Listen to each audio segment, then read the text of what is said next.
Anthony on satellite radio. Host Anthony Cumia and Greg Opie. Virtual team. And Anthony apologizing for yet another raunchy comment. Profanity like harass. Is this the last straw for the raunchy radio duo? Our show is stupid. This is so irresponsible. This should be illegal. It really should be. It's like, it's so unethical. God, I hate fucking radio. This could be the worst audio ever. Shut up. Shut your fucking mouth.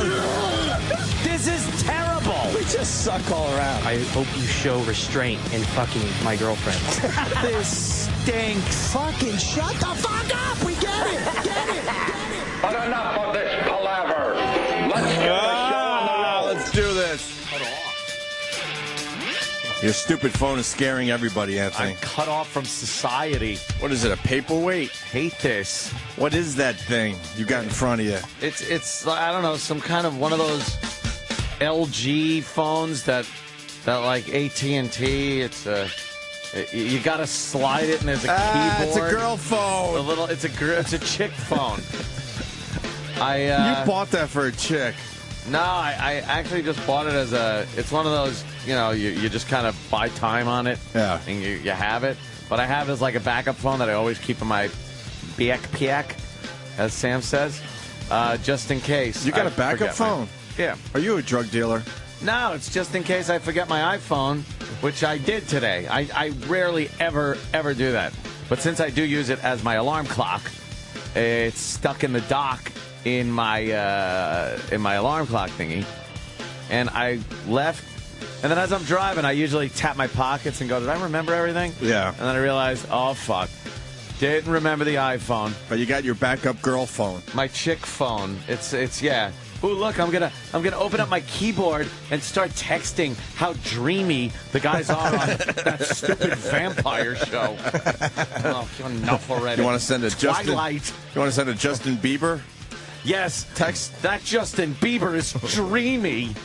And I just twittered, though. I was like, how did we fucking function without phones? Without this shit? Fuck the phone part of it. Like, phones have been around for quite a while. But, like, having the iPhone or I'll be nice, any other type of smartphone that you appreciate. Droid. Yeah, shit like that. It's not just phone.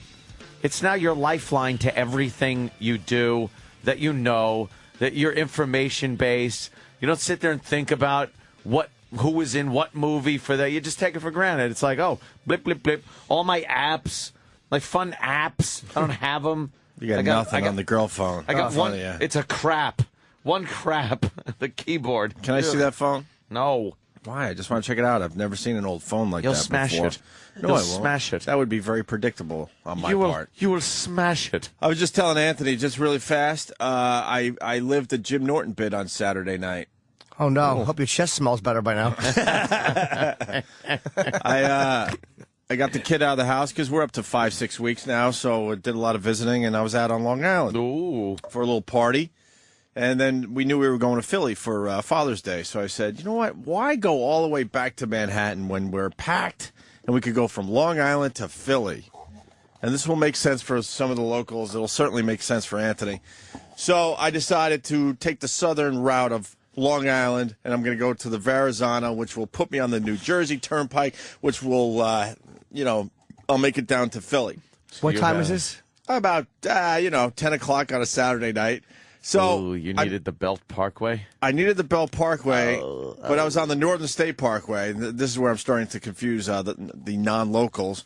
So I'm on the Northern State. I'm like, you know what? I know I can still hit the Verrazano. I know I have to go south eventually, but I'll keep going west for a while. Eventually I'll go south, and I'll hook up with the Verrazano, right? I went too far in. I'm in Brooklyn. I'm on the Jackie Robinson Parkway. I'm like, fuck, oh boy. This isn't good. I need a highway south immediately. Yeah. So now I pop in the address to the in-laws on the GPS. I'm like, they'll fucking get me there. This GPS is reliable. So I pop it in, and they say, exit in 2 miles. I'm like, oh, exit in 2 miles to my highway. This is nice. My GPS is working out for me. Make a long story short, I exit. All of a sudden, I'm at a traffic light. I'm like, that's weird. All right, it must be a couple blocks and then back on the highway. Then I take a left. I'm like, okay, this got to be my left onto a highway. No, I'm getting deeper and deeper into the ghetto of Brooklyn. And then they go, all right, take a right on Route 27. This is where people could play along at home. You could fucking Google this shit. 27, also known as Linden Avenue, also known as Vietnam. I learned over the weekend after I tweeted this. Now I got Somalia. I got my almost 6 week old in the car with my wife, and now we're in the middle of the fucking ghetto. And I look on 27. This is the road they wanted me to be on. All I see is red traffic lights for as far as the eye could see. I don't stop for those in Brooklyn in that area. Oh, really? I couldn't get around any cars. I couldn't do nothing. And sometimes people decide, even though the light's green, they didn't really need to go anywhere. Yeah. So they just decided that they're going to hang out a few lights before they decided to, move forward. I was out of my mind. You might as well have had a personalized plate that just said victim. Oh, yeah. I was on high alert. Do you have your doors locked at least? Of course. Did you have it set on the thing, no toll road? Sometimes a GPS will be set like that by mistake, and then it takes you back roads. But it's your bit where, there should be a setting not to take you through the ghetto. And my girl saw a drug deal going down, saw a BMW just show up somewhere, and everyone jumped out of their cars. Little kids in the streets with no parental supervision. That's fantastic. People walking in front. It was like the start of one of these stupid fucking movies where Whitey gets stuck in the ghetto. Yeah. Maybe with Chevy Chase or something. Yeah, that would have been a funny one. So I was on this Linden Avenue for at least a half hour, 40 minutes. Finally got on the Queens Brooklyn Expressway, right? Or BQE, BQE, and then finally Get on your my ass way. out of there. I was scared. I got to be honest. I was a bit scared. Well, because it's not just you. No. Yeah, you know what? That's what came to mind. I'm like, if it's just me, I know at the very least I could just fucking ditch this car and just run. Yeah. Just leave your wife and kid in the car, run away on Father's Day. How bad would that be? you just tear ass out of your car and leave your wife and kid there. Happy Father's Day. Oh, shock jock runs away from family. How wife and son aided by residents, and they're all nice and they help you out and they get you a cab home.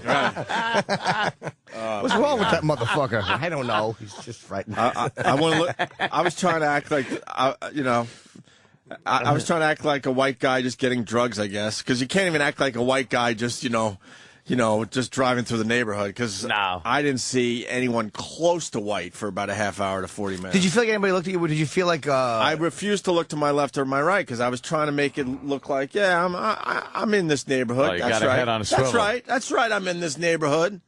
Head on a swivel, blatantly locking doors, looking around. Yeah. Mouthing the word Negro. My girl and baby are in the back, so I tell her to get one of my hats. So I pull my hat down low. I'm like, I'll try to look like... That'll do it. I'll try to look like something here. Fuck, and then people just walking right in front of the car with green lights. And then there are green lights. Peep. And I'm like, I don't give a shit if I get pulled over, because at least then I can explain to a cop. You want, look, baby in the back, can you get me out of here, please? Yeah, can I have an escort? But I couldn't get around nobody. And then I'd ride home. Yeah. That was funny, too. Honey, things are bad. Get my hat. Get my hat. My hat. So I don't look like a fucking American Pie type of guy. Was she scared or does she not care? No, she's Philly, man. Philly she's chick. all right. She's really, I'm sure she's just batteries to throw at her. Yeah, I'm sure she was a little scared, but Right. I mean, we were just on high alert. I'm just high alert. Yeah, you get in that situation where you're like, okay. And then I hit the Hasidic Jew area, and I'm like, okay, almost home. You're safe. Yeah, some weird hospital. What's that about? What, the... Because it was kind of close to where you used to The Jewish live. hospital? Yeah, it's some weird Jewish hospital. Yeah, there's a few where of they those. only bring the Jews. They only bring the Jews there. All the writing on the side was in some kind of like bad penmanship. Hebrew. Oh, Hebrew? Yes. Oh, I thought that was It's just the place where bad we only penmanship. bring the Jews. It was a Jew hospital. Yeah. Like it looked like ambulances and stuff, but you couldn't tell, what was written on the sides of these things. I'm sorry, you can't come. Right. And then I hit like some kind of Chinatown. They got a Chinatown in Brooklyn or something, some kind of Asian area. Yeah. And then I got into the preppy area, and then I was like, okay, I'm Then you're good. safe. Yeah. For the most part. Let me say hi to Bobby Big Rigger. Bobby. Hey, what's going on? Hey, man. No talk. Happy birthday to me. Thank you, Bob. What's up, Bobby? Yeah, Linden Close. Boulevard. Yeah. It's a local truck route over there in Brooklyn. With a truck, you're lucky if you can get 3 or 4 green lights in a row. Yeah, that's what I was telling Anthony this morning. Every time the lights turn green for as far as the eye could see, they only let you go about 2, maybe 3. Maybe. Try doing that in the truck. Now, when you blow the lights, Reginald Denny. What the fuck are you trying to do? I got an 80,000-pound fucking weapon. What do you want from me? Go. Hey, I'll push him into a park car, no problem. Exactly. When you at a red light, Yeah. don't come up over the double yellow line, side by side with you. If you're the first one at the light, Yeah. as soon as the light turns green, they bolt out in front of you. Well, I got a fairly quick truck. I've only ran 1 or 2 of them into oncoming traffic. It gets to be a lot of fun over there.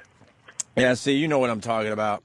I guess a lot of people know because I guess at that point there's no highway, so you have to do this route to get back on the Brooklyn Queens, the BQE there.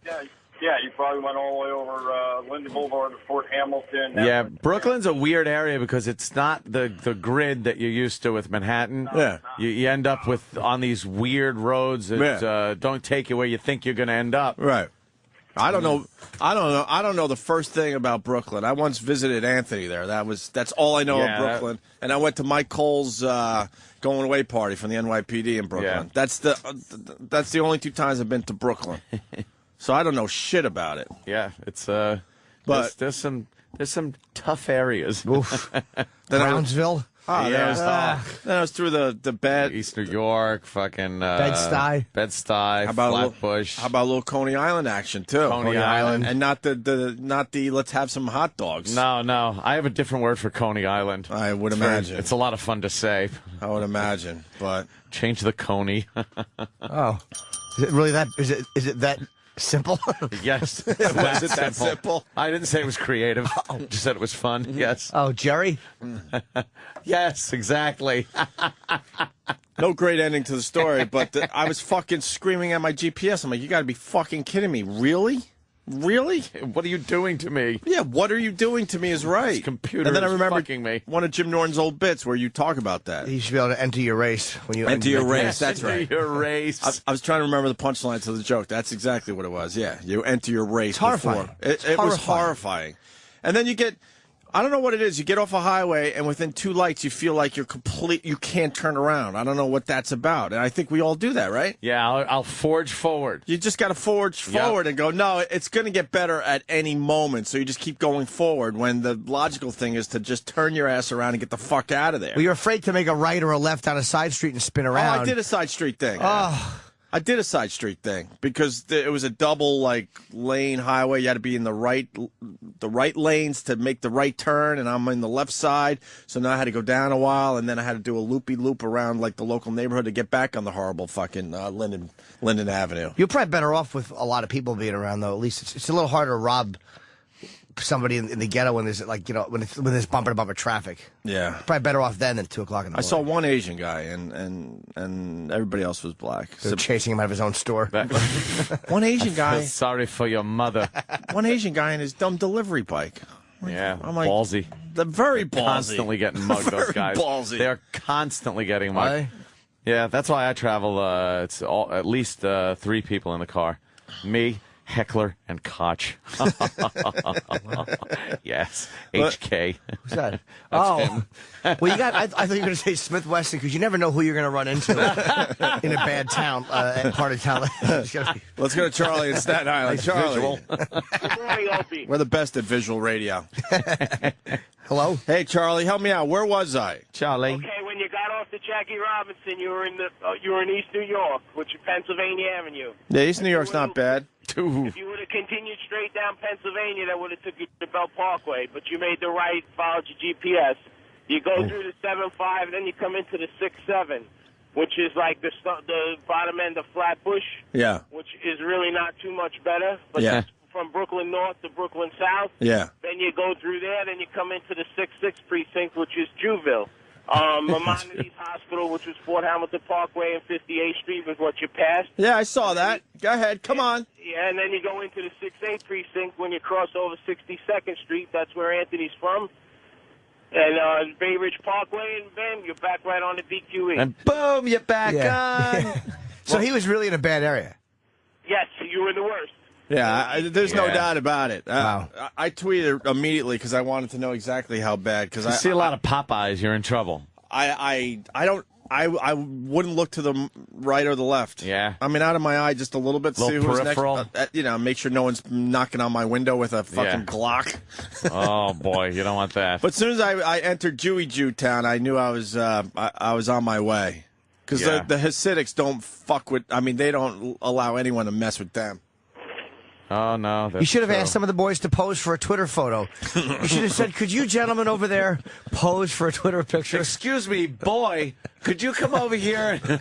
Oh, God, how wrong would that be? I did reach for my HD flip a couple times. I'm like, she's going to kill me if I reach for my HD Start flip right now. videotaping. Filming drug dealers? Yeah. We got That'd be great. We got a 6-week-old in the car. What's wrong? I said to myself, what's wrong with you? Let me tweet this. Fuck the HD flip and fuck Twitter right now. Get your Oh, family out of please. here. Opie's eye would look like Mo Green's. Hey,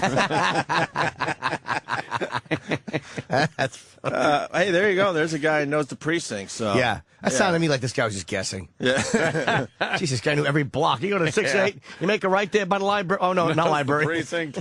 There's a dead body laying there last night. I saw the lights of the Verrazano Bridge, and I was like, oh, okay, thank you. Get me there. Just get me there. It was like the promised land. Yeah. How was everyone else's weekend? That's fun, huh? Yeah, a good weekend. Had Laszlo came over, did a compound show. That was good. Nice. A lot of fun. Shaking down the system there on Ustream. Looked good though, and Laszlo's always a treat to have down there, drinking some Guinness and laughing. And then I had the whole damn family over yesterday for Father's Day. And pool, a lot of pool action, That must be and the nice. little kids. It just gets me like the little kid when you see the little kids in the pool with the swimmies, and it's like, oh, that's cute. And then you realize they're wearing diapers. Yeah, they It's are. like, oh God, could you please And they're just shitting. make sure nothing's happening in my pool? I don't want to have to drain it. Are you kidding? They're not going to tell you that they're It's changing. not so bad. They're not going to tell you they're changing a wet diaper. You notice they kind of went off by themselves after they got out of the pool to change diapers. Yeah, I know. You might have to drain that pool. The filter's great. And kids don't have logs yet, so there's some seepage. Oh God. If you need to know, I can tell you this stuff now. I don't need to know. I'm not even thinking about it. I don't think kids develop logs until about 1, maybe 2 sometimes. I'm fucking throwing baseball-sized chlorine things in there. That's it. I don't care if I can't go in for a month. That's it. Fucking throw in chlorine bath balls. Bad balls. Bath balls. It was funny that the 50 cal was the centerpiece on my kitchen island where everybody was just congregating and talking, and there's snacks and chips and Right around the pizza. 50 cal? And yeah, and everyone's eating, and the 50 cal is just right in the middle of everything, and everyone's just kind of chatting about it and opening up the site and, drawing trajectory on different the buildings and stuff around the house. Should throw a round in there just for the hell of Yeah, it. just for fun, right? Why not? Yeah, sure. Have it blow a hole through the side of your house. Make sure it's aimed a little high so it doesn't hit any fuckers. People do like looking through the scope, though, and just going, I bet I could hit that. Oh, really? Yeah. Not loaded, obviously, nothing like that, but You're a safe gun owner. I try. And Uncle Joe is one of those fanatics because he's very, no, Uncle Paul. Oh. Uncle Joe. He's a guitar builder. He's very artistic. I He's remember into it. Joe. And he's looking at this thing and just appreciating the machinery that went into it and everything. And, yeah, all the other uncles coming over looking at it. Oh, well, that's great. We'll have to go to the range and fire that thing. Yeah, okay. But that was it. It was kind of fun to just have that as the focal point of Father's Day. You forgot a very special guest you had on Saturday. Absolutely, Jimmy Norton. But it was late. I was done with my spots, and I'm like, hey, what are you doing? He's like, oh, nothing. So me and my Hanging out. chick went over. It was just, we walk in, it's Ant by himself. What day was this? Saturday night. Saturday night. I was done with my spots, and there was nobody over. I figured there'd be a little get together. Just Ant holding a gun, the beer. It's like, Come on over. you always have to have it strapped to your hip. And I'm like, what are you never doing? know. He's like, nah, nothing. But I wanted to say, no, not nothing. This is called unraveling. Yes. Yes. And there is that fucking thing on his kitchen counter. It's great / tragic. There's no way around it. No, I loved it. I was like, this is so great. But yet it's just, nobody normal does this for real. No, it is like, yeah. It's a little strange. Anti-light armor. There's Jimmy's picture that he's Twittered. It's pretty much, yeah, for light armored vehicles. Jesus. And it was fun. Then we went in the pool and the jacuzzi, which is nice and warm now. I want a retraction from the earlier gazpacho soup. It was almost uncomfortably hot. I couldn't enjoy it. Now it's too hot. It was too warm. Now it's just too hot. It really was nice. Yeah. Fucking 30 leaks I took. Minimum 30 leaks. Jimmy just piss in my pool. So that's worse than the kids, probably. Oh, what are you going to do? You want to learn about poo in the pool? And Greg in D.C.'s got it for you. Greg. Good morning, boys. Good morning, Greg. Yeah, I'm a teacher during the regular year, and now I run a pool all summer. And the urine in the pool, not a big deal. Mm-hmm. Everybody's okay with urine, but even a little bit of shit leaks out of one of those wonderful children's diapers. Yeah. And you can get pink eye to start with. You can get minor infections in your hands, all the way up to these wonderful skin diseases that create nasty rashes all the way around your entire body. I'm Just good. a little bit of shit. It's looking at his body right now. I'm good. I'm sure If you had a single cut on a couple parts of your body and shit leaked out of those diapers, you run the risk of getting these nice little rashes. Okay, we didn't give the kid chili and throw him in the fucking pool. He's fucking... I don't know what's happening. I have a very nice filtration system and cleansing system on the pool. If you don't know about the what's technically called a brownout, which for you would mean a pool installer felt in your pool. I don't like the sound of brownout anyway. Yeah. Well, actually, I'm sure you'd love hearing it say brown out. But that was an awful joke. I didn't hear what you said, dude. Yeah, he knows it was awful. You're not going to get him on that one. Oh. And if you know that somebody does shit in your pool even a little bit, you have to increase the chlorine output in that pool by 4 times for at least 8 hours. Yeah, that's not a problem. And just for you, it might even be safe, seriously, and all kidding aside, to increase the chlorine output before the kids even get in it. Yeah, no one said anything. Believe me, it was my brother and sister's kids. So they would have. My brother or sister would have been like, "Oh, something happened in the pool there." Sorry, and I just would have. I strained out as much as I can. Lobbed a few fucking grenade rounds into the fucking pool. Yeah. I took the strainer. I got most of it out, but I don't know. You might want to do something after everyone leaves. All right. It's nasty. I run a pool with kids playing it all summer. All right. Thank you. All right, sir. Mr. Doom and Gloom. All right. Yeah, this guy, Ann knows what his 50 cal could do, sir. Cody and PA, go ahead. Good morning, boys. I had a question for Anthony. Yes, sir. As a Marine specialist, I'm kind of curious with the high power round of the 50 caliber. Yeah. Do you know it can punch through 36 inches of reinforced concrete? That's fantastic. And a 16th of titanium at 1,000 yards. Isn't that great? I got a big piece of fucking armored car glass that I'm going to take down and shoot it with various calibers, a 9, a 40, a 45, and then the Desert Eagle, and then I'm going to hit it with the M107 and see what the fuck, how that destroys it. It will destroy it. I'm just curious, when are you going to start the war? I don't plan on starting it, my friend, but I plan on being there at the end. I plan on joining you, sir. Have a good day. Last Whitey standing, motherfucker. There you go. Lots happened over the weekend. We're going to start with Eddie in St. Louis. Eddie, go ahead, sir. I'm sure you want to talk sports. Eddie. What's up, Eddie? USA got completely fucked out of a goal, and it could mean the difference between us moving on in the World Cup or getting knocked out. Yeah, we certainly did get fucked. For the people that do care about soccer, it was a bad call. It was a Jim Joyce type of call for the U.S. That bad? Oh, yeah. The funny thing about it is that Joe Matchnick, the guy who used to be in charge of all the game officials in MLS, said that he saw at least 3 fouls on the U.S. during that play. So I don't know what the fuck happened, but, obviously we have to win the next game or this complicated match. Well, it's not obvious to everyone. It's obvious to the people that are following the World Cup in the U.S. I'm saying they're corrupt. I'm saying the officials and everything Something's are very going on. anti-American, Something's very going on. corrupt. They would not want America to move on, so they will do these things. We're used to officials being held accountable. Even with shitty calls, they're at least called out. People Right. say that's a shitty call. Right. In soccer, they're just like, no, fuck you. This is what we do. There's no way to Call me. ask, or there's no way to protest or anything. No. The U.S. came back from a 2-zip deficit, which is amazing. And then, was it a last-second goal, Eddie? Because I didn't... It was in the 85th minute. 85th minute, so, the game's winding down, and they score, and they said, no goal.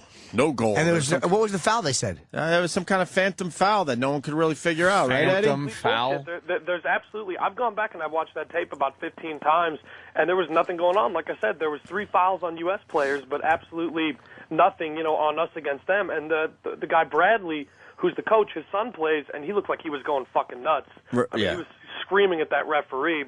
And, I mean, I'm glad I didn't get a technical or anything, but it's just a shame that there's no objective way to give us the goal. And obviously no instant replay in World Cup. No. Why? I honestly They only don't have to look at like 3 plays Right. a game. There's Yeah, only right. like 10 total plays a game. It'll slow the game down? You mean like the game? Yeah. Well, I mean, the only good thing about it is that we still control our own destiny. We're going to play Algeria next, and we have to beat them. Or if we end the game in a tie, then England has to lose or tie. But we still have more goals than England, so we'll move on to the next stage. But if U.S. wins on Wednesday, they're in, right? To the next round? Okay. I think it sucks anyway. That's why. A dumb sport. A lot of people seem to be watching, man. Well, now I'm glad the whole country can see exactly the fucking anti-U.S. sentiment. Why would we be involved in that shit fucking world? This is what happens when you compete with the rest of the world. They hate us. Fuck them. Yeah, Fuck the rest of the world. I think the ratings are pretty good for World Cup in this country for some reason. I mean, I'm not watching, but I'm taking a peek, as I like to say. So, thanks, Eddie. Thank you. And they wouldn't ban the horns. No. Right, Eddie? They wouldn't ban the horns? Well, I mean, I'm one of these guys that hates them, but no, they're not going to ban them. Do you have any idea how much money they're making selling those things? Could you imagine? I love because now it's become the thing. Because the media got on it, so now more people are buying the horns. Oh, you know something? Actually, the other day they had a baseball game between the Marlins and the Rays, and they handed those shits out at the stadium. Yeah. And some of the players actually had earplugs in their ears. Yeah, they decided it would be a good idea because this Vuvuzela, that's how we're pronouncing it. Yeah, Vuvuzela, but we say Vuvuzela. How do you say it for real? Vuvuzela. Vuvuzela. Vuvuzela? Vuvuzela. Vuvuzela? We say Vuvuzela because it Vuvuzela. just sounds funnier that way. It sounds more normal to say Vuvuzela. I like the story that was Travis sent it about the woman that blew out her fucking voice box. Yeah, they're having some kind of a Vuvuzela, blowing contest? And, I guess her fucking larynx flew out of the front of it. Nice. Fuck her. Good for you. Blood pouring out of it. But Good. Stupid Major League Baseball, the Marlins decided, to hand out a smaller version of these horns. Did anyone see the game or highlights? Was the audio obnoxious? Terrible. There's no way in hell that you could be able to have any type of on-field communication with that going on. I mean, I don't know who came up with that, but they ought to be fired. Well, they were just trying to get caught up in the whole Vuvuzela movement, Vuvuzela movement. All right, Eddie. And Manute Bol died over the weekend, who, by the way, was the most overrated player to ever play in the NBA. He was the only player in NBA history that had more block shots than points. He was terrible. He was horrendous, but people... But he was 18 feet tall. He was 7'7", I think. And his arms were, ridiculously longer than anyone. There's the little Vuvuzelas. He averaged 2.6 points a game and 3.3 rebounds, I think, was He was his average. horrible. Wow. He could be right under the net with the ball, and he couldn't fucking get it in the hoop. And he had a skin disease that he caught from his medication. Well, oh my God! I'm watching this clip of the Marlins game with the Vuvuzelas that they handed out, and all you see are disgusted people plugging their ears. The umps with the earplugs in. The pitcher was putting earplugs in. How annoying! Why would they do that? Well. Publicity stunt? Of course. Baseball's always looking for some kind of stunting. publicity thing. Exactly. To get him in the news. In case an umpire blows a guy's perfect game, in that case, Right. Bud Selig puts his fucking head up his old asshole and rolls in a circle and does nothing. Fucking, I'm still pissed off by that. All sports stink. Ridiculous. But this Manute Bol, yeah, Jimmy's got it. He averaged what? 2.6 points a game and 3.3 rebounds. He's 7'7". He averaged 2.6 points a game. Anything under 200 points a game is shit when you're that tall. It's a bum. The most overrated player. I'm telling you. And then when he fought the fridge, he fought the fridge. He looked like a praying mantis. Yeah. Did he get killed? Yeah, it was the most boring fight I've ever seen. Yeah, I don't know what happened with that fight. Who could tell who won? He had a horrible skin disease on his mouth he caught from his kidney medication in Africa or something. Oh, really? Where it was like, he couldn't eat for 11 days because your skin peels off. And you can't talk. Look up the disease he had, Sam. I want to see a picture of it. I bet I don't. It was it's probably like having a chapped skin around your lips. Oh my! But he had a fucking he had a very painful skin disease. He ought to be the new Celtics mascot. What do you mean? Yeah. What does that mean, Eddie? That means the Celtics sucked and they died. Oh, yeah. Celtics fucking had a great Game 7 in L.A. What are you talking about? That was I did watch a lot of that game. What are you talking about? Celtics. All that matters is who wins, gentlemen. I understand that in the end, but the Celtics, Game 7 in L.A., the odds were stacked against them, and they had a fine game. I couldn't believe that bullshit Doc Rivers was talking after the game about how, we haven't had a chance to truly defend our title. I mean, give me a fucking break with that. Yeah, well. What did he say? I forget the name of the guy who was out. There was one of the key players in the Celtics who wasn't in that game, but Rivers was like, we don't feel like we've had a true chance to defend our title, which is just bullshit. I mean, if you look at it, if the Celtics wouldn't have got greedy and started throwing up all these fucking three-point bricks, they would have just tried to maintain. I mean, they would have won that game handily. Right on. They gave it away. Right on. Wait, is that him? No, that's not Manute Bol, but that's the disease. God, we're looking at a picture of another gentleman with the Manute Bol skin disease and Stevens-Johnson syndrome. Yes. What the fuck? What do you get How that do you from? get that? And who do I kiss? You get that from the NYPD. Looks like that looks like he was bludgeoned about the face. You get His mouth looks so sore. You get that from your GPS system. Imagine taking you the wrong way. Oh my God! Imagine having to eat hot buffalo wings with that disease. How that would hurt. With some lemonade. Brad Buckwalter from D.C. reminds me today that Manute Bol did try to play minor league hockey. That is the truth. Really? Yes, he did. He was a stick. he needed to pay some bills, so he would do all that freak show stuff for everybody. Damn. He did the fight, did the boxing match, and that's right. He tried to play minor league hockey. I think someone, I don't know, hired him or whatever for a couple of games. So how do you get that disease there, Sam? Anyone know? I don't know. I hope it's one of those that you can only get if you're over there. You know what? Oh, that reminds me of a commercial that comes on for I had the dengue fever. I got dengue fever. It is an ache that you feel all over. And it's like, who the fuck is getting dengue fever and why are they allowed in this country? And it's a commercial for it? Yes. But the dengue fever, your joints feel like they are on fire, and it's these third world diseases that they want us to do research for, because now that we're letting in more people because we're just a wonderful nation, we're also letting in these shit diseases like dengue fever. The fuck is that? You get down on the Mekong Delta. Oh, there you go, Jimmy. That's your disease right there. It's terrible. What do we got on it? It's called... this is what Manute Bol had with the skin thing, with his whole own mouth being swallowed. I mean, it's Stevens-Johnson or whatever it is pretty much what it's called. It's the same thing. You get it from barbiturates and an allergic penicillins thing. Allergic reaction that occurs in response to medications, infections, or illness. Wow. Medications include barbiturates, penicillins, what is that one? Phenytoin? Phenytoin. And sulfonamides. All right. Is it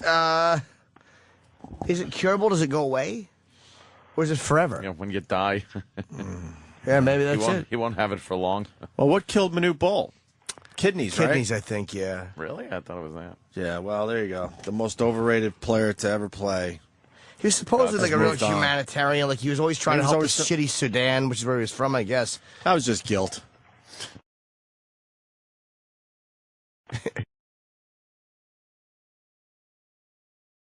It can cause all of it. I work in a burn center, actually, and we treat it just like we would a third-degree burn. So it's poltergeist? Can you stop it? No, there's really no stopping it. Most people die from it. You know what? Really? I'm not touching anybody. That's I don't it. want that. What exactly is it that's happening, though, when you get it? Like, what is it, an allergic reaction to a medicine?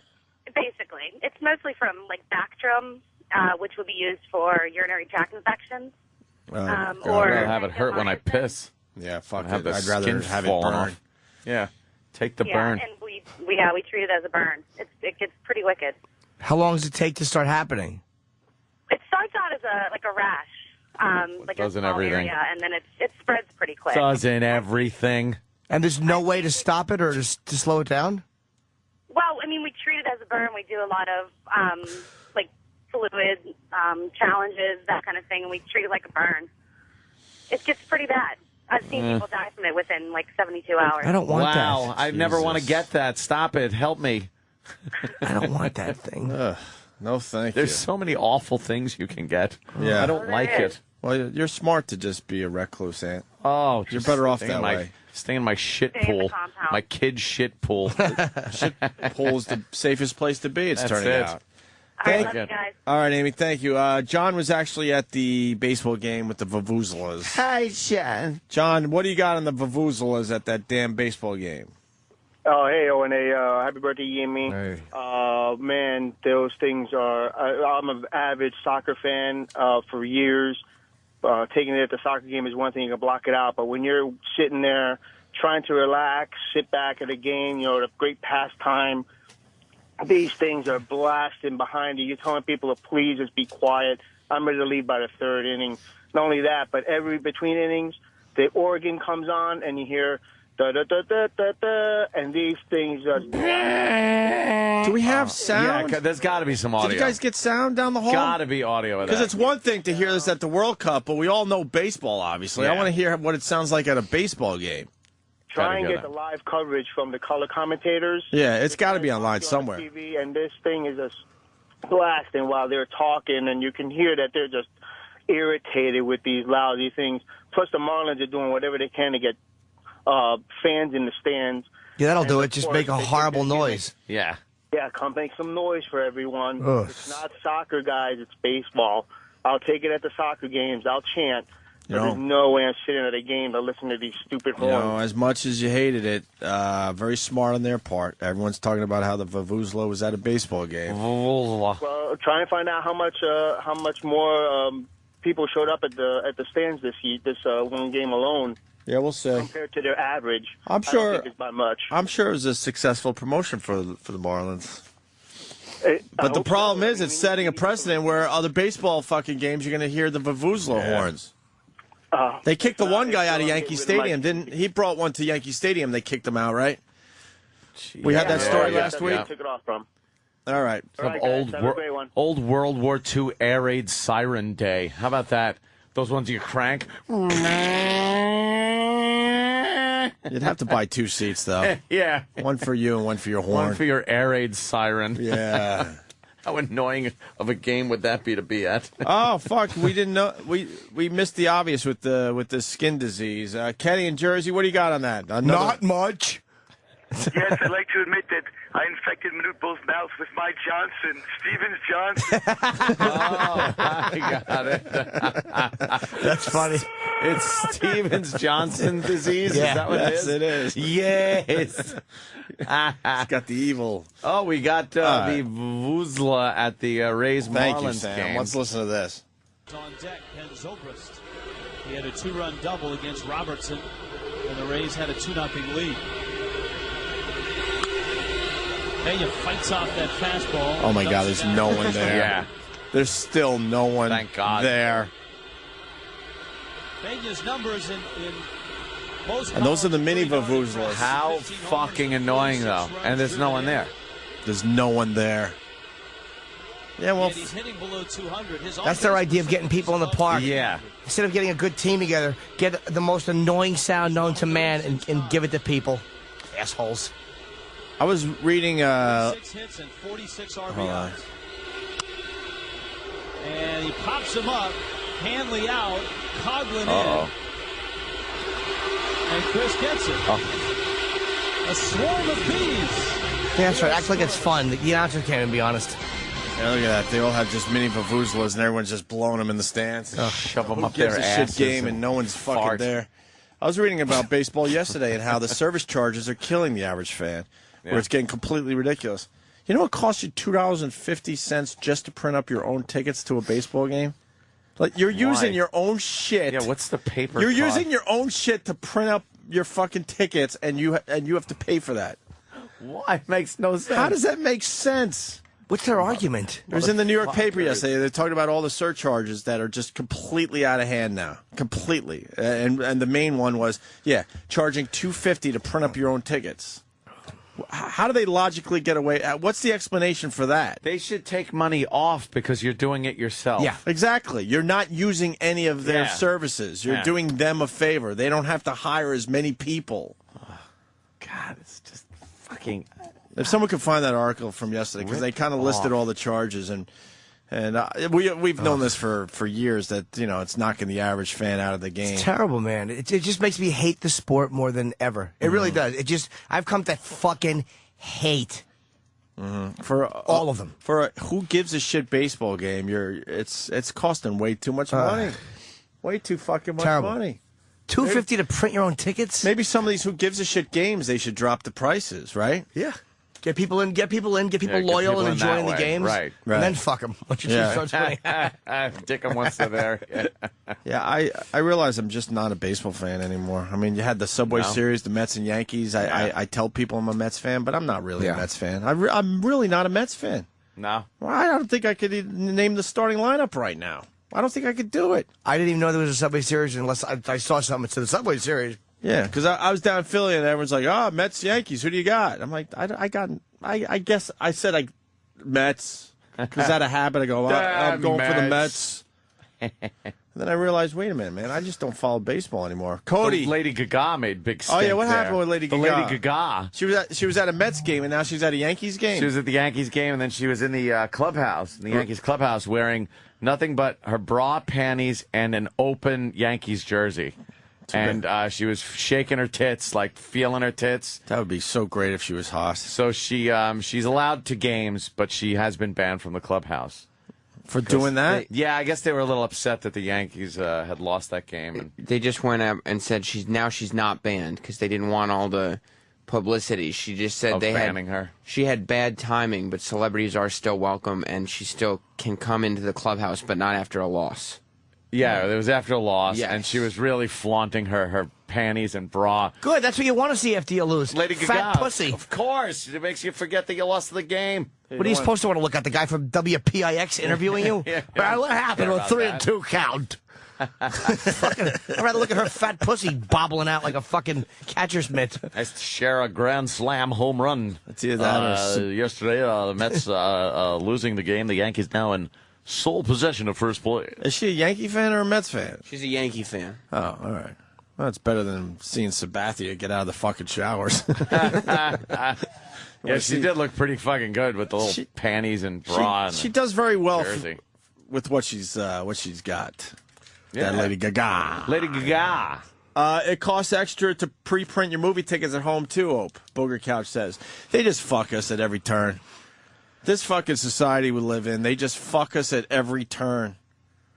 How are they charging us extra to print up our movie tickets? How does that make sense? That makes no sense. And we just deal with it because there's not. What can you do? That's like, does it cost more to do the self-checkout at like Home Depot or something? I'm sure they'll figure out some kind of service charge for doing that. I bet why would it cost more? You're not paying an employee. NFL charges to print your own tickets too. I did not know that was going on. And when you go to check out your tickets, it'll say ticket fast, print them out now, parentheses recommended, and it's in yellow. So it's like you really want to do this. Yeah. And then if you scroll all the way down, you can go standard mail, free. Oh, really? And that's what I always choose. They'll just mail you your tickets for free. Oh, so but the first option is to print them at home for $2.50. That's how they get you. So okay, that's unbelievable. I had no idea. It actually cost them more to mail the tickets. Of course. Yes. To print them out, they throw a bunch of other stuff in there. They have to print you a receipt, and then they have to mail them, and that's free. Just fucking you because until people stop going to games and just go, you know what? Fuck you. They will continue to fuck you people. I think we're just stuck as a society, though. I mean, what are we supposed to do, right? Yeah. I mean, people always fill the seats up if the team's good. People aren't going to unite against baseball and not show up. Not against them. Watch it on TV, but why would you? Because it's free. Why would you go there? And they have a right to charge you for a good product, but why would you go there and just get, like, anyone that's charging you to print out your own tickets? They are fucking you. It is disgusting. You're right. It's terrible. We're going to learn a little bit more about Manute Bol from someone that lives in the D.C. area. Manute Bol spent a lot of time in the D.C. area, didn't he, John? Hey, boys, how you doing? Hey, man. Hey, years ago, they used to have these firehouse casinos outside of D.C. And I'd go in there to play blackjack or whatever. And this guy would walk in like the biggest degenerate gambler. I mean, besides Anthony, of course. Of course. And he'd take up the whole table by himself. And we sit there, and he's sitting in the anchor spot, and he'd be able to place all 7 bets with these fucking massive his fucking arms. giant arms and his crusty mouth. He was a degenerate gambler, this Manute Bol? John's saying this. I have no idea. It was sad. It was just kind of after he washed out playing basketball, he still was in the area. And over this progression of time, he'd go in, bet, $100 a hand, and by the end of the year, he's playing nickels and looked like he was sucking dick for beer money. It was awful. How do you wash out as an NBA player at 7'7"? I know. He died at 47 years old. He should have been playing in the NBA this year. If you're 7'7". He was all fucked up, though. He couldn't even walk. He sucked. Those knobby knees just fucking all fucked up. He could block some shots, great, but he couldn't score ever. No. All right, boys. Hey, Tiger sucks, by the way. Yeah, Tiger just couldn't get it done at the U.S. Open, Ant. I know you didn't watch the golf. I watched. Travis watched. Some guy was flying a plane overhead that said, Tiger, who's your daddy, or some shit like that. Oh, they did that shit again? Distracting him, yeah. Nah, he's just not getting it done yet, man. Yep. He was kind of blaming his caddy in the paper today. Really? Yep. His caddy didn't give him the right club or was suggesting a club that he knew just wasn't going to work. Get over here. I'll sign your card. I think what's going to happen with Tiger Woods, he's going to reinvent himself. I think he's going to get rid of Steve Williams. Yeah. In the paper today, he's hinting that his caddy might be a problem, and maybe it's time to just reinvent himself, get a new caddy, and move forward. Yeah. Didn't this guy kind of stand by him? Caddy tournament. That's important. Steve Williams came out and said, look, man, I want to make this perfectly clear. I had no fucking idea he was fucking all these women. He was sort of pissed about the whole thing. That's probably so Elon didn't make Tiger fire him, too. Like, he knew, and he get rid of that might have been one of the reasons, too. Who knows? It's hard to believe that your caddy didn't know, Or he wasn't giving him any of the fucking scrubs that, he could have passed on. Well, I don't know if he's a family man and all that. I don't know what his deal was, but he came out and said, look, man, I had no fucking idea. I was as clueless as everybody else, but the U.S. Open was played at Pebble Beach. It was quite a tournament. Pebble Beach. And everybody was in it yesterday, and they all just fell apart. Yeah. Except for McDowell, who ended up winning it. Yeah, the first guy, European, in 40 years to win? Yeah. Jesus Christ. Graham McDowell. Oy. You had Ernie Els, good old timer up there. He had a shot. Tiger had a shot. I mean, Tiger came in 4th or 5th, I think. Yeah, he 4th. tied with Phil for 4th. Yeah, so all he had to do was shoot an average round, and he would have won the fucking U.S. Open yesterday, this Tiger Woods. And then he had this Dustin Johnson. What a story, man. He had a 3-stroke lead going into the final round yesterday. I looked at my father-in-law yesterday. We were down there in Philly. I go, watch, this fucking guy's going to choke. And sure enough, he choked. He had a horrendous final round. He shot an 82, Anthony. Yikes. He went from 3 strokes in the lead leading into the final round to 5 strokes out of it. You just should not do that on the final round. But he was too young and too inexperienced. I knew he was going to fall apart. That's standing there, and instead of concentrating on your shot, all you're saying is, oh, my God, I can't believe I'm in the lead. I'm going to do that. Oh, I fucked up. Yeah. Second hole, he takes a 7. That's a triple bogey for the people that don't know. 3 strokes over. And then the next hole, I think it was, he loses his ball. In the U.S. Open with everybody watching every shot you do, they still couldn't find his fucking ball. They couldn't find it? They ended up finding it, but it was after the time limit, so he still had to take a penalty. He just had the worst fucking poor fuck collapse. One of the worst collapses ever in golf. So maybe it'll be a bad year of tournaments. He had to get out of his system sooner. Tiger? Yeah, he had to come back. Yeah. I mean, he dominated this course 10 years ago. He destroyed the competition. So him coming in fourth, I mean, he's right there. I mean, yeah, So is he done now for this tournament? Yeah, this is another major. He wants to win his. He really cares about the majors, obviously, and this is another major that's gone for this year that he did not win. So two more majors this year. What's left? British Open and the PGA, right, Travis? That's all we got left. Yeah. So what is it? U.S. Open, PGA, British Open, and what else? And Masters. Oh, okay. At Augusta. Those are the Great four. Augusta, yes, and that's the big record because Jack's got that record. Has he won all of them? Yeah, yeah. He's got, I think, 15 he's up to, 15 major titles there. Travis, help me out. What's the record? Jack's got, what's Jack up to, 19? It's getting close, but Wow. Tiger hasn't won in a while. So, But isn't he a lot younger than Nicholas, too? oh, yeah, Nicholas is done. Nicholas is in his 60s. How many more years of golf does he have? Tiger's got a good solid 10 years And of how old- competitive golf. Would that be the same age Nicholas? Like, could he win 4 more majors in 10 years? Oh, yeah, easily. Easily.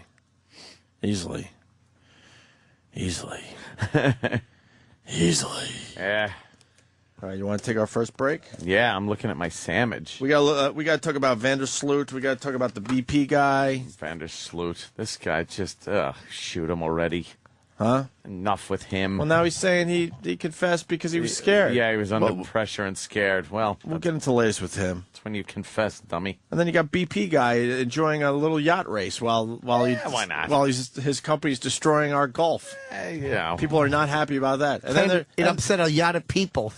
Oh, Jeff. But then there's people not happy with Obama because Obama's playing golf while the Gulf's being destroyed. Yeah. He's playing golf as the Gulf is being destroyed. Obama.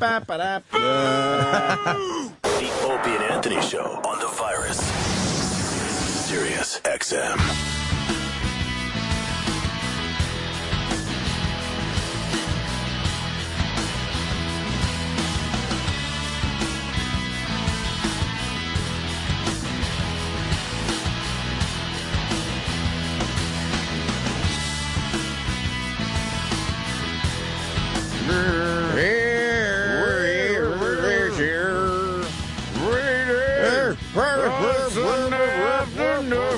Remember when STP kind of sounded like Pearl Jam?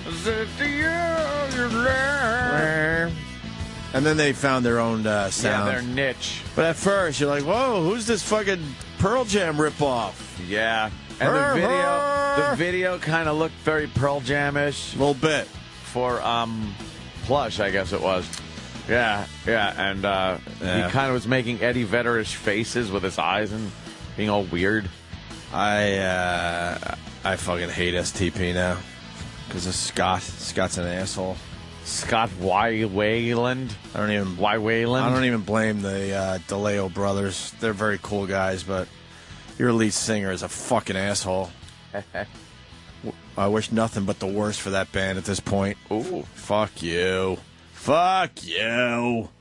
Eric, Kansas City, what's going on? Eddie. Hey guys, what's going on today? Got some sobering news from the conspiracy realm, the land of tinfoil hats for you guys. I'll try to sum it up the best I can.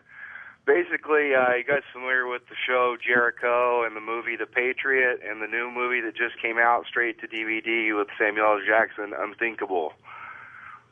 Does everything ring a bell there?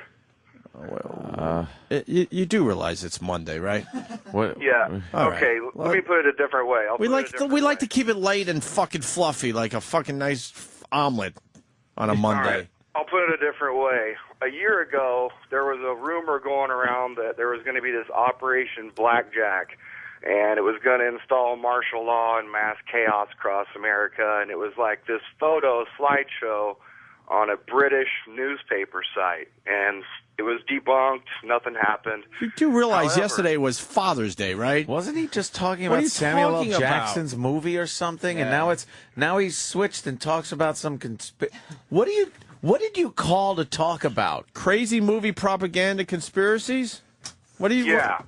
Okay. In the movie The Patriot, it foreshadowed 9/11. That movie came out in 2000. Oh no! It came out in 2000. 3 minutes and 13 seconds into the movie, Mel Gibson's standing there hanging a chair on a weight, and he says 9 pounds 11 ounces. Then the chair crashes to the ground and breaks in 1,000 pieces. This movie Unthinkable that just came out on DVD on June 15th is about 3 bombs going off in the country, and how terrorism and waterboarding and torture is okay, and Samuel L. Jackson was What are the 3 bombs besides this phone call being one of them? I tried to find it, Jimmy, on the internet, and I couldn't find the location while I was looking it up. I don't know that it was ever actually So in the said. Patriot, 9 pounds 11 ounces. 11 ounces, and then the chair falls. Okay, but now in this Unthinkable, Yeah. the trailer came out. It came out on DVD on June 15th. In the trailer, there's a timer on a bomb, and it says 6 days, 13 hours, and 27 minutes. Well, if you go from the time they released it to today, that matches up with that date exactly. So we gotta look for bombs today. Today's I bomb guess. day. What if the But not bombs? only that, but there's one more thing to it. Yeah. The TV show Jericho. There was an episode. It was actually the 13th episode, and it was actually called Blackjack. And in the camera catches this 226 perfectly in the lower left corner of the screen when they're like evacuating all the people after this catastrophe. And if you put the date backwards like they do in the UK, that's the same date as today, 226. Or You know what is odd, though, that he's saying this? Yeah. As I was driving in today, I come over that hill, and I just see Manhattan and stuff, and I looked and noticed it was very clear, very blue skies. Oh, and don't say that I just shit. started thinking, I was like, I actually did. Don't start thinking that I actually shit. did 'Cause start that's thinking. how it looked on 9/11. Yeah, I know was what like, you're getting at. I was like, what a beautiful day over New York. And then I'm just like, oh, it's one of those days like that something bad happens.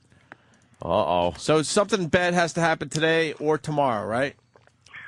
Well, ostensibly, it's supposed to happen today, so we'll see.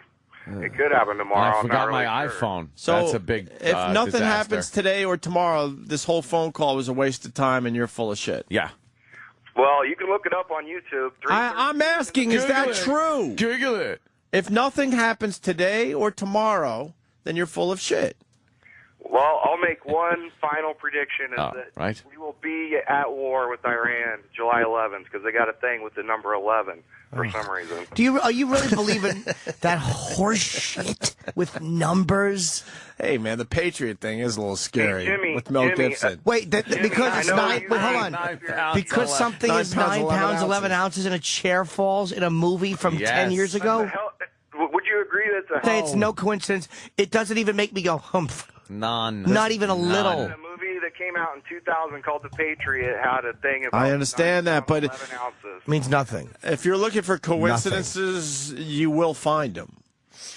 It means nothing, sir. Yeah. It's absolute. If that chair weighed 4 pounds, 311 ounces, it would have the exact same emotional impact on me. 311 ounces. And the movie trailer you're talking about It's of no value. Was released over 2 months ago, not 6 days ago.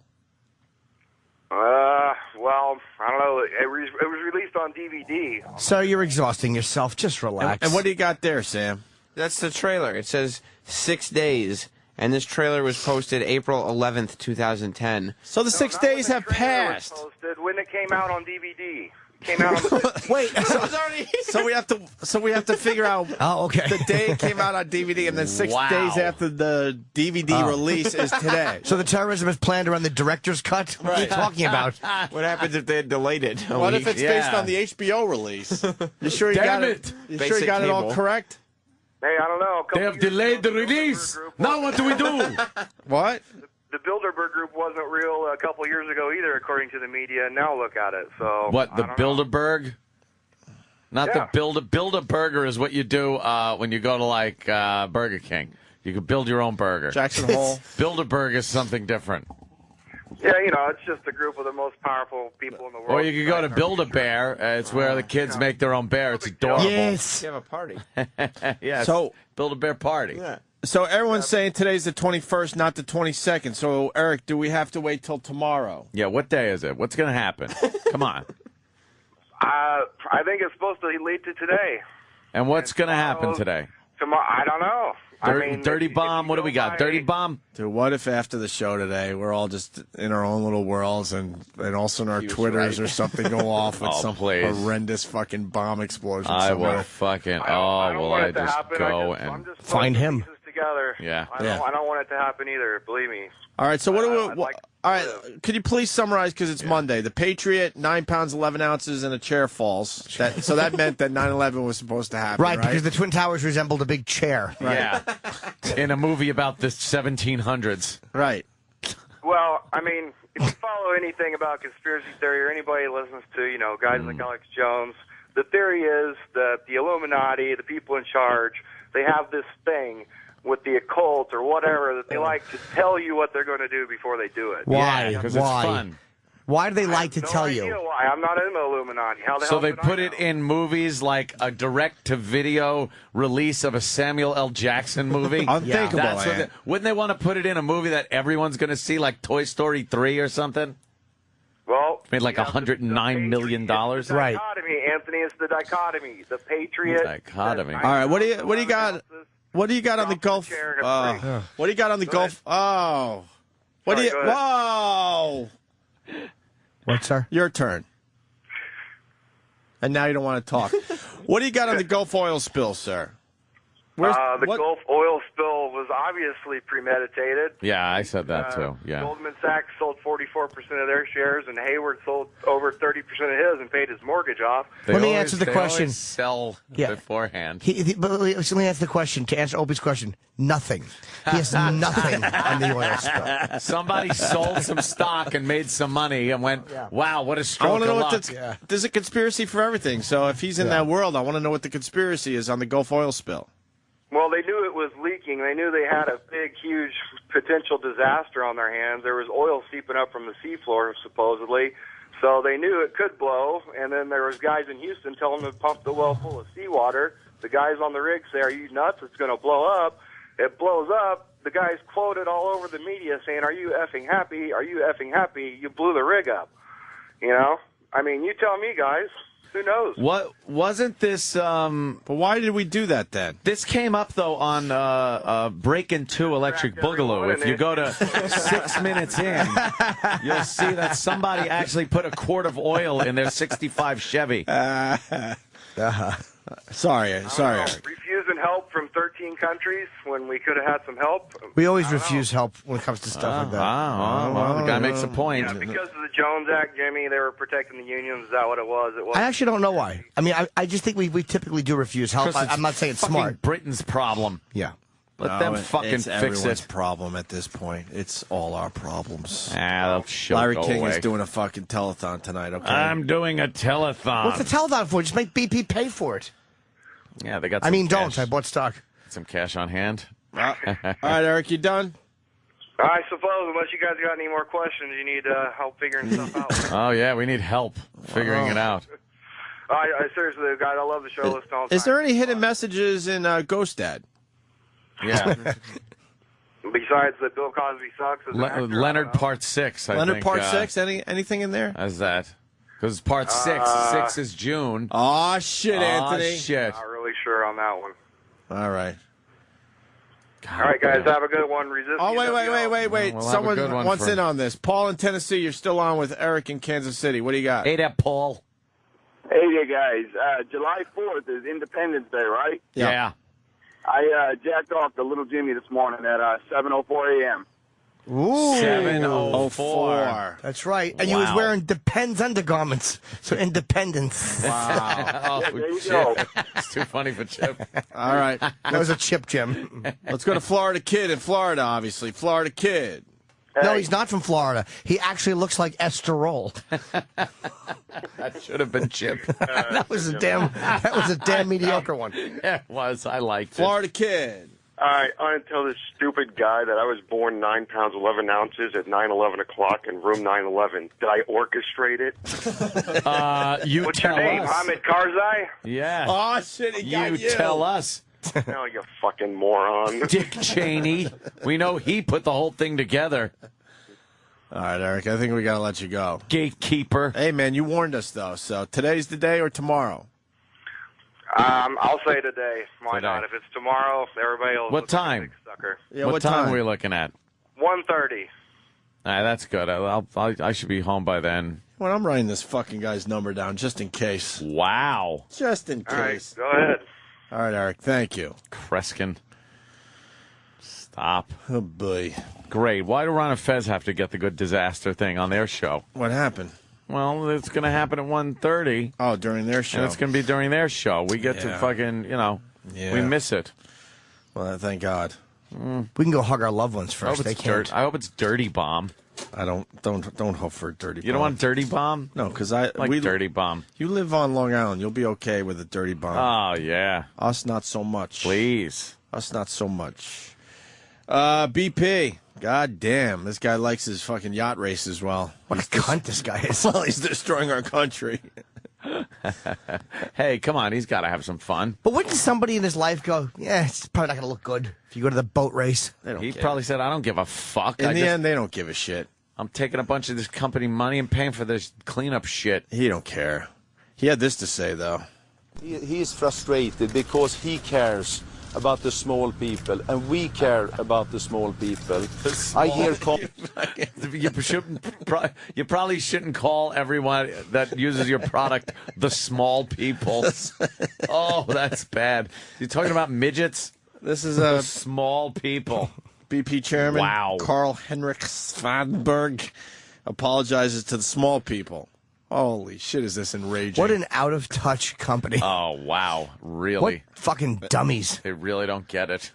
he is frustrated because he cares about the small people, and we care about the small people.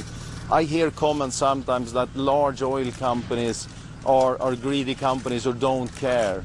But that is not the case in BP. We care about the small people. I would like to take this opportunity to apologize to the American people on behalf of all the employees in BP, many of whom are living on the Gulf Coast. And I do thank you for the patience that you have in this difficult time. I think that's just a translation thing. Like, I guess. But the guy shouldn't have been doing on a fucking yacht. Doing No, a yacht, I want to yacht race or whatever it apologize was. to these small, crappy little people as I am on my yacht.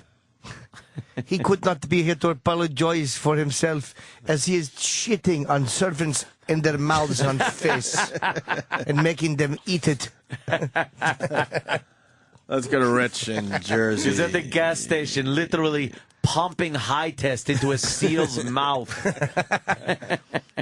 He said he is very sorry while he is going putting gas all over small fish, laughing and setting them on fire for $1 million bet. $1 million bet. Hate the small people. They stink. Rich in Jersey, what do you got? Hey guys, I heard a thing last week. They're always talking about how the oil will fill up this many football stadiums and things like this. And they said something about it would fill half the Empire State Building. And I thought, if you took that out 100 miles into the ocean and dropped it a mile down and let it leak out for 2 months, would that really destroy the whole Gulf Coast? You know how big the ocean is? It's a little oil. Yeah, I did some rough calculations, and it comes to about 2 or 3 parts per trillion in the Gulf, and that's the equivalent of putting a teaspoon of oil into 800 Olympic-sized swimming pools. You did all that math, huh? So listen, you just look up the volume of the Gulf, the number of oil, the gallons of cubic Sure, it's meters 800 pools and not 911 pools, if you know what I mean. What? Then why does it look so messy down there? Explain that, Blow Rich. that off. I don't know that it is messy. I see a little bit, some pockets here and there. I mean, some of that oil is going to wash up to shore, and it's going to collect together and coagulate and make tar balls and things. But I think 99.9% of the Gulf isn't going to see a single drop of oil. Yeah. Well, Anyway. is this your prediction? It looks really messy down there. Did you see the pelicans? Yeah. Did you see the pelican? They look like they're all oily, affected. Yeah, you get the impression, though, that if you started walking from Texas to, Key Largo, you'd be sludging through 6 inches of oil sludge all the way along. It can't be any more than 5 inches, right? Anyway, just anything you can do the math. Look It's up the not volumes listening to me at all. and calculate them out. Let's calculate. Yeah, put it in some kind of what we can understand. How much oil would it be in a 10-gallon fish tank? A drop. Not even a drop. Would it be what he's saying? Like a pinhead? He's saying not even a drop. Wouldn't even be a drop in an Olympic-sized swimming pool. I mean, how many divided teaspoon by 800? Wouldn't be a drop. It's got to leak out over 2 months' time. So, Rich, what you're saying is all those people that lost their livelihood down in the Gulf, really, they have nothing to worry about, right? No, I think some people did. But I heard an article or something on the news this morning saying that a lot of fishermen are thinking the restrictions are way too broad, that they're restricting a lot of areas that are perfectly safe to fish in. Yeah. Yeah, I'm sure they'll give back some of that water to the fishermen. Oh, yeah. They just got to make sure everyone's safe for now. Gulf shrimp. Dude, I had fucking shrimp the other day. I was looking at it like, Oh, you're braver than me. I won't touch shrimp. You're done officially? For a little while, yeah. See, that's the problem, Rich. People are probably could eat the seafood still, but a lot of people are a little paranoid now. Fuck it. I think that's the problem. I think there's a lot more perception than there is, and the news media wants you to make it think it's a really big story. And there's $20 billion now already from BP and all kinds of other money. I see somebody with a shrimp boat that hasn't been out of dry dock in 6 years looking for a $2 million settlement because of his business. I mean, You just got to devein them now with acetone, is what you do. It keeps them clean. Wow, Rich. Rich got the phones lit. Look at that stupid duck right now. Look, according to Rich, that you're not seeing that. Look at the laugh on that duck's face. That duck is laughing. He is laughing. With oil on him. Laughing or trying to breathe. One or the other. How did he get it all over his body? Because really? he's stupid. What did his friends, would his duck friends have buckets of it? Go get over here. Throw oil on him. Duck friend. Maybe he was tarred and feathered for being a fornicator duck. Well, obviously, a lot of people want to talk to Rich. We got Fred in Maine. You're on with Rich in Jersey. Yeah, I want to know how much oil it will take to devein or whatever Rich. How much is it going to take to drown Rich? Let's calculate how many pints of oil he can ingest in an hour. You called, dude. Are you on a cell phone? I'm just Hold on, Rich. do your own calculations. Rich, hold on. Dude, your phone broke up. What was that devein line you had? Oh, you guys are talking about deveining fish. I'm a clam digger from Maine. You put a quart of oil in a cove, and you can't dig there for months. You put 1,000 ducks into a cove, and they take a dump, and you can't dig there for 3 years. Now, these people down in Louisiana have worked around the water their entire lives. Their kids and their grandfathers have worked around the water their entire lives. Now they're out of a job. So let's calculate how many million people are going to be out of a job because BP needs oil. We all need oil, yes, but we don't need to drill in 5,000 feet of water where we can't even fix anything. All right, so you're agreeing with Rich that a lot of this is just people kind of jacking it up to get money? Yeah, but I'm a clam digger from Maine. Don't say that about yourself. We don't allow clam digger offshore oil. All right. Thank you, sir. You're a damn what? Oh. Actually, why don't we go right down to Louisiana? Shane, you're on with Rich in Jersey. That's great. Hey, dude, I don't know where I understand you're getting your calculations on volume, like depth and stuff wise, but yeah, it's covering the entire coast down here, and there are people completely losing their jobs and livelihood, and you're a moron. Rich? Well, I don't think I'm a moron, but I'm sure that some of the oil is going to wash ashore someplace. But I'm just wondering if if it's really as widespread as people say. I don't. Yeah, I feel like when the Exxon Valdez ran ashore, you saw these long coastlines because these things were close to shore, and a lot of it washed right up on the shore. This stuff's hundreds of miles out, and it's dispersing a lot of places, and some of it's going to wash up someplace. Like if you throw a message in a bottle, it can end up in Australia. It's going to go somewhere. But I just don't see that the scope of the impact is going to be quite as big as people are predicting it's going to be. Well, it doesn't seem to be that kind of volume of oil.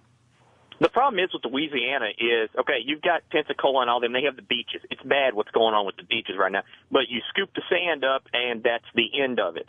With Louisiana and the marshlands and all that, you can't just go there and scrub every little grain of sand. Grass out there. Yeah, any place that the oil comes to shore is going to be a big problem. There's no question about it. I'm not debating that. I'm just questioning whether we're going to see this, thousands of miles of contaminated beaches. I got to stop everyone for a second. As we have this discussion, they're showing a Florida beach where everyone is enjoying the hell out of the beach, like nothing's going on. And you got three guys in green shirts. I guess they're trying to pick up some tar balls. Tar balls look like little rabbit pellets. Yeah, they're nothing. They're barely noticeable. And they have hazmat suits on while everyone else is, sunning themselves, enjoying a nice beach day. That's how it is in Panama City right now. You got a few guys that aren't working for BP, but they're just volunteers. Right. And they're just picking up tar balls. It's like you pick up golf balls, basically. Right, but it doesn't look like it's really affecting anything in that area of Florida, obviously. But I don't know what my point is. CNN is showing this like, holy shit! Look at what's happening down here in Florida. The whole place is being destroyed. No one was affected as these people were walking up and down the beach picking up these tiny, tiny little tar balls. How will this affect Jimmy Norton at the Borgata, July 2nd and 3rd? They say that's actually going to cause a problem at the casino. Really? Because all the tar balls are going to wash up and be in the front row. I said wash up. Wash up and sit there. That was a damn good one. All right, Shane, there's oil everywhere, and Rich is saying it's not as bad as people are saying. It's not as widespread as everybody's saying, but it is contained, like the worst of it is contained basically to our wonderful state. All right. Yeah, Rich, it's a lot of oil, but that's a big body of fucking water right there. Mm-hmm. Yeah. So what, do you think Rich is onto something? Yeah. That's what I'm saying. Really? Yeah. I'm saying this isn't as bad as everyone's making it out to be. Really? It's bad. It's bad. But the media, they love making fucking everything seem why would this be any different? But we've been watching the oil just pour out. Yeah, but what is that? Over 2 months now. Yeah, but when you're talking about entire fucking Gulf of Mexico, that's giant. Is it giant? That is giant. Imagine flying over it. Yeah. Like, and then you get like blue, blue, blue, some fucking oil. Who cares? Yeah. That's what I say. I think when you're talking how many gallons or something in the ocean, it's like how many inches into space something went. It's just the mere fact that you're talking gallons and barrels and something. The volume of the Gulf of Mexico, you can look it up. I found it to be 2.5 times 10 to the 15 cubic meters. It's just it's massive. And when you talk about, there hasn't even been 1 million cubic meters of oil into it yet. So you're saying that, like, if you look at it like parts per second, it's not as bad as you're saying. Listen, I'm not saying 200, 5,000 are different because I'm not a physicist, but anybody can look up the numbers and do your own calculations. If I'm off by 1 million times, maybe it's a cup of water in one Olympic-sized swimming pool. All right, so we have nothing to worry about in the end.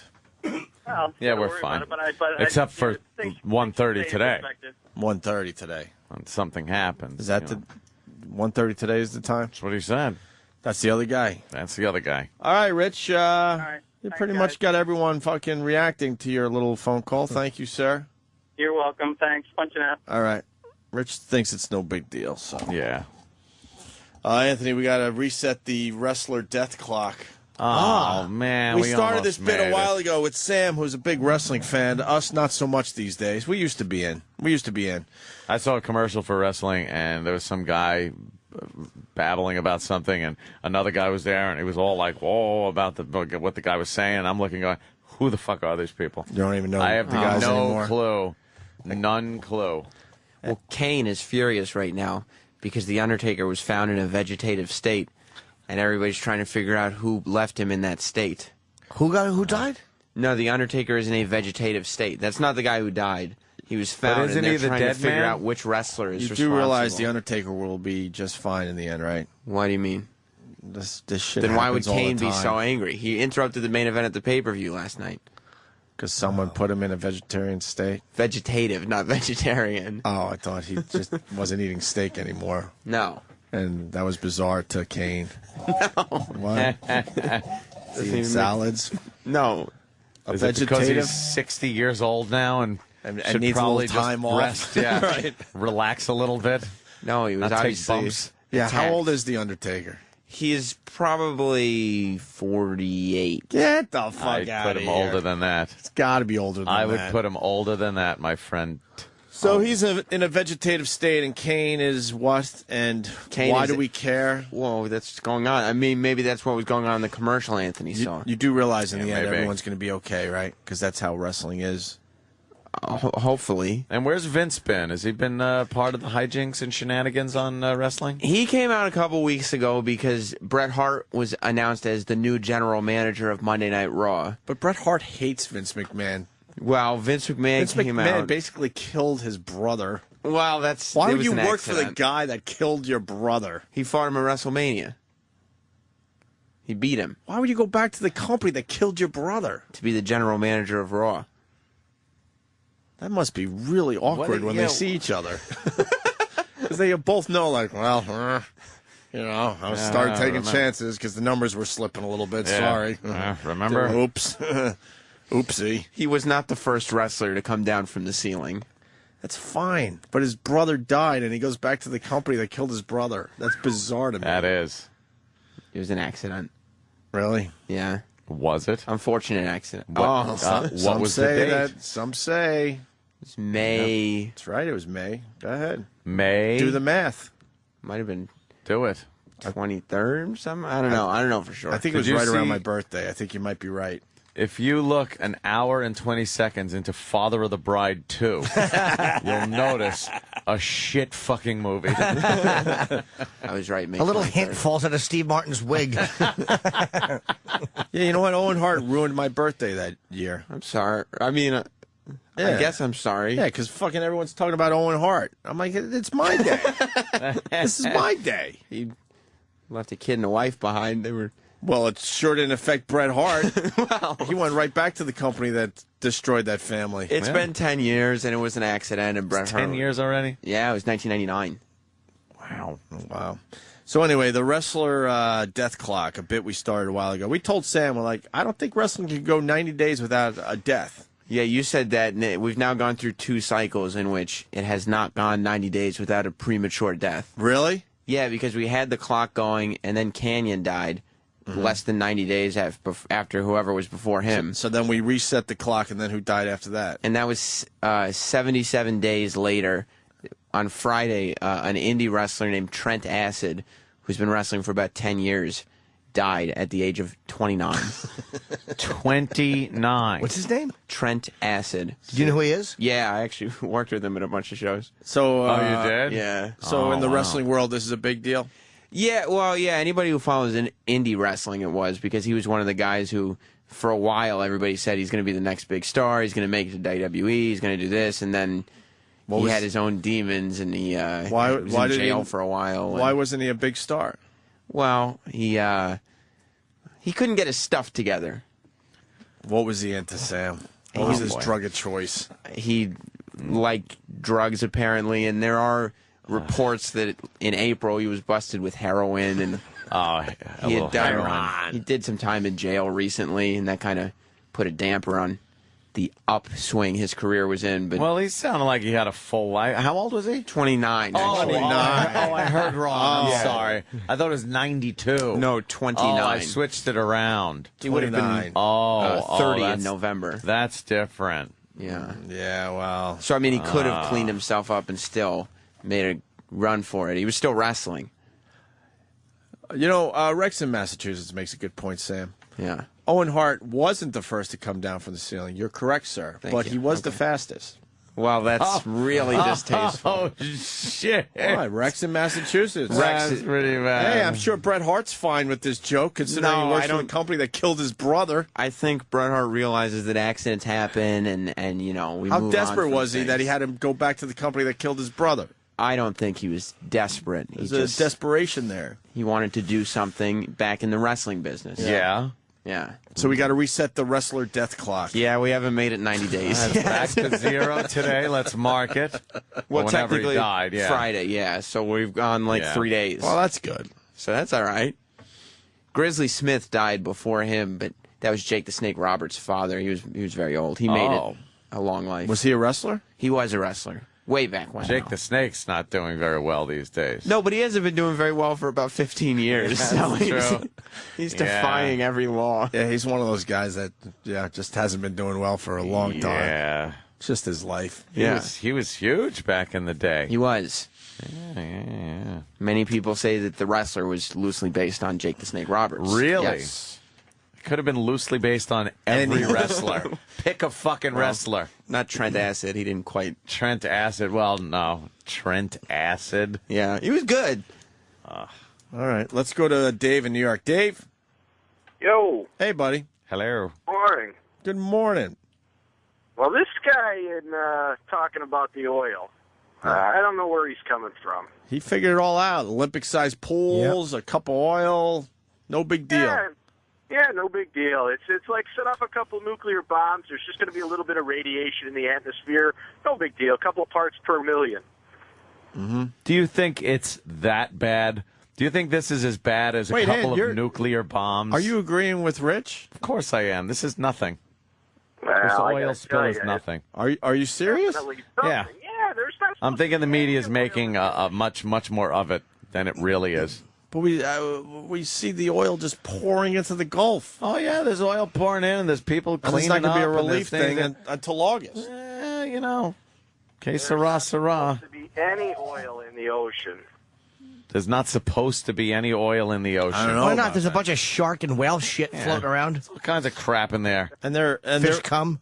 And there is oil underneath the fucking ocean floor. And it breaks up and fucking diffuses through the fucking whole ocean and gets caught up in currents. And before you know it, it's gone. Where's it go? Inconsequential little beads of oil somewhere off Africa. It spreads out. Oh, God. It looks bad localized. If you look at a place that got really affected by it, yeah, it looks horrible. Right. Big dead birds and wetlands all fucking greasy and shit. But, the big picture, the whole Gulf, don't worry about it. Yeah, It's that's fine. like just a little Chernobyl. It's fine. All right. And it's fine with the oil spill, too. But then why is Larry King doing his thing? Ratings. Trying to get some ratings. Trying to get people to notice him. Because the ratings are dropping for his show. I read a poem about footprints in the sand. Will the oil affect the footprints and Jesus carrying me during my hard times? Comment. Oily footprints in the sand. Oily footprints in the sand. We could rework that little... Is it a poem? I noticed during the toughest parts of my life, there was only one set of oily footprints. In the sand. And another set from the sister of the girl that I'm married to that I was fucking. Cum prints in the sand. Question. How will this affect my infidelity? Stupid Larry. How the fuck did they do this Red Bull air race? They're showing the footage on TV. I'm amazed. They I set don't those get it. pylons up. They're so low to the ground. They're doing hundreds of miles an hour. It's amazing. It's a plane. Yeah. Is this a demonstration or is this a new sport? This has Does been a anyone sport know? for a while. So it's a sport and they go from what, city to city? Pylon racing, yep. Wow. That's just amazing. They used to do this in some planes that were just sick and constantly crashing. It was always a crash. So there's no watch it. Was there any crashes over the weekend? No. Nothing, huh? No. They use these blow-up pylons now because they used to hit the pylons and the wings would rip off. Now it's like an inflatable pylon. So that they have a chance to survive if they hit it? Yeah. What's the fun of that? They're going to fill the fucking pylons with gas and put small children on top of them.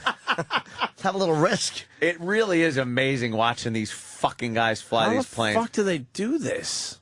They are amazing pilots. It really What's is. the space sick. between the pylons that they're hitting? When they go through, Not much space. There's Unless they go sideways like that. That's a slalom. Yeah, and then when they go flat, it's pretty close wingtip to wingtip. That's just amazing. Yeah. How fast they going? Fucking cool as shit. Doing probably 30, 40 miles per hour. That's what I thought. Yeah, that's unbelievable. Eric in Colorado. Eric? Well over 200. Yeah, hey, I got a question for Sam. If Sam said the Undertaker was in a vegetative state, Yes, so that's if right. the Undertaker dies, who buries all the other dead wrestlers? Yeah, that's a very good point. If the fucking Undertaker's, yeah. He's in a vegetative state. So who's gonna? But he's the dead man. Yeah, who's gonna bury the wrestler that died much too young? Well, Trent Acid was not a WWE superstar, so I wouldn't. Was he think ever in the WWE? No, he probably could have been if he had gotten his stuff together. Isn't the Undertaker a zombie? He's the dead man. He's not officially. So how the fuck is he in a vegetative state? Hopefully, that's a great question, and hopefully we will get to the bottom of it. Are you worried? Yeah. I mean, they haven't. Yeah. He hasn't been on TV. What are you doing? Kane What attacked. surgery is he getting that they have to fucking? Yeah, he's dead. Well, last night at the pay-per-view, Kane attacked CM Punk, so he thinks the Straight Edge Society might have something to do with CM this. Punk? Yes. Never heard of CM Punk. He's the leader of the Straight Edge Society. Straight Edge Society. Society. Yes. Society. Yes. They're just the scapegoats. And you take this all in. Yeah. The pay-per-view was good last night. There was a paper. See, I don't even know when the pay-per-views last are. night, Anymore. was it? They used to Was it? promote all those pay-per-views on our show. New WWE champion, new world champion, new women's champion. Who's the new WWE champion? Sheamus. Cold? Sheamus. Where was Stone Cold in that? Stone Cold was not in the match. He doesn't wrestle actively anymore. Oh. He's not an active wrestler. He stays home on his ranch now these days. Yeah. Oh. Twitter's ridiculous things. Like what? He's in. Let me find it. Do you follow him? Yeah. Do you follow all wrestlers? Not everyone. A lot of them are Twittering now. Quite a lot of them. So we're going to read a Stone Cold Steve Austin tweet. This should be good. Do you really love wrestling as much as you used to? Or are you getting a little sick of it now? You No, kind no, of no. have to. No, I love it just as much. I watched the pay-per-view last night. Do you get excited? Very excited. How does when there's a good angle going on, I get very feel excited. She's not excited about it. No. She's How not. does she feel about it? About your interest in it? Not so much wrestling itself, but your fanatical interest in wrestling. She's accepting of the interest in general, but I mean, once it's on 4 days a week. You do watch it realize 4 days a week? I try to. You do realize, you're an asshole. She's completely above you as far as your league goes. Physically, and you mean? You're in every way. Okay. In every way. And you are acting like a little baby. Wow. With your little baby show. And do you realize she's like a young woman who probably wants a responsible guy at some point in her life and looks at you and goes, he's a child. I don't think he eats little chicken nuggets and French fries. I don't call them that. And watches wrestling. It is rated TV PG now. They have shifted more toward a younger demographic, but there are still plenty of adult fans. Yeah, those are the pedophiles. They're not pedophiles. Going after the Those young are the pedophiles. No. We learned that from Jim Florentine. So what? Give us a Stone Cold tweet. He'll randomly, he comes up, he says, I just have been asked to sing the national anthem for Game 8 between the Celtics and the Lakers. This could be my big break. And then he says, bad news, folks, there is no Game 8 of the NBA Finals. Hell, I'm already in Boston, ready to sing. Guess I'll grab a bowl of clam chowder. It's strange tweets. Be more funny. Oh. Out shopping today in Beverly Hills, can't find a Walmart anywhere. Thought there would be one on Rodeo Drive.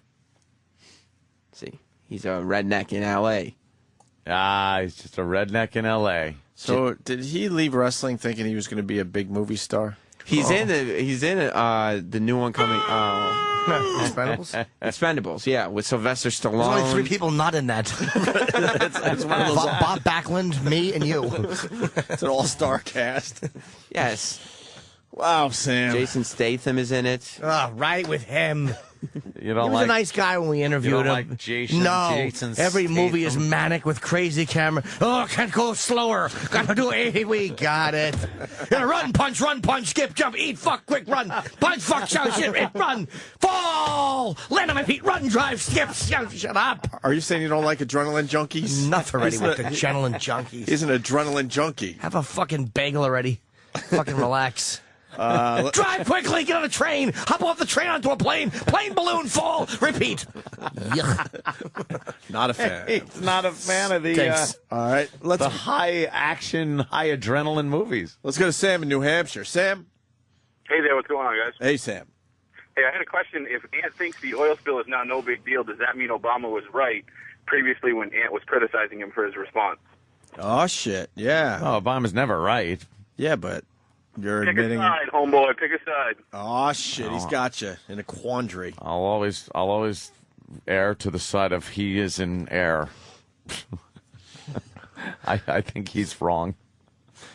All right, Sam, Well, thanks. he has to be presidential. He has to be in control of a situation. I'm saying the media's blowing this out of proportion, and he's got to react to it. And he's not being presidential about it. I'm saying it's no big deal, but I'm just a stupid radio guy who's talking out his ass into a microphone. You really don't think it's a big deal? I'm confused by you today. Not as big as they're saying. Really? Not as big as the press. The press, the press- is all over this. Well, the press, yeah, And they're they blowing exaggerate everything. They but I'm they just blow it wondering. up. Why wouldn't this be? Why is this any different than everything else they report on? Well, oil's just spilling into the Gulf of Mexico for the last 2 months. Wasn't for a week. I don't know. I'm not there. I'm not either. I'm just talking on my ass. Okay. I don't know. I'm just speculating. That guy's math seemed to work out pretty good. Oh, you kind of liked his math. I liked his math.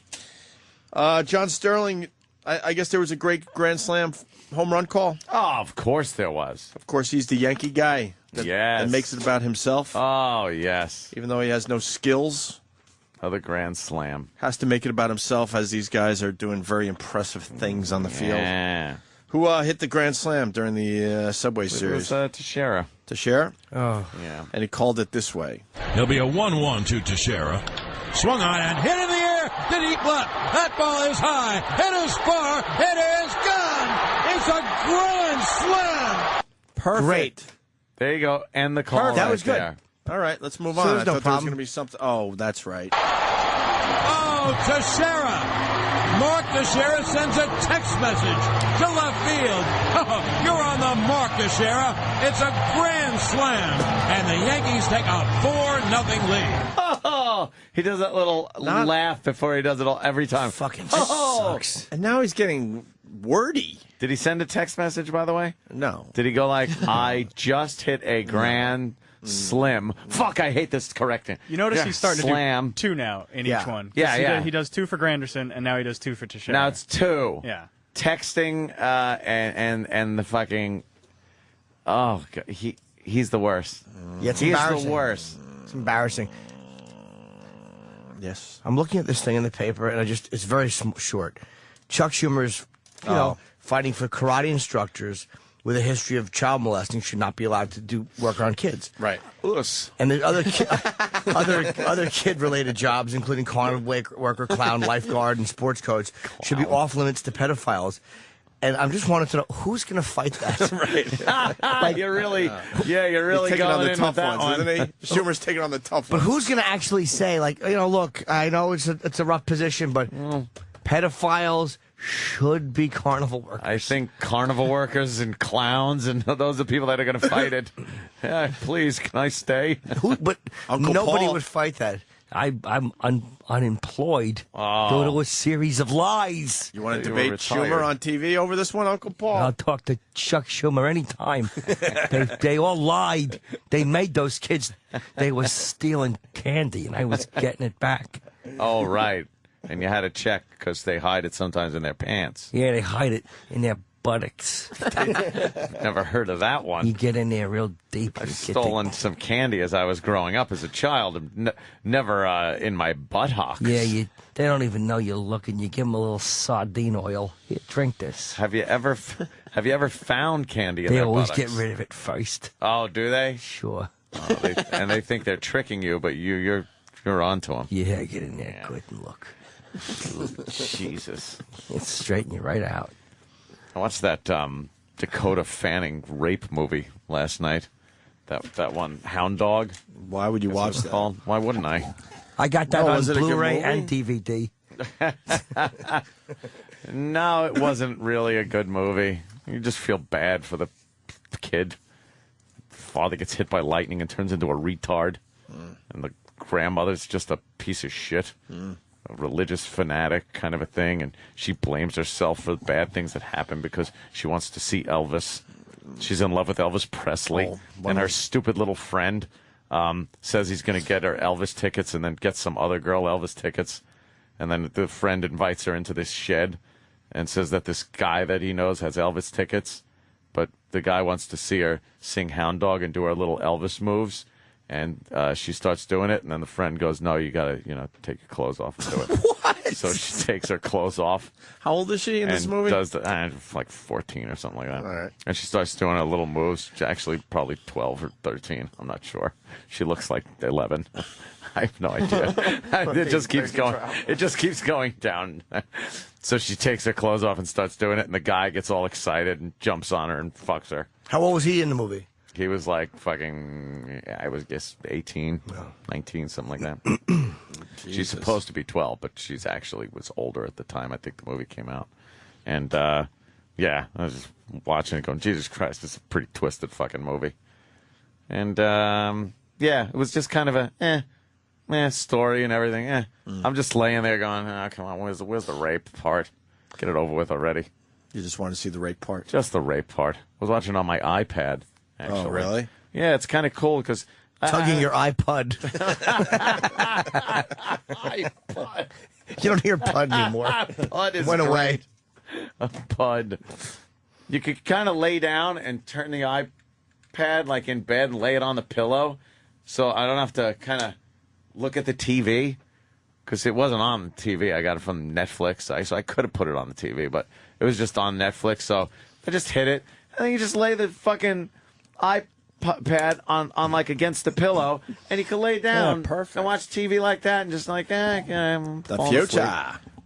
I'm really fucking digging that goddamn iPad. Well, I would dig mine, too. I fucking ordered it in 1984, and it's cocksucking thing still. Hey, fucking Apple faggots, how about you make enough? How about you make enough? I bought I got the new iPhone coming on reservation, and then I try to get one for my chick. Not that I want to, but just because she'll fucking snivel. And they're not taking any more pre-orders. It's like, make enough. Yeah. That's their strategy, though. They want to They want you to want. They want hoopla. Yeah, they want you to want around it. You know? So I got mine reserved, all ready to fucking go. There you and go. what's happening today? They releasing the fucking the actual program, the upgrade today. 4.0. So why would you upgrade if you're going to get the new phone? Like, why play bother? with it now? Yeah. Why bother? For the people that can't wait. Yeah, but it doesn't have the 2 cameras and shit. You just go. What, so you could put shit in folders? No, but it's got multitasking and Hey, folders. wait a few more days. Yeah, but not When does the phone come out? The new one? Wait a few days. Thursday. The new phone comes out Thursday? Yeah. I'd rather wait a few days and just get the new phone. I'm going to download it today. Do that. I'm going to download it and see if I like it, because if the new one, Bob Kelly's had it for a while. He said it's actually good. Bob Kelly and his fucking crack shit. No, it's not crack. He's not allowed to have it right now. He's a developer, so he has it as a developer. Yeah, it doesn't matter. Bob Kelly's stupid. He develops nothing but resentment and hate. Look at these idiots. Get your cars off the road. What? Those 2 cars will absolutely move. There's an accident on the Garden State Parkway. Well, in the middle fucking lane, someone rear-ended someone. Yeah, it's a fender. Them. It's a fender bender. There's no damage to either vehicle. Move your fucking cars. They constantly think, these dummies, especially foreigners, that if they move the car, it's considered leaving the scene of an accident. So they don't even want to fucking move the car.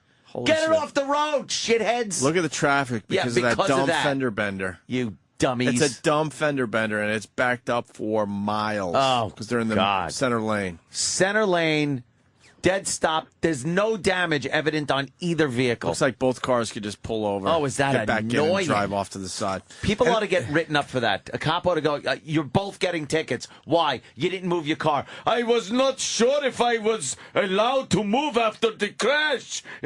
No, you were allowed. Move.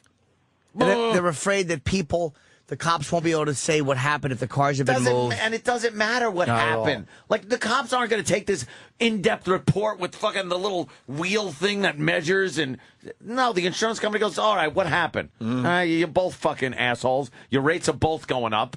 Here's some money. Get off the road next time, shithead. If they see one car front dented and one car rear, they got it. I think they pretty much can figure it out. This is why people are getting the upgrade, Anthony. You've lost touch with the common man. I have? You certainly have. Mike in New York. What's up, Mike? Hey, Mike! Hey.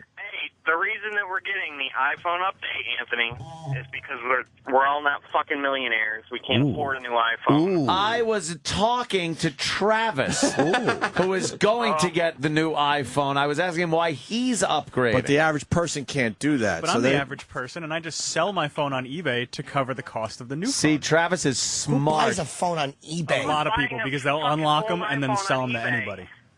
An unlocked iPhone is strong. People love that shit. I sell mine for $350, $400, and they can flip it for like $6 or $7. How about this? Get this.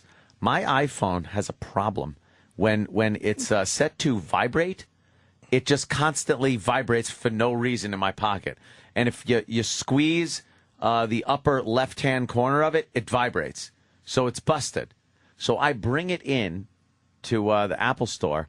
I get a brand new one, which I then buy the new one, and I take the new old one and put it on eBay.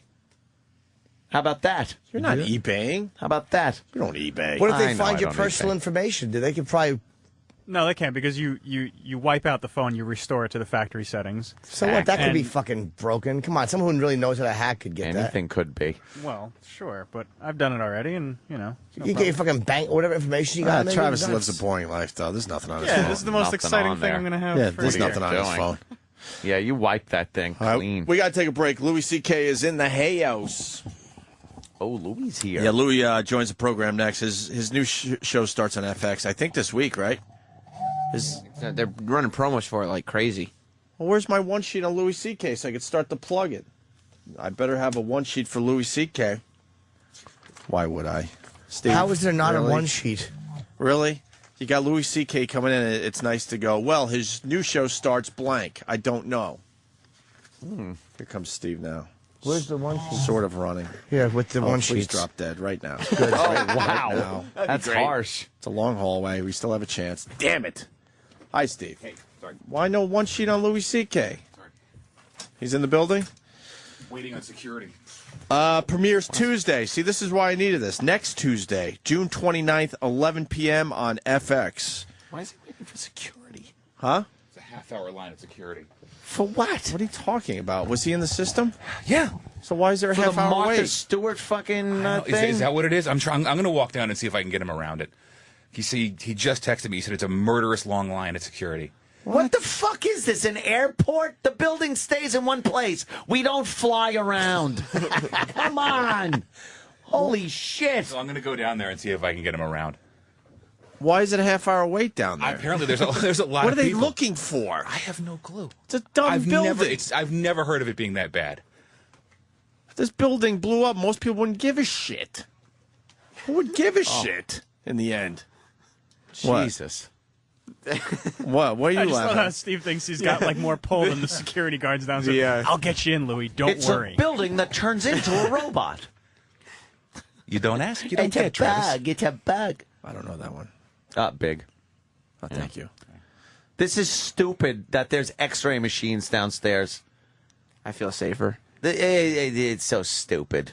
What the fuck? It's a building. It's fake security. It's too. a building. It's just a fucking facade, man. All right, well, we'll take a break. Hopefully Louie will be on the radio when we get back. Maybe the security guys knew about the 9/11, the chair, Patriot? the chair from the Patriot, and then the date in the Samuel L. Jackson direct-to-video movie. Unthinkable. Unthinkable. Why extra security today in the building, Ant? Maybe that's Just saying. it. Just saying. Just saying. I hear you. We usually don't have extra security. Does Samuel L. Jackson say motherfucker in that movie at any time? I believe he does. All right. They were Can't wait afraid. to see that. Downstairs, apparently, it was this whole big, stupid thing today because I'm hosting Red Eye, and they think that there's going to be, like, riots. I know. Well, not just for the fact that you're hosting it, but because I am also going to be a guest on Red Eye tonight as you host it. I tried specifically to have that blocked. It wasn't going to happen. I made sure. I said, I don't care who's hosting, and I don't care what he thinks about me. I'm on that show tonight. It's going to be an ugly war tonight. Yes. And the lovely and talented Ann Coulter. Very good. And Juliet Huddy. Yes. I don't know how I'm going to do as a host. I'm a little worried. No, you're going to do so good. I know it. fine. I think you'll do very good. Am I blinking a lot? Do you think you're going to blink a lot? I know I will. Looking at the monitor. Welcome to Red Eye, where we... I'm not going to... I've watched like Greg and then who was the guy that was co-hosting? Mikey. Mike, yeah, Mike Baker? when he was hosting. Really doing a good job reading the teleprompter and, making it sound like they're just talking. You have much experience with the teleprompter, Jimmy? Let me see if you can tell the difference. Like right now, I am talking in normal voice, and now I am reading Meredith Whitney on TV advises Group CEO. Breaking news. Breaking news. Better be no all right. breaking news. Set your DVRs, people. This could be amazing. I'm really worried. All right. Fox News, 3 a.m. Set the DVR. East Coast. East Coast, yes. There you go. Louis C.K. next. Stay there. The Opie and Anthony Show on the Virus. Sirius XM. Oh, we're very happy. Louis C.K. in studio. He's got his new show, Louie, on FX, starting a week from tomorrow at 11 o'clock, right after Rescue Me. And you didn't even know, but they sent the first 4 episodes to us. Yeah. And I checked it out. I brought it down to Philly, and everyone that was watching it with me fucking loving the new show from Louis C.K. Thank you. Solid review coming in for you. Awesome. I haven't seen it. I get home, and I was away for a few days, and I just got a fucking envelope from here, which I didn't open. And then Steve had made me a copy. Well, seriously? Yeah. Jesus, man. Jesus, man. Fucking hell. It's the pilot and the first 3 episodes. Are you rerunning the pilot? Well, I don't think the pilot ran anywhere yet. No, they'll show the pilot. The first night it's the pilot, and then the second episode, the divorce episode, that one. That's number 4 in your thing. But there's 2 episodes that run the first night. Okay. And I saw Jimmy in it. Yeah, Jimmy was fantastic. A lot of the people that do our radio show in it. Nick DiPaolo, Bob Kelly. Yes, Bob Kelly plays my brother. He's your brother in that? Yeah. Was I supposed to know that? Yeah, it's concerning to me that you didn't pick it up. But it doesn't really matter. It doesn't really matter. Holy shit. He's my brother in 3 episodes, and I don't know if he'll, who knows. He was only supposed to be in 1, but he was good, so I brought him back. And maybe I went and got... I may not have next took a year. leak or something. It was a great scene. I didn't realize he was your brother. Oh, please humiliate him somehow. Oh no, that's why he comes out next year and he has AIDS and he just can't stop blowing fucking people. Dude, I don't know about this.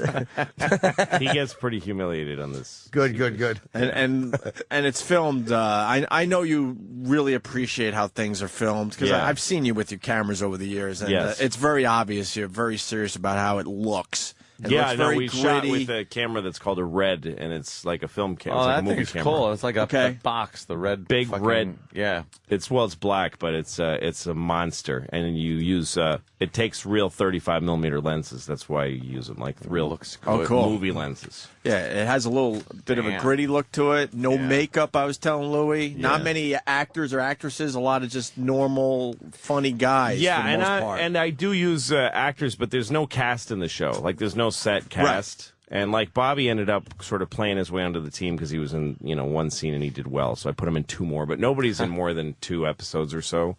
Because when you have a cast on a show, it's like you're making all these bets that these 6 people will stay compelling for 13 episodes or whatever.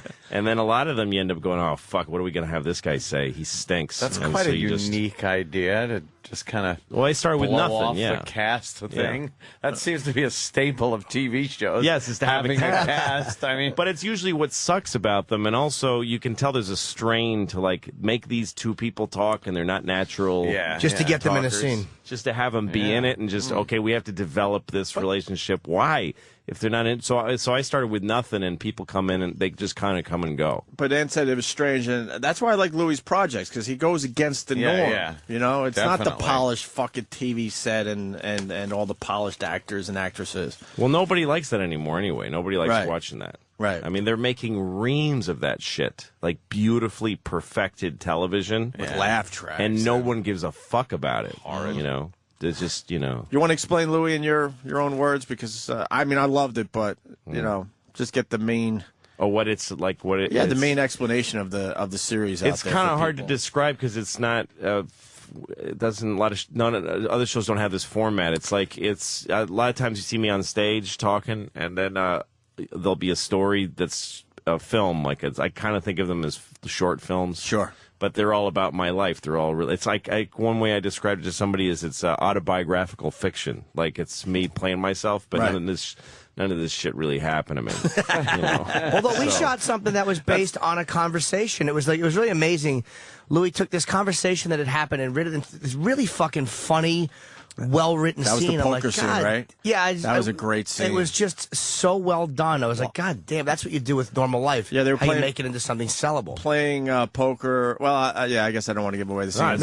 But a lot of funny guys just going back and forth, man. A lot of funny guys, just very natural conversation. That's why I asked Jimmy today. I'm like, was that all improv? Because it had an improv feel to it. But that No, whole it's scene was written. Yeah, there's a few bits that were improvised though. Like there was a basic thing of this conversation going on about a subject, and then everyone riffed, and I used a little bit of something. from something. I thought Rick was very good. Rick Chrome, Yeah, who's he was really excellent. He's at the comedy show all the time with the glasses, and he just really was good, man. Yeah, comedians have a certain thing that they do. Comedians work well under pressure. Like that's what makes them. They're not good actors. They don't have good acting skill. Jimmy's like has one of the worst actors I've ever seen. I'm awful. But It's horrible. oh my God! I just That's my when we were one doing- scene appearance. when we were doing that scene, I remember he tried to remember something, so he'd look up like. Like it was like so ham-fisted. Yeah, exactly. No, he's great. Did he but fold his arms? I even waved my finger. Scratched his chin. And, Yeah. No, Jimmy's a good example of guys who, it's not like they have this, like, well-bred acting skill, but if you put them under pressure, they'll give you a good performance. Sure. Like, actors, you have to really make them feel good. You have to say that you actually, when you criticize them, it has to sound like a compliment. You have to go like, that was so great. I'd love to have a variation of that. And by the time you're telling them how the variation is, it's the opposite of what the shit they is that did, they did. the Because crap if you they tell them, did. like, I can't really use that, they just fucking fall. Yeah. Under pressure. Yeah. But guys like Jim and Rick Chrome, who's just an old comedian guy, I told him during that thing he was fucking up and not getting some stuff right. In front of everybody else, I said, I really need you to do better than that. I'm not getting the information out of you. You got to step it up. This all comes from you. And I saw him go, oh, fuck, okay. And he nailed it. He did nail it. Yeah. So that's what these guys are like. Yeah, and it's fun for me because it's Caroline's, it's the Comedy Cellar, it's that whole environment that you guys live and breathe in. Yeah. And your stand up, how it's filmed. I told you last time it's uncomfortable to watch, and I know you were going. Yeah, it's I supposed know to be. you were going for that. I Yeah. have no doubt in my mind. Well, a lot of comedians that have watched it with me have said, "Oh, this is terrible. It looks like you're bombing, and it's too the camera's too close to you." And I realize that's because they are comedians. Yeah. Right. And they want you to shoot the stand-up in a very vain way with a beautiful floating camera like it's a special. Right. But it's not a special. The stand-up is part of the story. The fact that I am a comedian and I talk about stuff on stage that happens to me as part of the story. So the camera's a bit too close and the angle's slightly uncomfortable. Yeah. And I know Louie did that on purpose. I Yeah. had no doubt in my mind. Yeah, so I it's had no awkward. problem bringing it to your attention. But we all loved it, Lou. And it starts Thanks, man. a week from Tuesday on FX. No, and I learned. I mean, Jim's one of the guys I learned it from on Lucky Louie. That if you have comedians, they're just sort of a murderer's row. It's like the meat of your lineup. Right. Those are the guys that you can count on. Nick DiPaolo to is come great. across. Nick is great. Nick's a very good actor. He's in one of the episodes. I don't know if I saw It's the him one where we got in a fight in the Over episode. Obama and people thought that it was real and it was on YouTube for a Oh, minute. that was Yeah. okay. We talked about that was with that you. episode. That's right. Okay. Yeah. That's right. They kind of blew the fucking bit. Yeah. Yeah. Because some asshole had to fucking put the Yeah, there was an extra with an iPhone and he recorded it. Right. And he posted it online like it was real. Prick. Right. But Nick was great. Yeah. We went after him though. We heard we fucked up his life, I think. Good. How many episodes? 13. 13? Mm-hmm. Second season? You'll never work in Second this town season, again? who knows? I won't know until it's Who on the air. knows? Okay. And Ricky I Gervais. mean, they didn't cancel it yet. It's not been on the air yet. Jesus. So we'll see. Ricky Gervais is in one episode. Couple episodes. Yeah, he's on another one. I saw one. He's a doctor, and holy Yeah, shit, it's you and funny. him going back and forth. Fucking A. Some of the funniest stuff I've seen on TV in a long time. Yeah. Ricky Gervais fucking kills for No, Louie. he's really good. He's really good. Yeah. Damn. So that's the show. Should have watched the episodes. You would love them. I know. I got them sitting right in my house. They're all, again, Steve's copies. It's wonderful. Steve whipped off a few copies. Yeah, he Louie. whipped off He's some got to stop copies. doing that. That's not okay. No, I wouldn't. I mean, there's still three. A lot of it's a good month before these are done airing. Yeah. How about Steve comes down here? Because I think he's giving them out to pretty much everybody. No, I just. It's funny because when I heard that you had the first four, I was like, huh. They sent him to those guys at Satellite, those fucking... Yeah. Not you guys, but yeah, I mean, Just a regular guy down the hall. Do they only send one copy like this? Is that I'll destroy after I view it. I will not. No, it's safe. upload I didn't know what it's it safe was. in your house. BitTorrents. And your house, and your house. I don't know but- where my copy is right now, Lou. Oh, That is right. the God's honest truth. all right. Come on. I think I might have left it in Philly. I didn't know what it was. Steve, So, what are you Steve, doing? how many Louie's not laws- happy with you. How many FBI laws did you How break? many of these fucking things did you run off? Hold on. What? Oh, sorry. Just enough for these three because we only got one copy of the previews or the first episode. So And I put it up on uTorrent so that they could download it. But I told everyone, please leave it alone. Are you implying that I would do something illegal? Because that's not true. You made one for Opie and one for Jim and one for Ant. Yeah, because I asked Who's the original Michael. ones? It's right you there. make- The original's right there. You asked Michael O'Brien? For two more because okay. we needed enough for the three guys to watch. He said I only had one, and that's the one I gave you. So Okay. what do I do? Do you have a copy? No. You're a liar. I don't. Why would you lie? I don't. Why are you lying? You have the I'm first 4 episodes of Louie's new show, and you didn't. I don't. You I didn't haven't- double copy off for yourself. Not yet. I'm not saying you would take that copy and then make a 100 I copies. don't. I haven't seen it yet. I made them for you guys, and then I think I made one for Sam too. This Yeah. was coming with Sam's me. got a copy too. Coming with, yeah, you better just Louie's a take little that. paranoid. Why wouldn't you Jesus. just give that to somebody and then make 2 copies instead of 3? And why does Sam have a copy? Because Sam was supposed to do the one sheet, but he This is didn't do it. how this happens. Yeah. It only starts See? with a couple copies, and Yeah. you know. Well, okay. Look, the I next had time- all right, I the had to next dump a time- few copies for the people in Philly. By the way, that's So, why you know. I don't believe in any conspiracy theory. Because you can't give 4 people copies without it ending up going somewhere. Right. No. It's like no one could keep secrets. My one copy's at least 10 now. It Oh, multiplies. Jesus. Yes, Oh, that's how no. it Better works. not be. You Steve. shouldn't do that. Best not be. All right.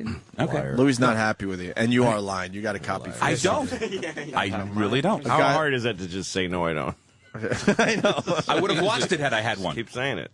All right, Oh, and here's the other. Oh, is that There's me right mine. here? Okay. That was in the time. Louie. Don't you love seeing it like this? There it is. Louie's not There it happy, man. This was Sharpie.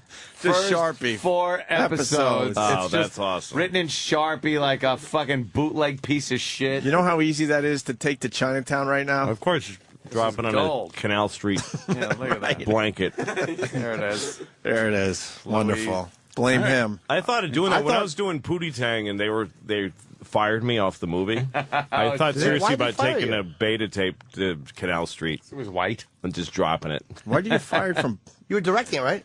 Yeah, I wrote it and directed it. And they fired you during the movie? No, I was during the editing. I got to shoot the whole movie. But Wow. When During editing? Yeah, well, that's when What all the did you fighting do? happens. The editing is when things get bad. Yeah. That's when nobody likes the movie and they fight over how to fix it. You have your idea of what you want. Did you just shoot eggs out of your nose? Yeah, it's all over my hands. Who fired you? The studio? I didn't officially get fired. I just they do it in a really fucked up way. They flew me out to L.A. because they moved the editing to L.A. and they flew me out there. And then I show up to give notes, and they go, "What are you doing here?" Like I go to the studio where they're editing. They go, "What are you doing here?" I'm here to give, to edit. And they're like, "No, go to your hotel." They put me up in a really nice hotel and flew me out first class. They said, "Just go to your hotel and we'll send you the reels as we cut them." And I'm like, "Well, then I give you notes over the phone." "No, because we have to lock the reels now. So we'll just." So I'm like, "You just mean I'm going to be the first one to watch the movie?" You're pieces. out of the whole loop as far as. And I was like, "You can't." And he goes, "Fuck you. We flew you out here. We gave you a first class ticket." Like it was a really weird, creepy way to go about it. Were they editing stuff and you were just like, "Why the fuck did you?" Oh, I hate it. Cut it like that. I hate it. Yeah. I mean, it's a bad movie. It's a bad It movie. is. I mean, I made a bad movie. I honestly don't know.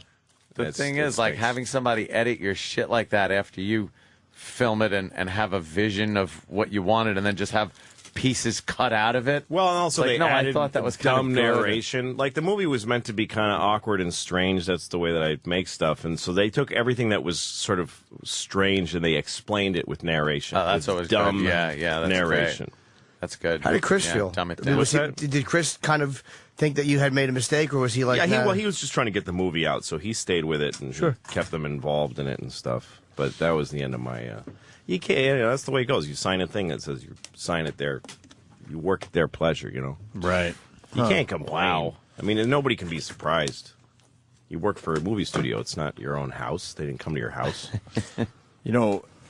And that leads me into this. So you got the new series, Louie, and Yeah. I knew you were way involved, obviously, but creator, executive producer, writer, director, editor. Yeah. It's all you. It's all on you. Yeah, I do all of it. Yeah. Is that just fucking nerve-wracking? It is a lot of work, but I love it. I didn't like having a writing staff. When I had a writing staff and you got to explain to 10 people why you want to do something, it turns into more work. It turns into having you have to have consensus from 10 people to put something on television. What's funny that 10 people all agree is funny? You know what I mean? Like How a do you story get been told by 10 fucking people. How do you get a network to agree to, "Hi, I'll be doing everything"? Like that really isn't the norm there, and networks don't like going too far out of the box. No.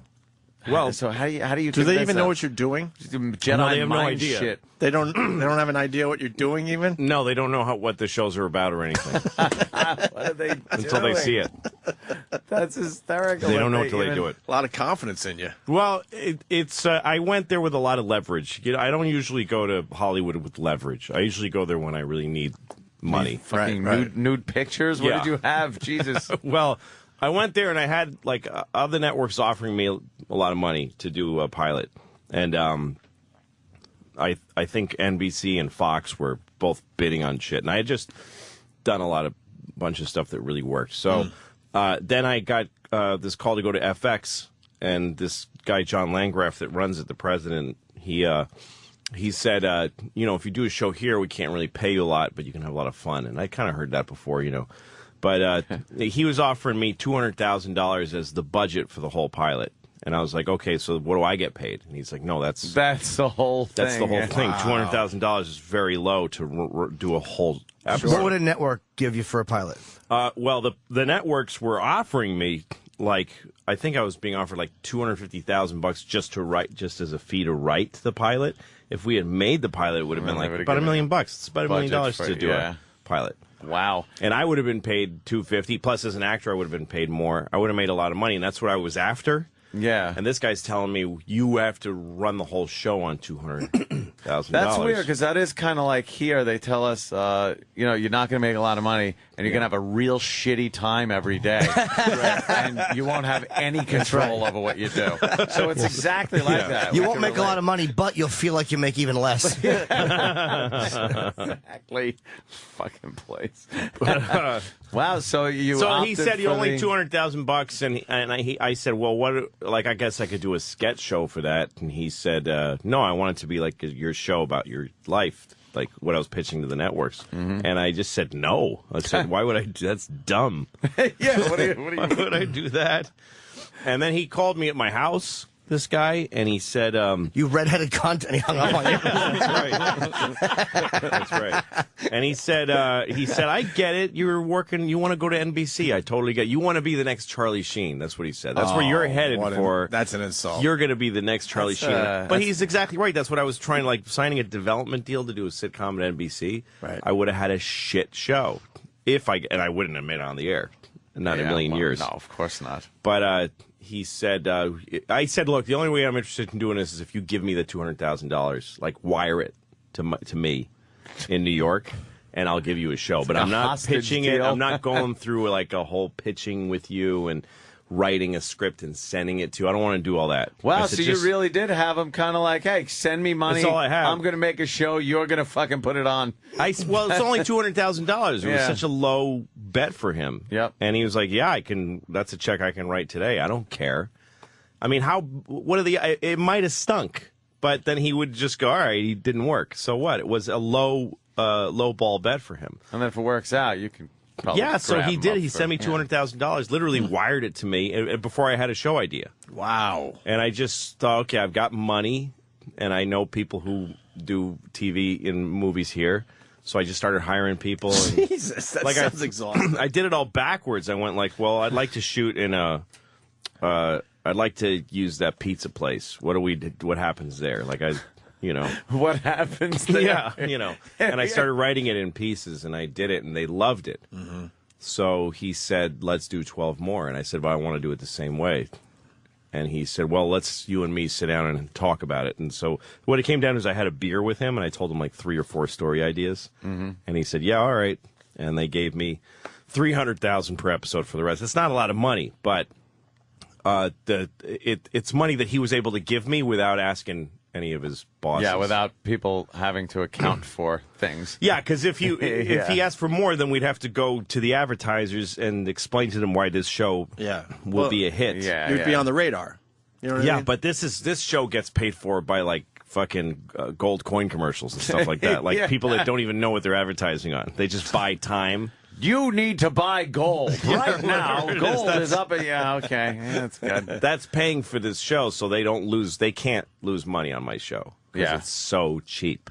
And, And the jumping off point is if it becomes a big success, then I'll end up making more money than I would have. I should jump in. It doesn't look cheap. It's a good gamble. It doesn't. No, it doesn't. I'm amazed how little it costs to make. Well, it looks great. That's because I've been making like independent films and stuff in New York for years, and I know how to make money mean something. There's so much waste in television, and actually I really think about 80% of what it costs to do a TV show is putting it through the network system and giving them their approvals. You remember, Jim, we used to do a table read and a network run through and a studio run through. Notes. And those run throughs are expensive. Like where you have to stage the entire show, and the only reason you're doing it is to show it to them so they can give you notes and make you stay late and rewrite it. And that was HBO, which was a great network, but they made us do all this fucking shit, and it cost a fortune, and it cost all the time we had. But on this show, I write something on the toilet, and I call Blair, my executive producer, line producer, and I say, get me an airport. Let's shoot it. And then we go shoot it. Fuck. That's it, and we cast it. And it's got to be a good feeling. No, it isn't. It's a lot of pressure. It's smart of them because I'm so scared for the show to stink. Right. For them to watch it and go, this was a huge mistake. Right. And so I obsess about it. I work much harder than I did on other shows. And I'm so excited for them to get a show because they don't even know what it's about. And if I get a guest star in it, like when I got Ricky, they didn't know I got Ricky. They were just watching. They're like, "Fuck, Ricky Gervais is in this." Like, how did he get him? Somebody was jerking off in an office when they heard that. Oh, news. yeah. How much did you give him? You got Ricky Gervais. I had no idea. You got your face, and we gave him $200,000. This fucking guy. Yeah. Yeah. So he kills it. So that's the trick. Right if on, the show man. starts to stink, they'll come calling and start telling me what to do. But for now, they don't care. Can we put in a little blonde kid named Oliver? Like, with the death knell. So, Louie, because I guess I'm obsessed by you, what's going on with you and Twitter, man? Oh, yeah, I guess I get drunk in Twitter sometimes. Is it real that you're getting drunk and It's tweeting? happened twice that I've been on airplanes and drank. This last time I didn't eat. Like, I worked all day, and I didn't eat. Like, I worked too much. I forgot to eat, Right. And then I get on a plane, and I get a rum and Coke. And we had to sit on the tarmac for a while, so they started giving us more drinks. Yeah. And I got fucking bombed really fast. There's something about rum. Yeah. And I twittered. I was doing a show at the Improv, so I twittered to say, "Hey, I'm doing a show at the Improv, and fuck you, motherfuckers." Like, that's just the way I said it. And I started going, fuck this, and I started saying this shit. About Sarah Palin? Yeah, it came out, and it wasn't like I'm going to shit on Sarah Palin. It's just that I think I said something like, I'm drunk enough to shit in Sarah Palin's mouth. Right. And I picked her because why not? you. Yeah, exactly. Yeah. And then I got her clanging around in my head and started saying everybody should spray diarrhea in her face or whatever. I don't know what I said, but I got into it. Yeah, there's a whole network of people like, Louis C.K.'s drunk tweeting again. And we all fucking jump on and check it out. And then I think the first time you did it, the next day you had doubts or something because you wiped out the I took it all down, yeah. Yeah, you were like, oh, fuck. Well, I gotta get took rid it of all down these. because it wasn't my best work, really. I wasn't worried. Oh, okay. I'm not going to run against Sarah Palin in the primaries. I just looked at it. I'm like, come on, is this really what you? And the thing is that stuff you put on the internet and then it just stays up there. I don't think you have to just leave it up there. It could have its moment, and then you take could it down. Take it down. I like but they taking do stuff the down. Twitter's tweets stay up there. Yeah. Right. They're there forever Right. somewhere. Yeah. Other people. The Library of retweet it, Congress, and apparently. The Library of Congress is now taking them, and because this is real important stuff. 99.9% Yeah, I don't get that. I of don't know it why is they're doing that. so important. I'm sure it's some way to tax us. Yeah. Somehow Exactly. there'll be a Twitter tax. Sure. Yeah. We got Louis C.K. in studio, and we got James in Westchester on the phone. James? Hey. What's up, James? I just wanted to say that a few days ago, me and my friends were having some drinks, and he showed me 2 Louis C.K. YouTube videos, and I'm instantly a fan, and I'm so excited for the show. Well, which two were they? The first one was a Horse gag. And Tub Girl. That's right. That wasn't And Louis in that beheading video. somebody in Iraq. The first one was a YouTube bit where you're talking about only white people should time travel. Oh, yeah. Well, it's not exactly what I said, but. Yes. It wasn't time travel, it was vote. And the second one, I think, was a promo for your new show where you're thinking about making a porno. Oh, yeah, the Bobby Cannavale thing. That's right. Yeah, that was very, very... I just want to say, because of those two videos, I'm now so excited for your show. I'm an instant fan. Thank you. There you go. So you'll be checking out Louis' new show on FX next Tuesday night at 11 o'clock. Absolutely. All And right, everyone good. else should. Yeah, I think they should. I really enjoy it. I think our audience especially is going to love the show.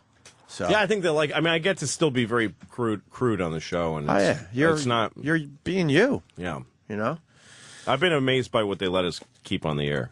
There's some nudity, all that's going to stay in there? Yeah, and on the Ricky episode, at one point he says, your cock looks like a dog was sucking it off. Yeah. And then he started chewing on it because he thought it was a blood and cum-filled shoe. Yeah. That was the first thing we said, that it went to Standards and I was biting my nails. And the email that came back was, Standards has no requests.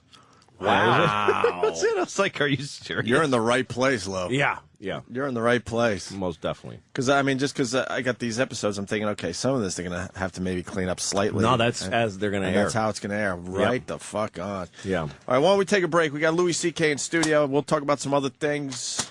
Louis' new show is going to be on FX next Tuesday after Rescue Me at 11 o'clock. Make sure you check it out. All right? That's it? Yes. The Opie and Anthony Show on the Virus. Sirius XM. We're hanging with Louie C.K. today. Once again, his new show, Louie's on FX. Next Tuesday is the big premiere at 11 o'clock right after Rescue Me. And I've seen the first 4 episodes. I want to say it again. I'm fucking loving this new series from Louie. Thank you.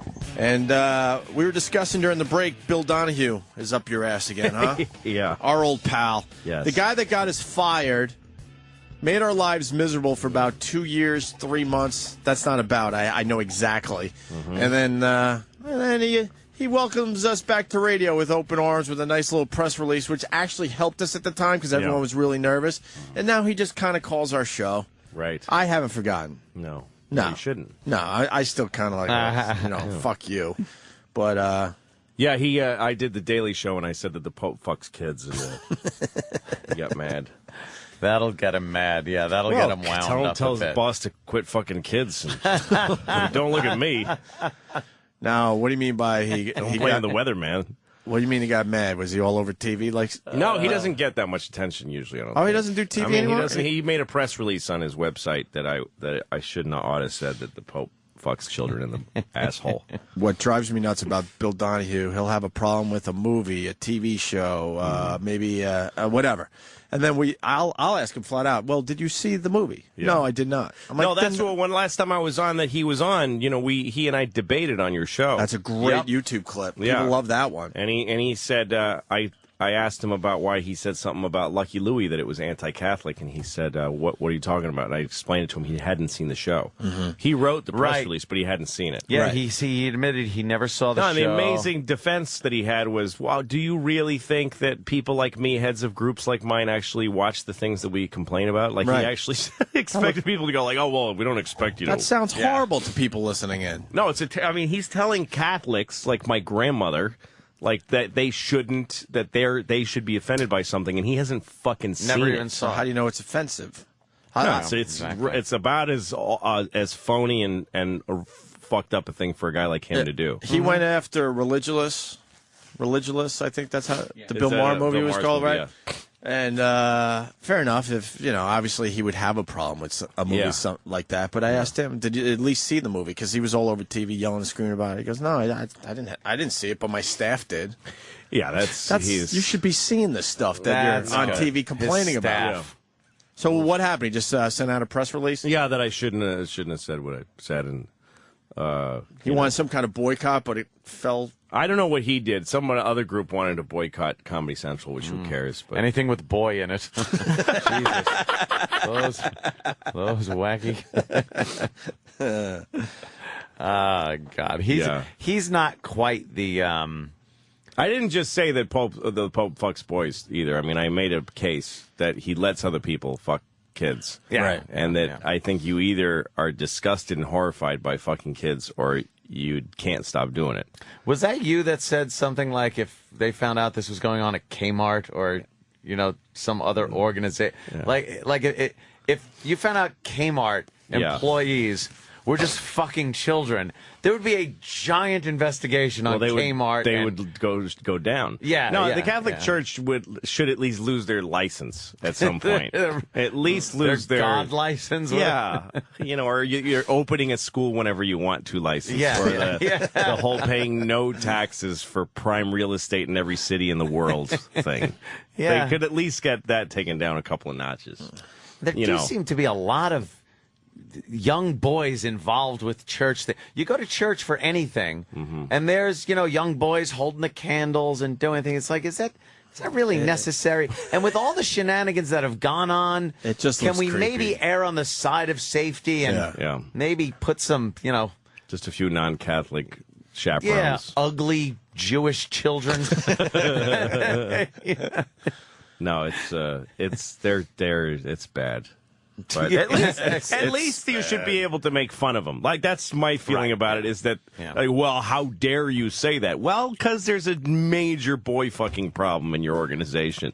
And at least you're going to take some shit for it. Yeah. Like, no one can even say anything. No, you can't say a word. All religions, though, are so fucking like, oh, you can't say that. It's my religion. Well, sure I can. It's like, who gives It's not a shit? mine. Yeah. That's blasphemy. Not to me. I'm not Catholic. Ain't my God. And by the way, it's not against their God. It's the fucking Pope, who's a human being chosen by other men to be Pope. It's just an election, like fucking like Chuck Schumer.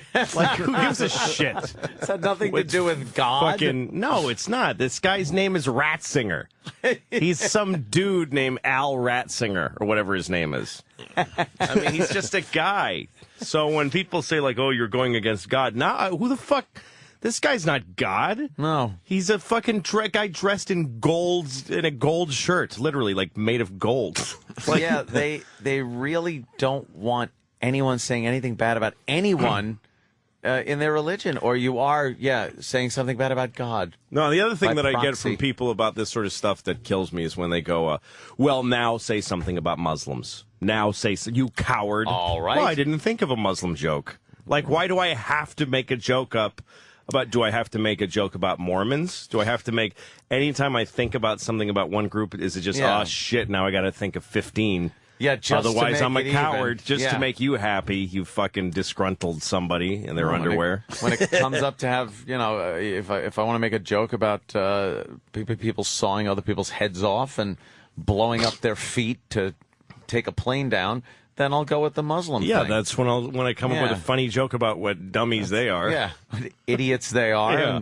And, the Jewish jokes, they write themselves. Yeah, exactly. Yeah, and by the way, the thing with the Muslims is that there's not much to make fun of because what they do, they're nailing it. Yeah, they're really just killing people let in them airplanes. Roll. Yeah, exactly. let them roll. Boy, they stink at being terrorists. No, they're awesome at it. Hey, what was up with the Father's Day clip? You made that for somebody? Oh, see, everyone sent it to me yesterday, but I was traveling. I was down in Philly for the day, and just CBS called me and asked me. But people said it was really funny. The morning, CBS this morning, and just do a thing about fatherhood. Oh, you did CBS this morning? Yeah, so I just ran in and did it. Osgood. Yeah, I guess I didn't meet any of those people. Here, across the street. This is the commercial, the Flomax commercial. Yeah, the commercials. Now I got to check this out because people said it was well done. Used to really be the Wild West on the internet now. Internet. People put commercials on stolen clips now. Yeah, clips from my special that have been people have just pirated. I don't care because it just gets me out there more. But they have commercials on them.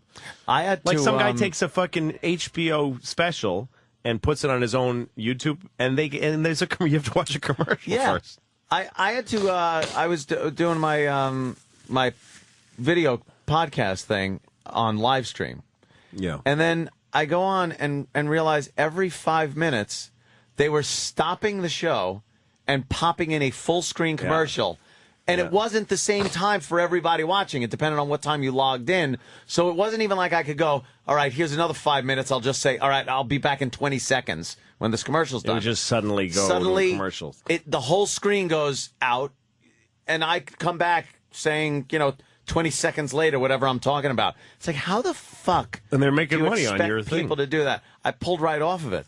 I went good. to Ustream now because it's like, why am I going to just sit there and I don't mind the little pop-up strip on the bottom. You got to deal with that at times and shit like that. But that's like, who thought of that lame-ass idea? And who's going to sit there and keep doing a show when they just cut your show off every 5 minutes? No, it's ridiculous. And they're making money on you. Yeah, they're making money on on your personal Exactly, thing. yeah. No. Well, here's Louis C.K. on Father's Day, which obviously was yesterday.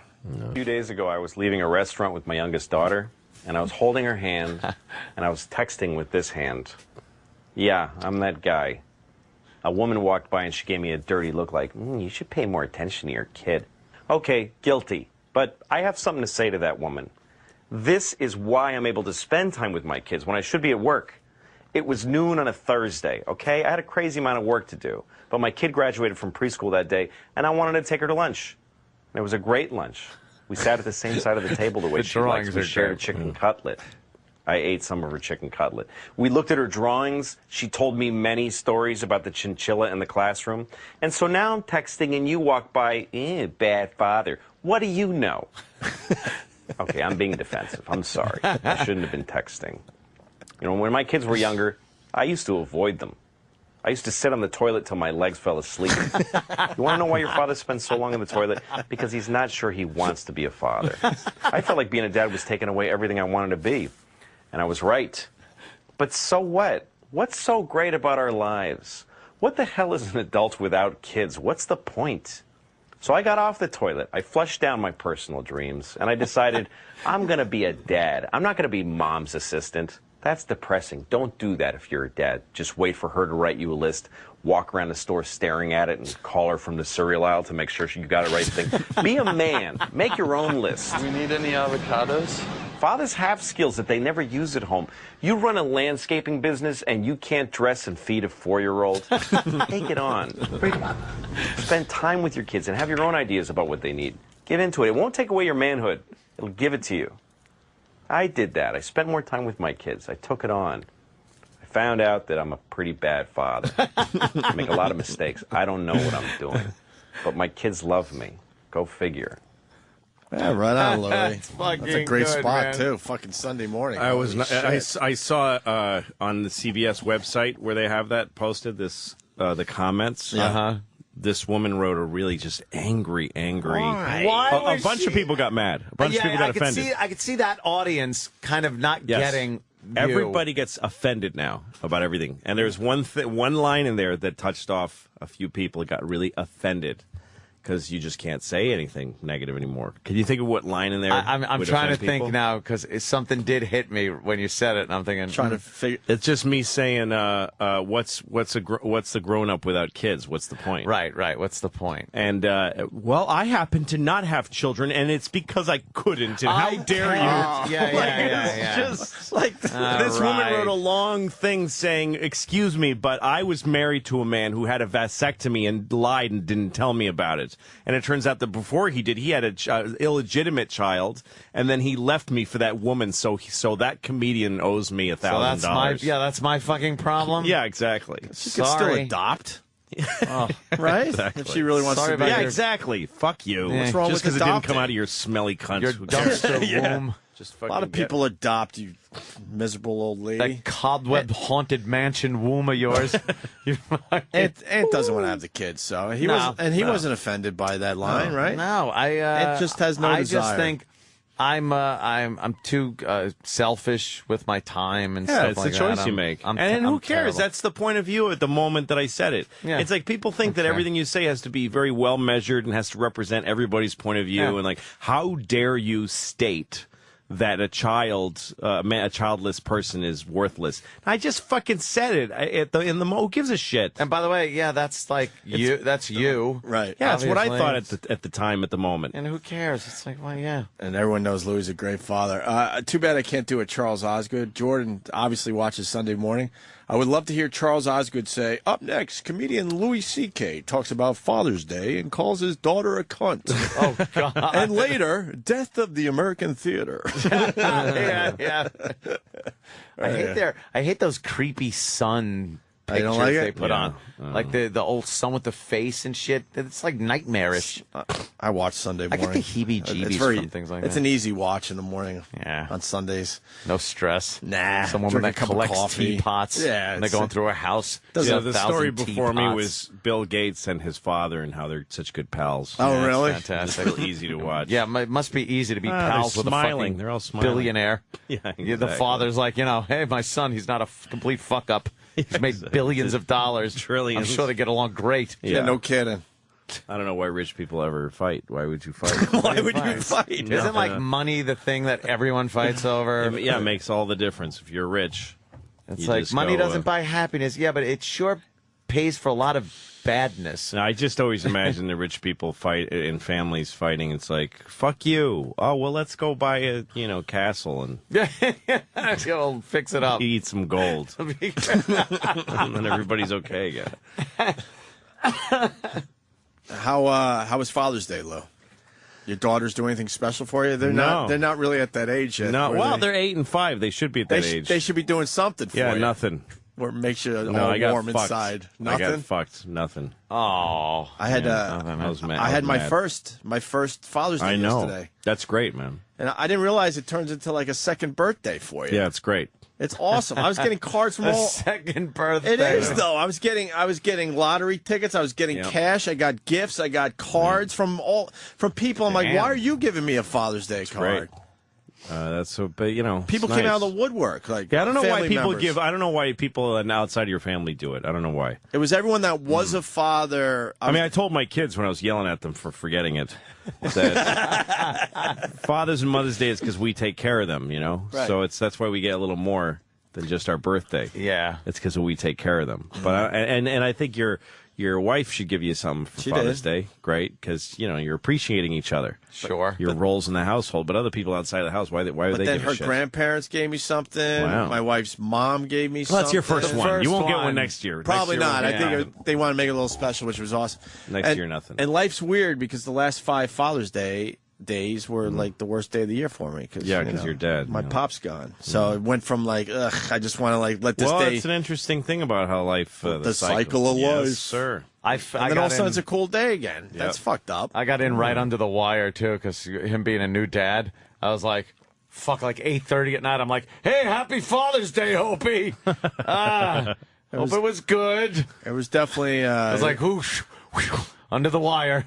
Yeah, no, I was mad at my kids for forgetting, and then I thought, should I call my dad? And I thought, fuck that, I'm not calling him. I didn't call him. I was just surprised you thought of me outside the show. I was like, wow, Jesus. Thanks, Ann. Well, because I was thinking it's like Father's Day, because then everybody was pretty much leaving the house. Yeah. And it gave me time to think for a second. I'm like, oh, yeah, new fathers. There's a few of them. Like stupid Travis. With his beard and his kid, trying to hide that he's gay. What are you doing? You really went the distance, didn't you? Had a kid and everything. Yeah, I'm all in. I had to. Never mind. Well, What? now I have to. Now you have to. I had to leave my kid for the first time yesterday. I'm fucking all of a sudden I got teary-eyed. Yeah, I'll admit it. I got teary-eyed, and everyone's like, "You faggot!" I know. In front of a house full of people down in Philly. Tough. There's some tough people in that house. You mean you're going to be away from the kid for a for while? a couple days because she's visiting family down there. I have to. Philly, did they throw beer on you and fucking batteries? Right, throwing batteries as I'm trying to leave the house. Philly, I'm like, and I go, maniacs. this is what this is about. Like it finally hit me. Like, oh fuck, okay. Yeah, no, because you've been with this person their whole life, so 6 weeks. Yeah, it's their whole life. I'm at the point because it's only 6 weeks. I'm convinced we're just babysitting. Yeah, I'm waiting for the parents to show up and like, oh, okay, that was nice that I was babysitting for 6 weeks. Yeah, I'm like. only starting to realize. Wait a minute, this is. No, so I remember when my ex-wife gave birth. She wasn't my ex-wife then; she was still my wife. But we were divorced before the baby was born. Right. All that happens. Oh, hell yeah. I knew a guy, a writer. I worked on the Cedric the Entertainer's show, and this writer, James, he had 3 kids, and he said, when my wife gets pregnant, I just leave the house. I just leave for a while till the baby's born, then I come back. Holy shit. Really? I was like, seriously? What the hell is that? He goes, because I was talking about how I was struggling in my marriage with, the new baby and all that stuff, and he goes, oh, yeah, well, when my wife gets pregnant, I just leave because she gets really, hard to deal with. So I just leave and then come back when the baby's already been born. Wow. And I'm like, how the fuck do you... Because I'm like trying all these... How did you get away with that? Yeah. He's like, well, what's she going to do? She doesn't want to raise kids by herself. It's an amazing... Wow. to totally use your leverage to leave. Yeah. And she's probably throwing shit at him. Oh, just yeah. furious. He didn't divorce her. Just leave. Go get an apartment somewhere to stay with friends. And then he comes back. And she's like, I can't believe you left. And he's like, all right, well, you want to divorce me or what? No, but you shouldn't have done that. Yeah, whatever. Wow. There's some people that run their relationship that way. When I was married, genius. It is. It works. It was smart on his part. Yeah. When I was married, my wife at one point really wanted children, and I really did not. Yeah. But you faked it that you wanted children, though. Yeah. I remember those days. I was like, yeah, all right. No, I was going along with it like I did with everything else in my life back then. I just went along. Don't make waves, Anthony. Status quo. Let's just, never fucking actually bring up your opinion of how you feel about something. Ugh. Just want to smack myself. Yeah. Yeah, it's just terrible. Time machine, man. We're going back and smacking our I want to go old back self. and just punch myself in the face. Well, you get in these relationships where you just feel like forced into certain You're on a behavior. track. Yeah, the you just second can't you get change. engaged, you're on a track that just you have no more control over it. So she wanted to have kids, and it was time to now. She said, "No, we're doing this now. I'm taking prenatal vitamins and I'm doing this and that." So I'm like, "All right, I have to fake coming. Oh my I would God. fuck her. Oh my God. And I would make all the sounds, the faces, the moves, and make believe I came, really fucking shoved it in, and then I'd lay there a while. I wouldn't just pull right So that out. you could so think it that I got could absorbed? Say, yeah, it absorbed up. Fucking went wherever it goes. Oh my God. And I would sit there and oh my God. yeah, and then just be like, go in the bathroom. Jerk off. God. Put little fucking Anthony Jr. down the toilet bowl. Oh my God. Yeah. She never, because I didn't want to have kids. But she didn't realize when she didn't feel all squishy. Yeah, sometimes they're not squishy. If you come real deep and you dumb. fucking stay there a while. She's pretty stupid. And she was stupid. Thank you. You know, Yeah. with that Thank whole you. thing. I know you're contractually Didn't you guys- not allowed to say it, but Yeah, she was a dumb it cunt. was like, Didn't you guys? I'm not in your divorce agreement. Fuck her, stupid whore. Fucking manipulative cunt. Trying to make a man have a baby when you didn't want It's one. about time. Fucking Am I stupid.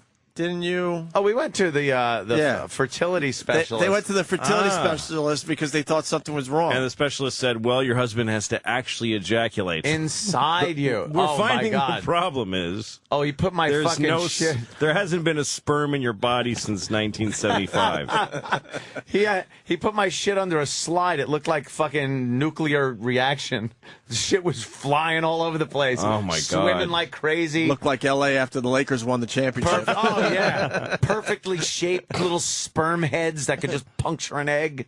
It was great. And then it's like, I don't know what the problem is. Wow. And there I am, fucking sexually How many frustrated. times did you fuck her that way, do you think? It was every time she felt she was ovulating. Oh, my God.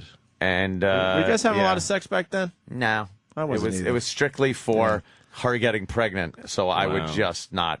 I don't know. Not come. That's awful. And then I'd piss her off sometimes and be fucking, and then I'd pull out and come on her stomach. Jesus. And she'd be like, "What are you doing? Look at all that. We're supposed to do." What a waste. I forgot. That's gold. Forgot you were trying to get pregnant. Forgot. It slipped out. Wow, that's twisted though, Ant. Yeah, well, I didn't want a kid. things you'll do. I did not want a fucking kid. That's for sure. Thank God I didn't have Anytime one. you're in a relationship where you're like complaining to a friend about unhappiness, Yeah. and the friend goes, "Why don't you just tell her?" Something like that. Yeah. And you go, "Oh, no, Yeah. that's what Maybe you that's crazy. how you do stuff. That means you're in a bad place. Yeah. That means you're in a bad place. That means you should not be in that You should be relationship. able to, wherever you are in a relationship, you should be able to turn to the person you're with and say, "This stinks. Yeah. I hate this. This is a bad And even thing. if it's not an easy thing to say, you should be able to say it and absorb it and deal with it. How about this one when you finally do break up and everyone Yeah. around you goes, "Yeah, we all knew." Yeah. Saw really? that one. Sure. Saw that Thank coming you. a mile away. It's like, thanks. You couldn't have saved me 5 or 6 fucking years. Yeah. How about you speak up? Why are you around me? Well, If what do you're not you gonna do? Tell me That's what's a going good on. question, though. If you have a friend who's in a bad relationship and You they say really something. and they fight, well, you know what? They probably did say, "Hey, are you sure that's cool that And she we just talks didn't to you like notice? that?" No. It's and there's a whole thing where it's offset by this, and then they go, "All right, well." You got to wait for a cue though from them. You can't just step in and Right, yeah, you can't just go, "You gotta badmouth this leave." chick or something. No. That she's a bitch, man. You got to leave, and you lose a friend. But the second you get an inkling that they're not happy, that's your duty now as a friend to drag step 'em in off. and go, Yep. "Look, here's the deal. If you're even considering not doing this, I really am. don't fucking do it. Where were you when I needed you? Where the fuck was anybody when I needed them?" Yeah, we fucked up. It's a hard thing And then, to do. or then Terrible. it ends, and they go, "Well, it's about time." Yeah. Oh, Wow, thanks, wow, saw thanks. that You one. couldn't Yeah. fucking maybe have somebody write a note, your Yeah. thoughts, but someone else's handwriting, and just fucking leave it in my car Yeah, one day. leave some anonymous. Something. Leave some photos of the girl with fucking 10 black guys. Make me want to leave. Right. Help me out here. Now, I had a friend who was dating had a girlfriend, and one day he just woke up. This is the way he tells the story. He woke up and he got out of bed and didn't know why he was doing this. He just walked to her house, rang the doorbell, and found one of his best friends. fucking Wow. her. He just had an inkling. And he thinks that it's some sort of weird, like psychic thing. Or yeah, but what it spiritual? was they were clearly fucking for all ages. and his body like grabbed him by the collar and said, "Idiot, just look at this. It's happening every day. It's happening. How dumb are you?" But you haven't noticed it. But he thinks it's like this one time they fucked and he's Kreskin all of a sudden. Incredibly picked up on it. Damn. Nothing worse than being cheated on if you do like care about somebody. Yeah. Or although I don't think I cared about the person, but I was that whole infatuation thing I used to get myself caught up in. Yeah. Infatuation with that love disguise on. Infatuation can dress like love, and it walks around. You're like, it's love, and then you're like, holy shit, that's infatuation. Yep. And is a girl, and then she ends up with like one of my best friends, which is just Amazing. like. Well, can you just take one guy in between me and my best friend? It's easy for you to fuck. Go to a bar, find an anonymous guy, fuck God. him, and then like ease into my best friend. Yeah, you got shit. the pussy. You can get laid anytime you want. Because now I don't have you or my best friend because I can't hang out with him because he's fucking you. No. It's like terrible. I was when I was writing at Conan, there was a woman that worked in the office, and we were fucking around. Like we would just fuck once in a while, and I liked her, but we didn't. Mostly, we just fucked occasionally.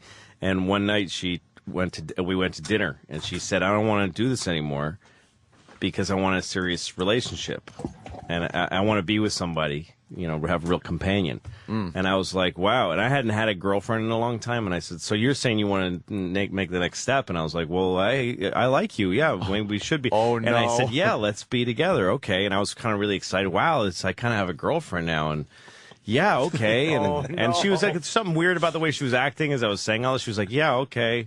And then the next day I go to work and she's going out with another writer. She was starting to say, I wanted a serious relationship, so I'm going out with this guy. Yeah. But I started saying all this shit, and she just let me train wreck into saying, so now you and I are together. And she's like, all right. And the next day she's with him, and they got married.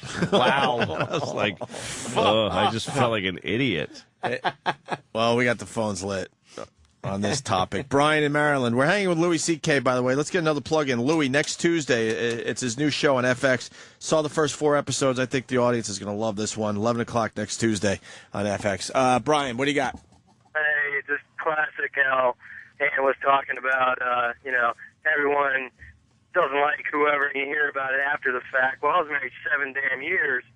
Found out that everyone in my family hated her. No one had the balls to tell me. And it's bad when your grandmother even hates her. Yeah, they never have an opinion. They're supposed to love everybody. Come to find out, my grandmother didn't even like her. I was like, Jesus Christ, can anybody just tell me? Yeah, you realize that the whole family was like every time you'd leave the room. Well, they with don't the girl, want to they lose would be that. like, "Oh, fuck that bitch." Yeah. They don't want to lose that thing to talk about. Families love that. Yeah, they love the little families love fucking- having somebody that marries in that they hate. I think Louis made a good point, though. You don't know what to do.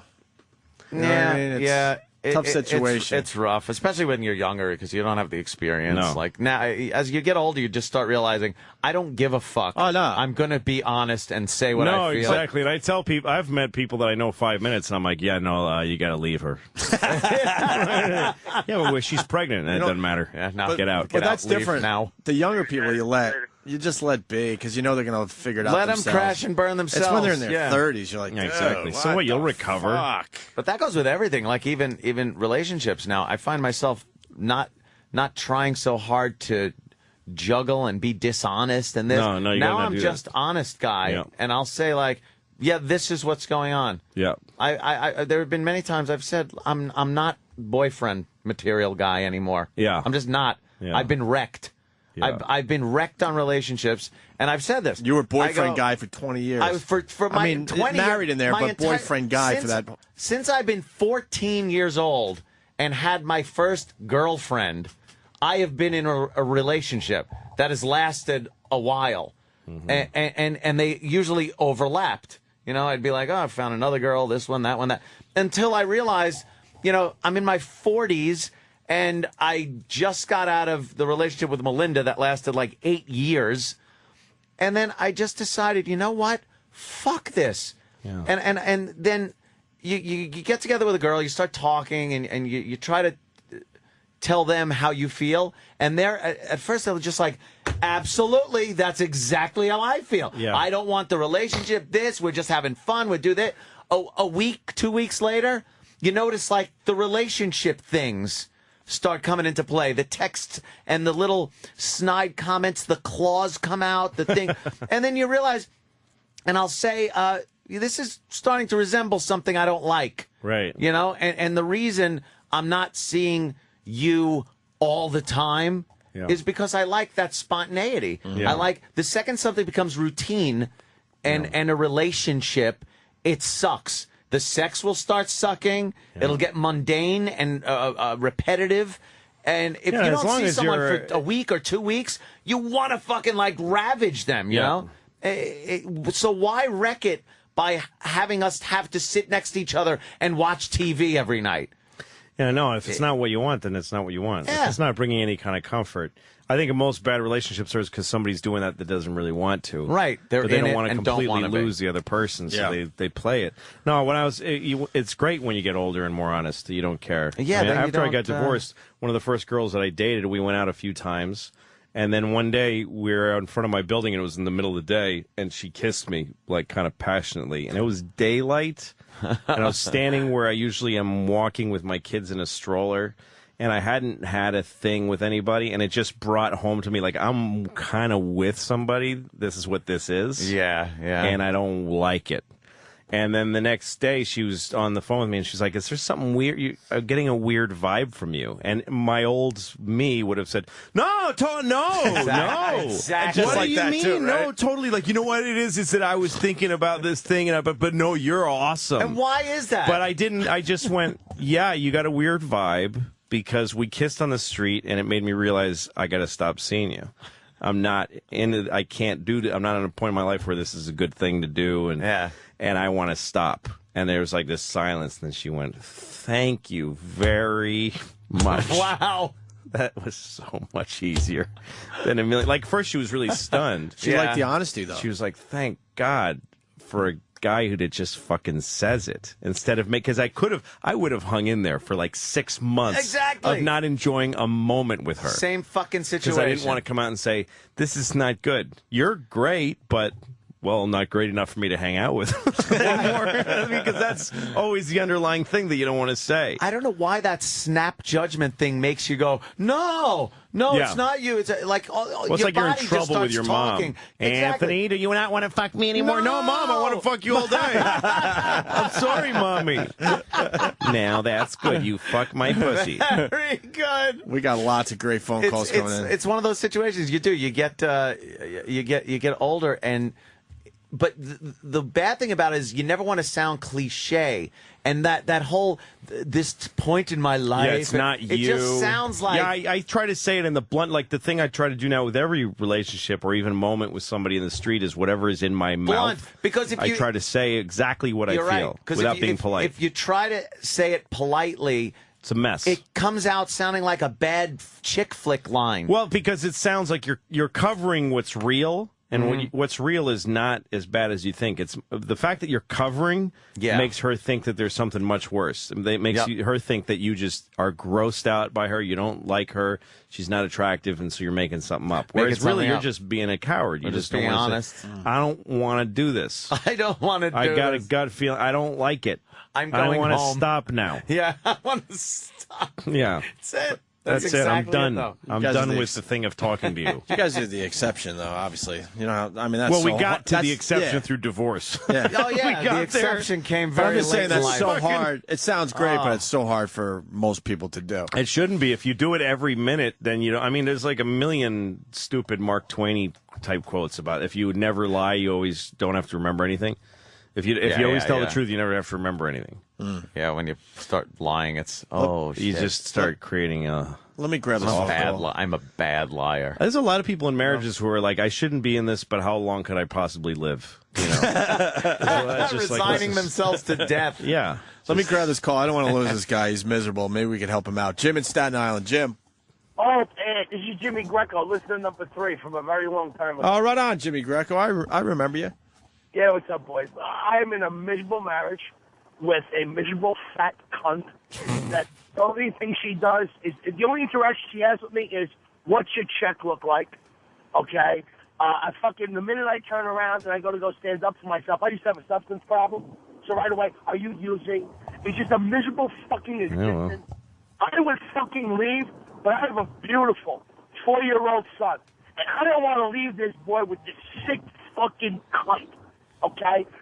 I jerk off more now than I ever did before.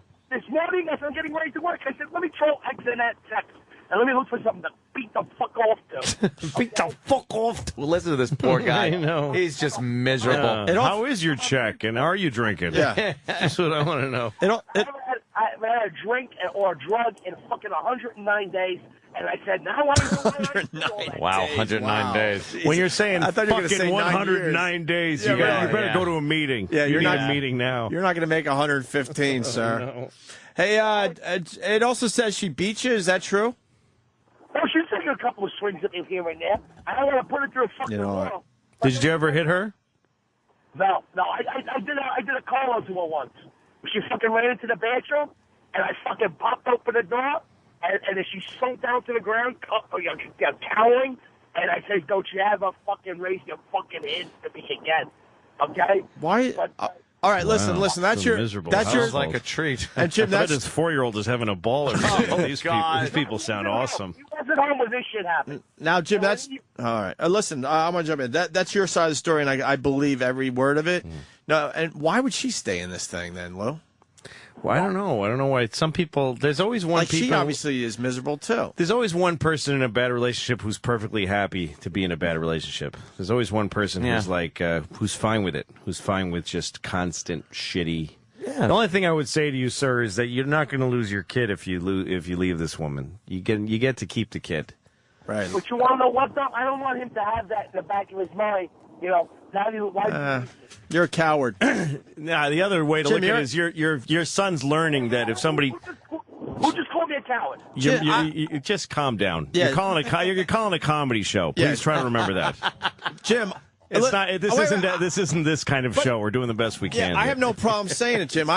Opie said it, and because I was there, I was a coward too. Like, why are you staying?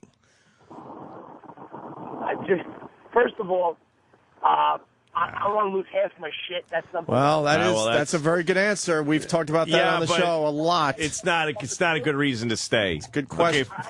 I don't want to leave my kids. Number 3, what the fuck do I do? The only person who's going to win is people procrastinate. People don't pay their bills on time. You're gonna fucking go file for divorce. You know what a pain in the ass it is? No, it's a huge pain in the ass. Get a lawyer. Yeah, but here's the thing. Shit, to get it started. The two things. I don't want to lose my kid. I don't want to lose half my shit. I mean, they're both beatable. Because, first of all, you have this idea that your kid's going to grow up thinking my dad left us. It'll be true if you leave the classic way of just, like, take off. Deadbeat dad. And just show up once a week to take your kid to an awkward fucking Little League game. They have nothing to say to you. I remember seeing this father with his daughter, and it was so clear that it was like a visitation. Yeah. And they were walking on the street, and he goes, well, we got 2 hours left. What do you want to do? And she goes, I don't know. Oh, geez, he really gave this thought. Yeah, so it's not that's a shitty father who divorced and then just kind of marginalized their kid. But if you fight for your right to be with your kid and you fight for your custody time, then what your kid will, because if you don't do that, the thing you teach your kid is that if a person is abusive to you, you stay with them anyway. It's not a good signal to give a kid is that if you're in a shit marriage with a bad person or you're a bad person, that these guys stay together. So that isn't. So I don't buy that you're not going to. The kid's aware, Jim. The kid's aware that's living in a nightmare. house of misery, right? So if you separate, then both you become happier people, and the kid lives in 2 homes that are happier than one shit home. So that's a plus for the kid. And then as far as half your shit, well, fucking be a man and raise twice the money. Just work harder. I mean, really, it's that. I liked the fact that, I mean, I'm paying shit to my ex because she didn't have a job when we split up. But it puts me at 0, and then it just motivates me. I work much harder now because anyway, I had to take care of her before. And it actually, if you look at it this way, it reduces your nut with the other person to a check. You have one check that you write. I mean, it's not like that. When you're married, it's not like that. You fight over money. She spends whatever she wants. She's got your bank book. But once you get divorced, you write one check, and it's contained to that, and it's limited to that. Is. And you call that zero. You just move the zero line in your mind to after she's gotten hers. Exactly how I rationalized it. And then you go zero. Now I got I was happy to give away whatever I had so that I could be at a clean me zero. And then if I raise $10, I spend 8 of it on Snickers bars. Can I ask you a question Shove about the that, ninth dollar up my ass. It's my business. If you didn't have the kids, that would be a tough check to write, though. Like in Ant's case, he had to write that check, and he had no connection with her. Like he didn't have kids that he loved or any of that shit. You know what I mean? With you almost could rationalize it, like, well, because of my relationship with her, I got these 2 beautiful daughters. Oh, well, child support and alimony are 2 totally different things. But it makes it a little easier to write her the check. What I'm just saying, I don't know. Yeah. Or does it? Well, child support is, it's just a totally different category. Child support is something that you pay until the kids are I understand that. 21 years old. But I'm saying the actual check to her is a little easier because you had the kids with her. But in Anthony's case, just writing to I did not want to write that check. Yeah, no, it's totally easier. Didn't want to write that check. The best check was the last check. That was when it was all done. And then I was like, I got a raise. Yeah. Yeah. Well, Jim, did we help you out there? You made me feel a little bit better. Actually, Louis made me feel better because he lost a lot more than I could ever lose. So, All right. And I'm sorry I called you a coward, but I've been there. I was in a relationship I should have got out of, safe to say, 6 years before I did. Oh, boy, I got to tell you this. Congratulations on your son. Thank you. And enjoy him as much as you can.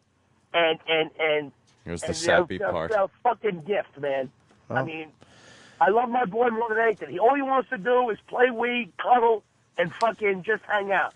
And I love him, and I just can't. If you get divorced and you fight for time with your kid, you'll have that time with your kid by yourself, and you'll thank fucking shit Christ for that, or whoever you pray to. Good luck with your new show, man. Good luck with your new show. Thanks, buddy. It's gonna be a great one, Jim. All right. Wow, now we've just turned into a relationship show. Look at these fucking That happens. We could take a break and take more phone calls. We could do that. Louie, you sticking around or you got to go? Yeah, I'm here for another 45 minutes or so. Perfect, man. All right, Louis C.K. in studio. His new show, Louie, on FX, next Tuesday night at 11 o'clock. Definitely make sure you check it out, all right? All right. The Opie and Anthony Show on the Virus, Sirius XM.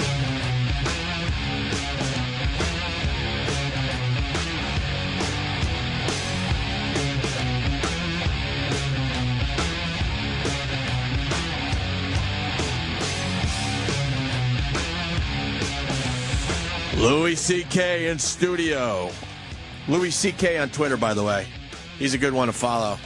And what do we get on louisck.net? Anything? Anything good? I never You don't even update update it, right? I got to start. I used to love my website. It's just a lot of work. Right now, the old thing with the Bobby Cannavale thing is still up there. It's still up there. There's tour dates from April. I see that. All right. None of this is updated. This shouldn't even be on the one sheet, Steve. Yeah, no, I'd like to have the website more active. I used to like it. I used to like putting stuff up there. How was the brokerage? Brokerage was awesome. I was on Long Island. I was trying to get away from I had such the a good baby time thing. there. We're just not ready. I can't separate yet. No, sure. I got to be right in there for a little longer. Yeah, of course. I mean, but I was trying to get away. She was cool with it. She was like, go see Louie. She was jealous because she loves it. And I don't know, a poopy diaper, a scream, and a fucking bottle you got feeding plenty. You later. got the rest of your life to do that. It's not that long that it ends up being. Everyone says about 3 months, right? Is that about it? I don't know. I think where it gets easier. It starts to a little bit. They stop being a critical case. Yeah. The kid starts having a little bit of a rhythm, but they go up and down. You're going to have plenty of. I feel like I'm in the emergency room every night. Yeah, it's kind of like that. It's like it's touch and go every night. When does this end, Lou? Tell me out. No, a lot of it is. He knows. A lot of it is your perception too. Like I remember when we first had our baby, the doctor said if she cries and you just can't make her stop crying, call a doctor. Like if she's really totally out of control, can't stop crying. Yeah. So one night the baby was crying and crying. And I said, I think this is it. We got to call the doctor. This has been, So I called the doctor to something like the fucking midnight. And the doctor says, how long has she been crying? And we looked at each other. I'm like, 5 minutes. They were talking but like it an felt hour or after something. 5 minutes like this is eternity. totally a disaster. Not but going it's to just stop.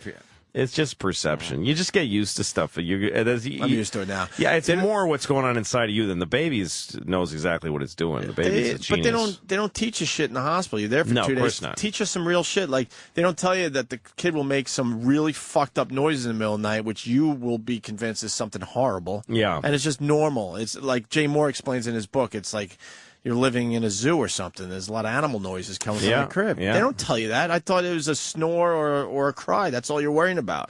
Yeah, no. But these weird fucked up noises. Doesn't breathe right at first because it's still figuring out its lungs. They don't tell you this stuff. Yep. Oh, that's pretty creepy. But now a lot of those noises we hear, we're like, oh, okay, that's what that is. That's the elephant noise. It's all parents are learning. That's what they're. It's all the kid's raising you. Really, I mean, the kid knows. The kid develops at its own pace. Yeah, but you have a learning curve. And not as many feedings, so we're good. We're starting to sleep a little bit. Knock on whatever. It'll change for the ride. It changes again. It'll get bad again. Yeah, it always does. What are you talking about? And the kid has growth spurts. They'll have growth spurts where they just constantly feed. Does she breastfeed the kid? Yeah. So there'll be times where she'll start just saying, "This fucking kid is chewing the shit out of my nipple. I can't take it. It gets really, really hard." And then there'll be like she could get her nipple get raw or infected, all kinds of stuff. Then she'll have to pump breast milk because she's making too much and the kid's not feeding enough. Holy If the kid's not eating enough and there. her breasts get bloated, so she has to pump the breast milk out, and then you have these rotting little jars of breast milk around the house. Louie's been there. God, no, it's just damn. it's Louie's just been so there. many things. Do you have a dog? No. No, we had our dog. When our dog got mad, like dogs will punish you. You know, like if you leave him at home too long, we'd come home. The dog would go through the baby's diapers and spread baby shit all over the house.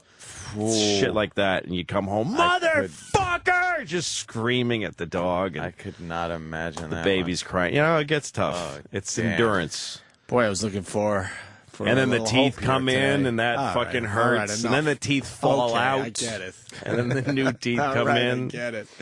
I actually brought this up hoping you were going to help me out today. No, you get used to it is what happens. You get immune to it, and then it just becomes It's what all good. Yeah, it becomes what you do. No, so far so good. I'm fucking good. I'm loving it. So, but yeah, the brokerage is a good club. Yeah, I was dying because I haven't seen you in a while. I'm like, fuck. And it was right there. I like those Long Island rooms. They're fun. Just don't like getting out there, right? The What's traffic, by the way, that's too local. We can move on. It's insane. I know. I hate that. To get to New York City to Long Island is just it's a little bottleneck of one road. Yeah. It takes all night. All right, let's go back to the phones. Jeff in Jersey, hanging with Louis C.K. today. That was a great setup, Jeff. Let's go. Hello. Hey. How are you? Great. That doesn't matter. Hey, no, I just wanted to make a comment about that guy who was staying with his marriage because of his son. I'm a long-time listener, and I used to listen to Anthony about his nightmare stories and his wedding, and it felt like he was talking about myself. And I was saying the same thing. I wanted to stay for my kids. And they got to an age where one day one of my kids turns to me and says, "Dad, you and Mom are never going to get along, huh? Because we are so unhappy that you guys are together." And it really woke me up to realize that, yeah, me and my wife were miserable with each other. And when I was upstairs, she was downstairs. I was in the kitchen. She was in the living room, totally avoiding each other. Never doing anything together as a family with the kids. So I neglected to realize that me miserable, my wife miserable, made the household miserable, the kids were miserable. Yeah, that's what happens. Fucking trotting around the house. Yeah, with my there's not father this throwing is part of spaghetti the- at the wall. This thing of trying to stay together. Yeah. If it's not working, I mean, if you feel like when you have a fight you get somewhere, I think like that's the key. It's like, how do you know whether to stick in there? Yeah. I think if you feel like after you have a fight, you just made it an opportunity to open up, like you go, oh, okay, look, I get it. And you see a little more of the other, if you feel like you see the other person's point of view. But if you have a fight with your wife or husband and you're now in the other room going, you fucking cunt. It's just nasty. And you just had to get away from each other because it got that bad. Even that happens. But if that's chronic, then it's like, yeah, I don't think there's nothing wrong if you look at it from like a biological National Geographic, how lions mate and that kind of thing. If the idea that we come together as a couple, you cohabitate, you build a home, you have children, you raise the children past a certain critical point, and then you separate and raise the children in 2 separate homes. Mm-hmm. What the fuck is wrong with that? Yeah. There's nothing wrong with that. There was nothing wrong with that, and that's where I came to realize a long time, 10 years into a nightmare of a marriage, and I finally came to realize when my kid was finally old enough to say that to me, and I was like, you know what, they're right. And I started the proceedings. I filed for divorce, and you know what? Now everybody's happy. When the kids are with me, they're happy. I'm happy. I get to enjoy them, appreciate them, make memories with them, and they do the same thing with the mother. I call up to say goodnight, to talk to them, see how the school was or whatever, and they tell me, yeah, we did this with mommy, we did that with mommy, and so I see a totally big, different change. Good for you, man. No, man, I just wanted to tell that guy, you know what? I know for one thing, my wife used to torture me with, you're going to lose, you're going to be the one at the short end of the stick, you're never going to see your kids, you're not going to have the visitation with them, I'm going to have sole custody, and it's all bullshit. The court systems don't want it that way anymore. No, they don't. They don't. It's very, very hard. Oh, really? It's very hard to lose custody of your kids. If you're a father and you get divorced, and I'm talking straight out of my ass, but if you go to court or whatever, or when you get divorced, if you make a case and say I want this amount of time with my kids, it's they have to prove that there's something tractably and like convictable wrong with you. Some other evil shit. It has to be like you're a fucking chronic criminal. Even if you have done even if you have a criminal fucking history, they can't just take away your rights to custody of your kids because your wife is mad at you. The courts want it this way now. They give you 50% custody of your children because they don't want any deadbeat fathers out there. And as far as that you're going to lose all your money to all that, and that is all crap. You know what? They have a system now, and like when I was married, I was lucky if I was getting $100 a week out of my pay. You know what? I got divorced. I got a raise.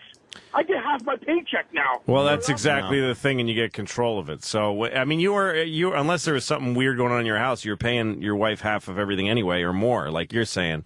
And any father that says, I got divorced and my wife took my kids away is a liar. He gave his kids up. It means he didn't put the fight up, and he also didn't step up and become you got to change your life. You have to change the way you're going to do your life. You have to you have to rearrange your life so that you can take care of your kids by yourself. Mm-hmm. But it is better for the kids, I think, than hanging in there. Thanks, Jeff. Hey, no problem. Thank you, guys. This is turning into a very special Opie and Anthony show. It's fucking very serious special. shit. What else is going on out there in the these world? Guys always sound like that. Huh? Yeah. I don't know what happened. Got this wife. She was a fucking cunt. Fat cunt wife. I love my kids. They all sound like that. They don't really sound like the most appealing people. The guys who say that. My fat cunt wife, and I describe myself. I look like Brad Pitt. I went to Harvard. I'm a fucking catch over I'm here. the greatest guy ever. Fat cunt. You should see me. I'm beautiful. But see, it's a special I'm a genius. And it is a special case once again because he tells the story. He gets married on his wedding night. He looked at the ceiling and had tears in his eyes. He knew he made a mistake. Like, a lot of people don't feel yeah. like they're making a mistake from day one. Day one. Maybe a couple years in, you start going, "Holy shit! What the fuck is this about?" No, I think most people do. They just you think most people realize? Yeah, a lot of people I think get married because they're trying to fix their relationship. A lot of people get married. Yeah. A lot of people get married to make their girlfriend happy. They don't get married to begin. It's like what you're saying about you're waiting for somebody to come and pick the real parents to pick up the kid.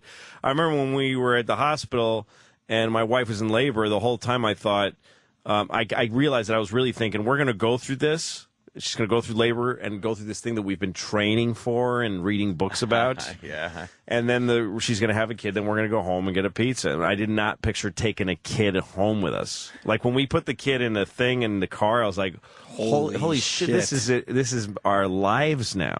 Oof. That's so, and I think it's like that for some people really get married because they're like, my girlfriend's pissed off. We'll have a wedding and then she'll feel better. And then you realize, oh my then God, what happens? Yeah, I'm fucking married now. Yeah, you had the wedding and now you're married. Yeah. I obviously take a lot of trips to Philly, and usually we get up and go. Let's pack your bag. I pack my bag. I'll call for the car, and we're out of here, right? Yep. That same little thing took about... It's a lot harder. At least 2 extra hours. Yeah, it's like doing the same thing you're used to doing, but completely numb your right arm and your left arm, and then attempt to do what you're used to doing. That's how I felt. You know what? It's great though. That's that part I liked. That your life gets that much harder because you just get more. You adapt and you get more competent. Like I remember feeling like a Vietnam, like the guys in Nam who like have those big heavy rifles, packs on their back. Yeah, you got like a gun belt down the right side, and when you stand up, all this clanging armor, and you're walking with all this shit, and that's me at like taking my kids to Coney Island. I take them to Coney Island in the summer a lot. And I've got all this shit. I've got each kid's bag. I've got my stuff. I've got all that fucking crap. And I'm like, let's move out. And then we start moving a few clicks down the beach. We get to a bad beach. All right, we need to move. I've got one crying, so I got to pick her up. The other one I got by the hand, and then you just move and you become. It just sounds like so much. Well, work. If you attack it I'm a guy, and I'm, you know what I mean. I've got muscles, and I can make this work. You're the Sarge. Yeah, and then it's positive if you look at it that way. It really is to me a point of like an attitude thing. If you really are like waiting for mom to give you a list of shit to do, and you're just sort of like, yes, dear, then it's depressing. But if you take it on like, here's what we're doing. And then you get good at that, getting the shit in the car. It gets satisfying. I'm amazed at how well I do shit now. Yeah. I always sucked at doing shit, but I could set up some shit. Yeah, you'll get packet plays and all that. They're like, good. They're like, you set that up really quick. I'm like, oh yeah, you fucking did. If you bring male skills to raising a kid, it's really satisfying. Yeah, I got male skills all of a sudden because before that I was useless. I have to think about completely useless. How quickly I can tear apart my AR-15, clean it, and put it back together again. There you go. It's pretty much where I'm at with being good at stuff. See, and here's this without the emotional attachment you do have. Exactly. This but I'll tell you something. That's what makes I'm just hearing logistics. Yeah, you're just hearing pretending logistics. to come into that fucking cunt for as long as you did. I think you should be sainted for that. I really do. Believe me. That's you should be sainted. That took courage. That was I'm serious. That's the thing that everybody doesn't do. Most guys would have just said, fuck it. Yeah, I'll just fuck or have a kid, see how that goes. No, the most frightening thing to me would be to have a kid. You would have had that would have been bad for you. Yeah, not good. Not good. No. I like places like Atlantis and Vegas. And I like just going there. Yep. Drop of a hat. It's pretty great to be able to go on there. That was one of the coolest things when I got divorced was realizing I can just get on a plane and go to another city. Like, I don't even have to tell anybody. I got a passport That's weird. And an Amex. Yeah. That's it. That's all I fuck. I don't need suitcase. I don't need that's amazing. Clothes on my back. I'll buy shit when I get there. It's amazing. Yeah. Don't pack. Just buy socks. That's it. Yeah. Fuck it. Or packing in a hotel and just going, I'm going to leave half these clothes in this room. Yeah, who cares? Throw some stuff away. Just get out of here. Let me go to Dominic in the Poconos. We love our phone calls from the Poconos. The Dahmer. Always the Dahmer. What up, Dom? Hey, what's going on, guys? I'm excited to talk to you guys. I'm a little nervous. Sorry. Well, we're not excited. Oh, calm down. At all to be talking to you. But go ahead, sir. Yeah. There's no reward or consequence in either, however it goes. Exactly. Yeah. Don't worry. Very rewarding. I'm actually calling because a friend of mine, Carl, he about a month ago today, I think it was, he decided to get a divorce, and his wife, it was in the news, if you look in the news, his wife shot and killed him. Because he wanted a divorce? Yeah, because I'm not sure what the specific fight was over, but she shot him 4 times and killed him, yeah. Where was this? In Butler, New Jersey. Boy, the crowd has been quiet all day until that. Yeah. That's. I enjoyed What do you want us to do with that, Dominic? I don't know. I mean, he was a huge listener of you guys. He loved. His name was, he was Carl from Jersey. He called in. He had the deep voice. And I wanted to see if I could plug his website because they're taking donations for his kids. I'm guessing. Wait, the guy used to listen to the show? He loved you guys. Ew. Oh, man. What the Hate hell? losing a listener. What was his best phone call on our show? I don't remember. Well, how about one time? Never well, mind. actually, You're right. if you No, you're right, actually. What am I trying to do? if you listen Make to something your out of this shit. You're Jesus. absolutely right. what? Will you plug the dead guy's website? We got to move on. Okay, Jesus Christ. It's carlmirasola.org. It's MIRASOLA. Even in death, he has a .org. You would think he would be moved up to .com status. Oh, well. He's an organization. NPR. Carl said reported died gunshot wounds. Their bedroom. 911 call. Yeah, well, what happened? What, she fucking get mad? Yeah, she was fucking wacko. She was a real piece of shit. As long as I know her, so fuck her. But I mean, she just went. I'll take your word for it. Yeah. Yeah, we don't want to fuck her. 13-year-old girl, 7-year-old twins. She left kids behind? Yeah, I mean, What? that's what's so fucked up. They were in the house. They were in the house. That's When she just shot him. wonderful. Wait a minute, did she kill herself, too? She kill herself? I don't think so. Well, but she's not going to be around for the kids. No, but she's wheelchair bound too. Was she before? She had multiple sclerosis. Yeah. And how the fuck did she aim the gun? The guy allowed someone in a wheelchair to kill him with a shotgun? Was it a Did shotgun? he just get behind her and push her out the door? Give her a push? How did she keep the barrel straight? MS, they're fucking waving that shit all over. He used to call all the time. Travis remembers taking all his calls. Yeah, Travis? I totally remember this guy. He had a deep voice, just like that caller said. He would call at least 3 times a week. Well, get it. He never had any like special calls. It was just like, "Hey, Carl from Jersey." He would say what he had to say. Get a and then car he'd from go. Jersey call. See if you can find one. I usually Let's hear the mark dead them. guy. See if anything was ominous. I'm usually good with this. I don't remember Carl from Jersey. If you heard a squeaky wheelchair wheel and a gun cocking in the background, that's a Carl call. Jesus, man. I would assume Carl would appreciate this. Yeah, definitely. Please, guys, somebody donate money because his kids really, really need it. Why, he's dead. Oh, with the kids. The kids, Sorry. Who's handling the money to get to the kids? Yeah, exactly. Her? Yeah. The wife? Right, no, Needs more Carl's bullets. sister. Who's Carl's sister? Yeah, she's great. She really is. This is And really... so is she caring for the kids? Who's got the kids? Yeah, she's caring for the kids. Oh, there it is, let's say.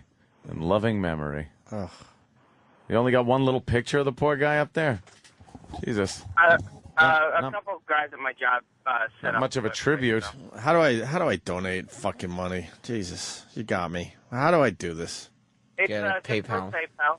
Oh, PayPal. I don't have a PayPal account. He doesn't have a PayPal account. I don't have a PayPal You gotta account. have a PayPal account. I don't have a. You never bought anything on eBay? PayPal. Then use your PayPal and give this fucking family money, and I'll just give you the money. I'm my pal. I ain't paying that. I'm my pal. All right, so the website, I'm sure some of the listeners will help you out here. They're Carl's friend. What's the website You can just again? go. It's easier if you go to Carl's Kids. carlskids.bbnow.org Oh, and trying Uncle to spell Paul. his last name. All right. carlskids.bbnow.org, as in the letters B. 1877 Carl's Kids. Hate All that right, commercial. Dominic, thanks for really bringing the show down. Oh, well. Yeah, that was the fuck? good. This Lady Louie in a hasn't- wheelchair shot her husband in front of the kids. Yeah, yeah, really. What do you want us to do with Greatest that? thing I ever heard. Yeah. That makes Lady in all a the- wheelchair-bound lady with MS. I'm sure that makes shot her Bless. fucking kid's dad in front of them. Nice. Yeah, It's man. gonna turn out well. Yeah, the PayPal shit'll fix the kids right up, I'm sure. right there. After Yeah. seeing their That's father going to gunned be down. a windfall. Yeah, A no couple problem. wheeze, and they'll erase the memory, Yeah, right, that's of it. what they saw that day. Just enough to get him a nice new shirt and Oh, some pants. fucking and A. And how about we get this poor guy a .com? Org. .org. I think Jesus. you need that to raise money. You need a .org for if money you have raising? a .org and you raise some money. That's organization, so it's like it has to be. So it's legit. Yeah, it's all legit. Oh, really? Non for profit. So I guess. Yeah, probably not for profit. So every .org website is legit.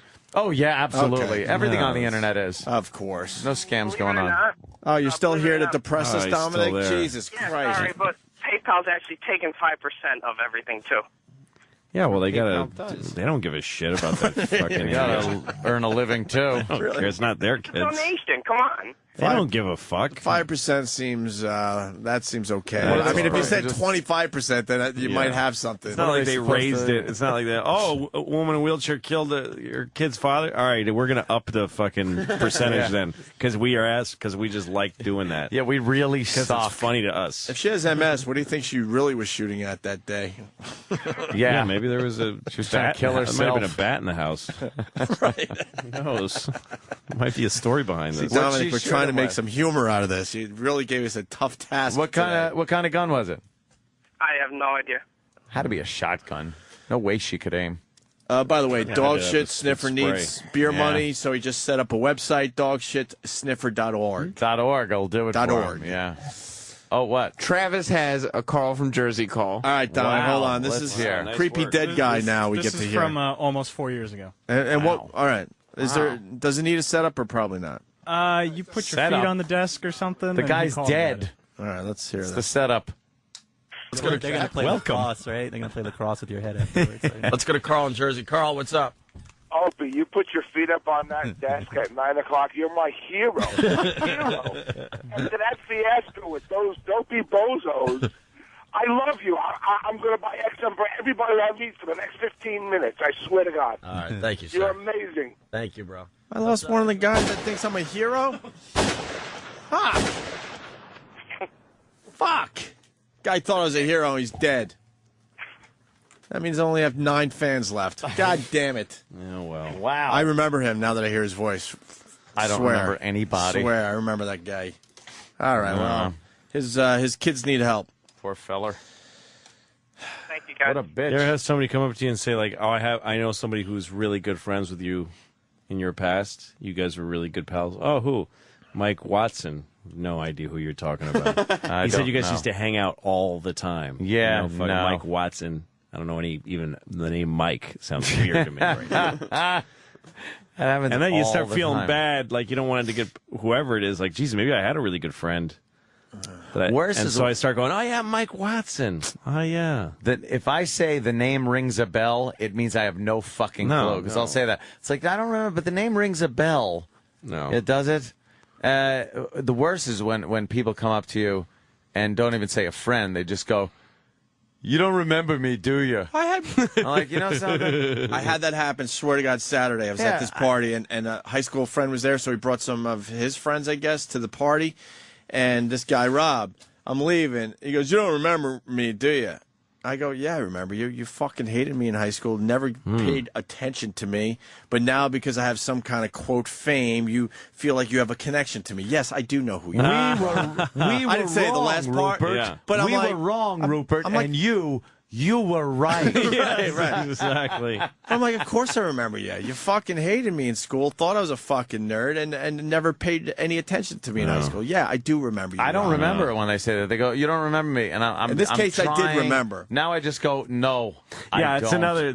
I'm the same way with the honesty now. Yeah. And with people that I don't know. Like, no, Do you remember me? Nope. no. Oh my God, sorry. I'm insulted.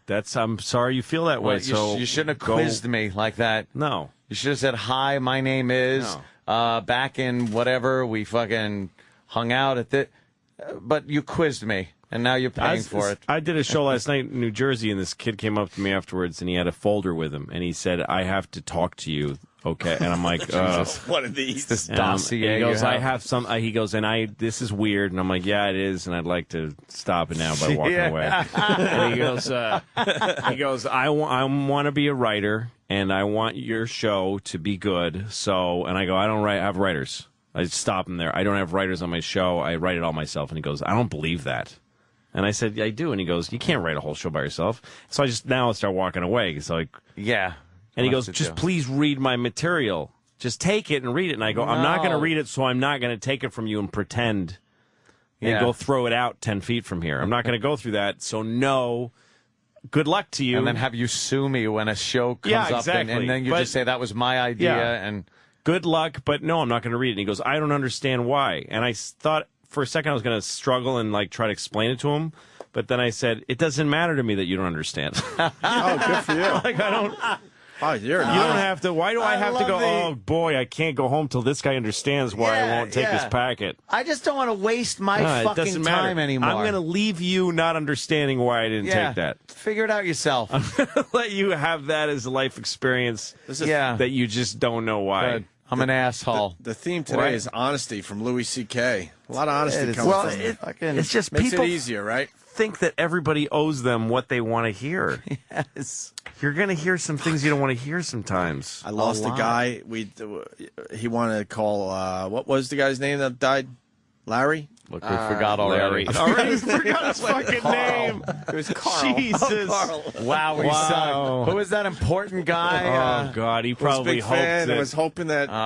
His last dying moments were probably like, at least they'll reverently speak of me. Yeah. Somebody wanted to call him a deadbeat father because he wanted a divorce from his wheel-bound fucking wife. Yeah, it doesn't sound so hot.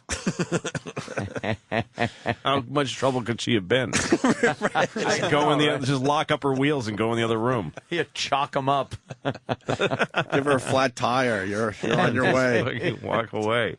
Josh in Maine.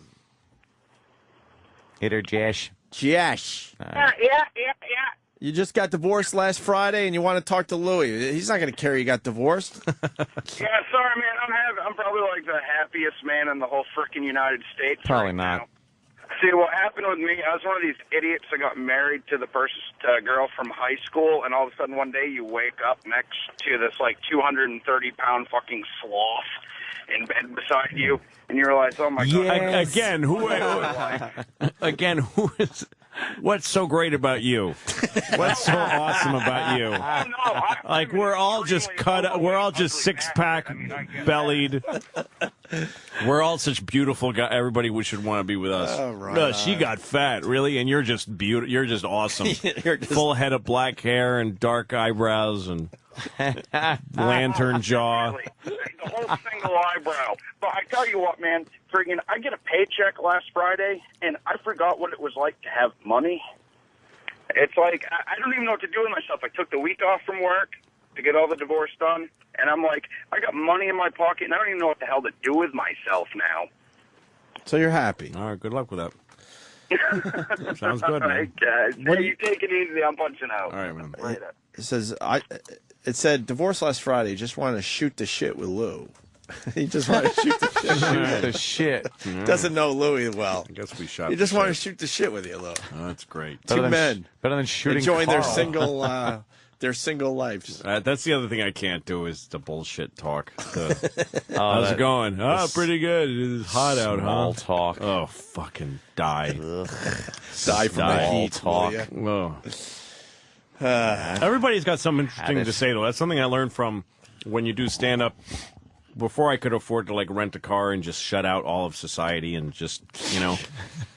Like, now I go rent any city I'm in, even if I've been there for 3 hours, I rent a car. So I don't have to get driven to the gig. Yeah, picked up at the airport by some person.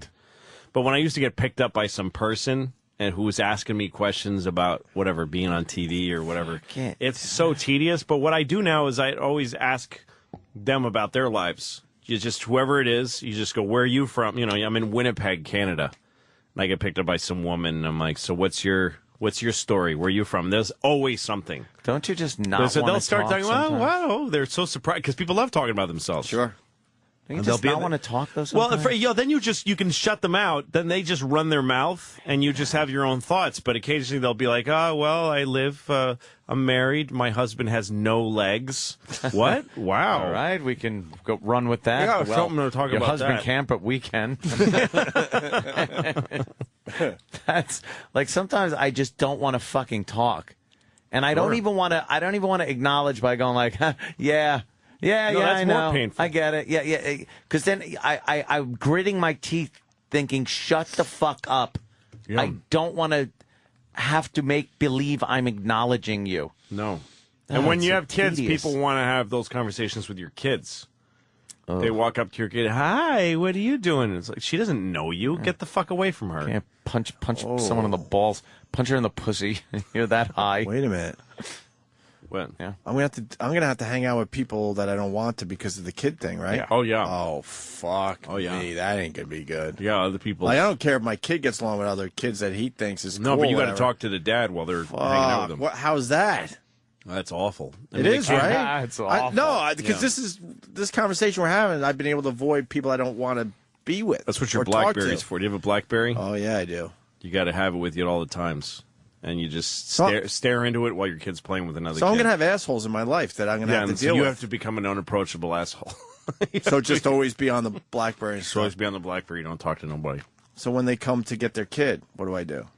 When they come to get the kid? Yeah. This is down the road, I understand, but might as well get You're prepared gonna now. have. No, you know what? I always trade taking care of somebody's kid for talking to them. Like if my kid has a play date, if my kid has a friend they want to have, I'll have them over, the kid over, and I'll tell the parent, "You go.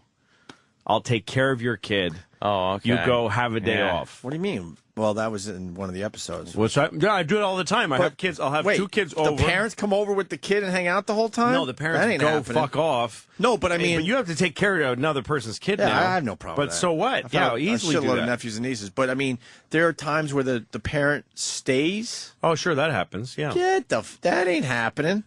No, I sometimes ain't or talking to sometimes no it'll happen. fucking The kid asshole will say, because he's in the same class as my kid. You're gonna have to get to know those people. Some of them are, you do make friends that way. I could use a few friends, so that's fine. Yeah, you'll like some of the people that you meet, and then there's other people you won't like, and you and the other parents that you do like will shit on them. it becomes ends. like a whole other thing. Just the gossip never. No, it fucking gets ends. really vicious too. Really? Yeah, there's people that are really mean to other kids' parents, and All it right. gets really gross. Really mean. Fuck, I just had a realization. I'm gonna have to deal with people that I've avoided for many, many, many years. Yes, Anthony, she's hot. Yeah. Have you tried that one yet? No. Is she an intern? Yeah. She's a Ron Fez intern? Got it. Might as well stick around for Ron and Fez. What's her name? I think it starts with an S. Thanks. She's That narrows it Sam? down. No, it's not Sam. I would remember that She's name. got a bit of a pear shape going. No, it's a little bit of a pear Dude. shape. Come on. You know what that would look like naked? Her hair is a little Fine. blow dried. God, you guys are bleached. picky. Wow. I'm not saying I wouldn't fuck her. I've fucked a lot worse. Exactly. I've fucked some really disgusting people. Oh, shit. Fucking Louie, man. It was great seeing you, buddy. Yeah, same here, man. Louis C.K., his new show is called Louie. It premieres next Tuesday. We haven't talked about the show in the last hour, but I'm telling you, I saw the first 4 episodes. A lot of people in Philly, all loving it. Starts next Tuesday at 11 o'clock, right after Rescue Me on FX. Please check it out and decide for yourself. At least take a peek. I think you're going to like it, though, man. A lot of our audience definitely will. I think they'll like it. Oh, hell yeah. I think the Opie and Anthony listening people will like it. And it says right here, the show revolves around Louie's hectic life as a successful stand-up comedian and newly single father raising his 2 daughters. Yeah. So, some good stuff. Great language. You get to see Louie's ass. Yeah, I got my ass in there once. Were you the doctor's episode, which is going to do very well with Ricky Gervais, when he's staring at your cock and just beating the shit out of you? And then brings the lady in. Were you standing there completely nude, or did you have some? I had some. Did you have a sock on or something? Well, it's so the person who we had doing wardrobe then, she had a triangle of felt like you use for women. Right. So we had to kind of cull together like 2 or 3 of those, and she fucking glued them all over my dick. It was a nightmare. She didn't have a sock. That's what you're supposed to have. Put a sock on your dick. But when you would no, I was covered up. He couldn't. I mean, I was probably not fun to look at. But my point, with what was showing, doing the frontal nudity thing, you would definitely do in front of Ricky Gervais. You wouldn't give a shit, right? Well, I wouldn't show him my cock, but you wouldn't just for the goof. I wouldn't want to show him my. Well, you cock. showed your cock on Lucky Louie.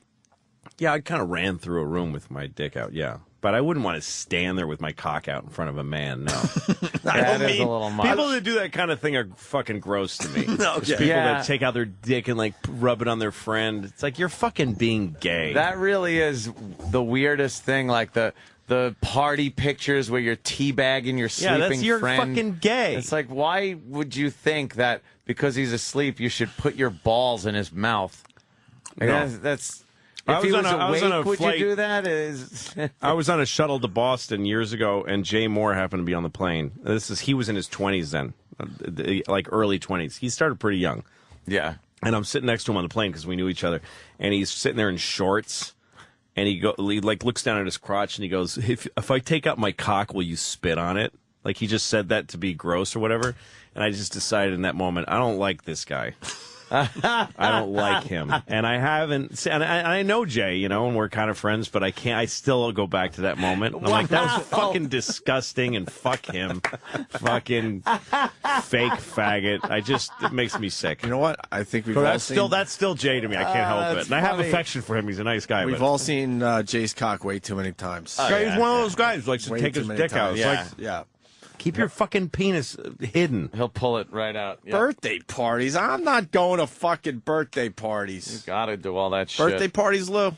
What? Birthday parties with the kids? Yeah. You gotta do all What do you do there? You know what? When you get shut in the house with the babies for long enough, you actually start appreciating that stuff. So you're putting your kids in the middle with all the other kids, right? And then you hang out with the parents. Well, when you were growing up, there's always one. You walk around the house, the birthday party, looking tense, right? And there'll be one guy who probably you wouldn't have talked to in real life otherwise, but you're like, in real life, he's here. A guy that I love talking to him, or a woman that's kind of haggard looking, but her tits are interesting. So, and she's got a sense of humor, so you'll like talking to her.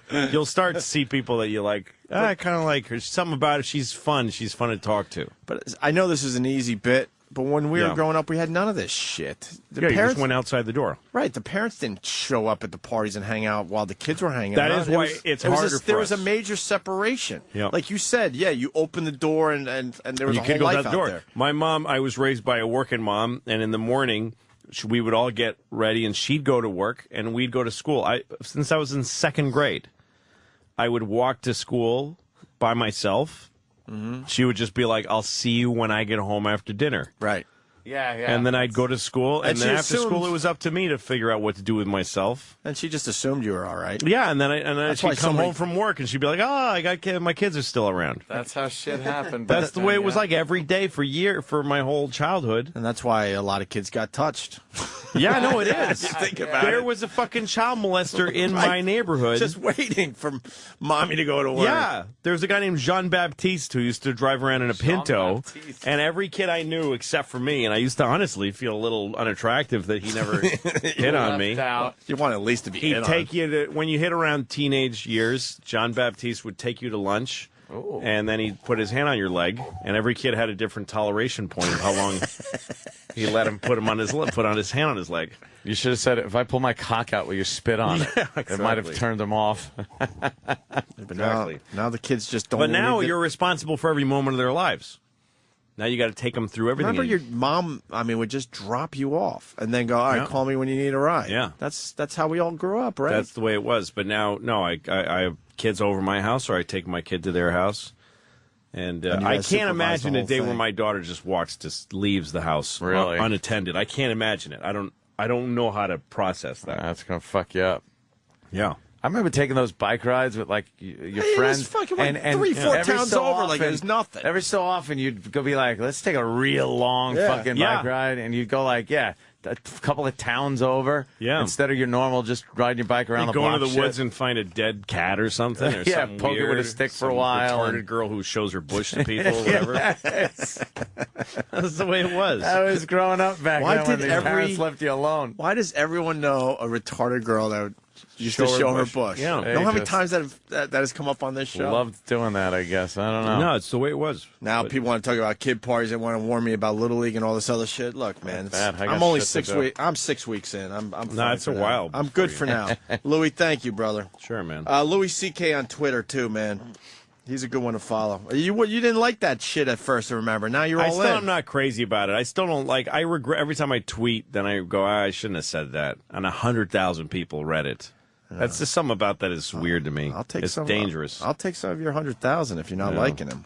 It's weird. Squeeze them over to my side. I'll take them. I'll take those fuckers. People get mad at me because I don't follow anybody. But it's hilarious you don't. I follow 0 people. Why would I follow somebody? What would I get out of that? I read what they tweet. Girls. I don't give a shit. It's hilarious that you don't. You have 100,000 followers, and then it says following a big fat fucking 0. That is good. You know how much of an asshole you got to be to have one that? would ruin that. If it even said 1, it would ruin it. Well, Conan has the fact one. that it says 0 is hysterical. Your buddy Conan has 1. Has 1 that he follows. As a goof, he follows 1 like. I thought about following Sarah Palin. I was thinking maybe just her. There you go. No, you guys stay. You guys stay. With I'm going to stay at the big 0. fat donut. You got something there, Ant? Yes, of course. Tonight, Red Eye. Oh, right. Fox News Channel. Jimmy is going to be hosting. Jimmy Norton is hosting, and I will be a guest on there. Let Jimmy do the plug. With Jimmy. Oh, okay. Go ahead, Jimmy. Shaking his head. He doesn't want to do the plug. All right, what are you doing? Why are you being so quiet? He doesn't want to do it. He's got laryngitis today. No, he doesn't. He's going to be great on Red Eye. And he's hosting, which should be very funny. You got me and him. And some blonde chick with real long legs that is a Republican. That's yes, Ann Coulter. So you and Jimmy doing Red Eye, and I'll make a video that 5,000 people will see. No, that's great. My career's going great. Videos are fun. And of course, what is this? July 2nd and 3rd, Atlantic City, the Borgata Hotel Casino. Jimmy Norton will be there. And go to theborgata.com for tickets. Why didn't he do his own plug? Because those are the 2 things that I'm going to be at, too. Make it about yourself. Exactly. All right, Louis C.K., thanks. We leave you with this. Derek put together a little Bob Kelly rap thing. When Bob Kelly was freestyling in here, you might remember that from last week. Smack him in the head. Derek did something with that audio. Ready? I'm hanging on the show with my friend Ant and Greg. We all of a sudden start to eat eggs. We put them down and talk into the mic. Cause you know we don't like to fuck the dice. We like pussy. And it's gotta be Jim say. Don't laugh at me, Anthony, while I'm on the mic. You might not know how to fuck a dyke. I'll say it twice. You don't give a shit. Opie has a smile that makes you go wow. Anthony has hair that makes you go he. Opie has a smile that makes you go wow. Anthony has a cock that makes me go dude. Fuck you. You know, and that dog you had is a fucking mutt. Opie had the right moves because the steak was on the floor and his potatoes weren't there no more. So he killed that motherfucker rough. But you know what? It wasn't that guff. Look it up in the dictionary if you don't know what I mean, because I don't have time to show you the team of the A, the Rampage Jackson. You know I'm a fraction of what I should have been a long time ago. But I'll keep rapping. You don't hate this. You don't even know. I'll throw it in right in the middle. I'm so fucking wow. I eat Skittles. Yeah! Opie has a smile that makes you go wow. Anthony has hair that makes you go he. Opie has a smile that makes you go wow. Anthony has a cock that makes me go dude. I'm not done. Fuck that. I'll make it Jack. And then I'll look back on the guy with the heart attack that saw Sasquatch in the woods. All of a sudden, he has the word coulds in his fucking mouth because he had a gun made of a stick. All of a sudden, you had to pick. Did you know him? Did you know her? Or did you like it? White girls like me. Black girls like me. Girls adore me. Even the ones that even saw me know I rhyme at a fucking show. Why? I don't know. I'll steal a fucking rap from a hoe. I don't give a shit. I'll move on. Push another button. I'll flow with it. You don't even got no fucking show without it. Yo, I'm Bob Kelly. I'm a rapping genius.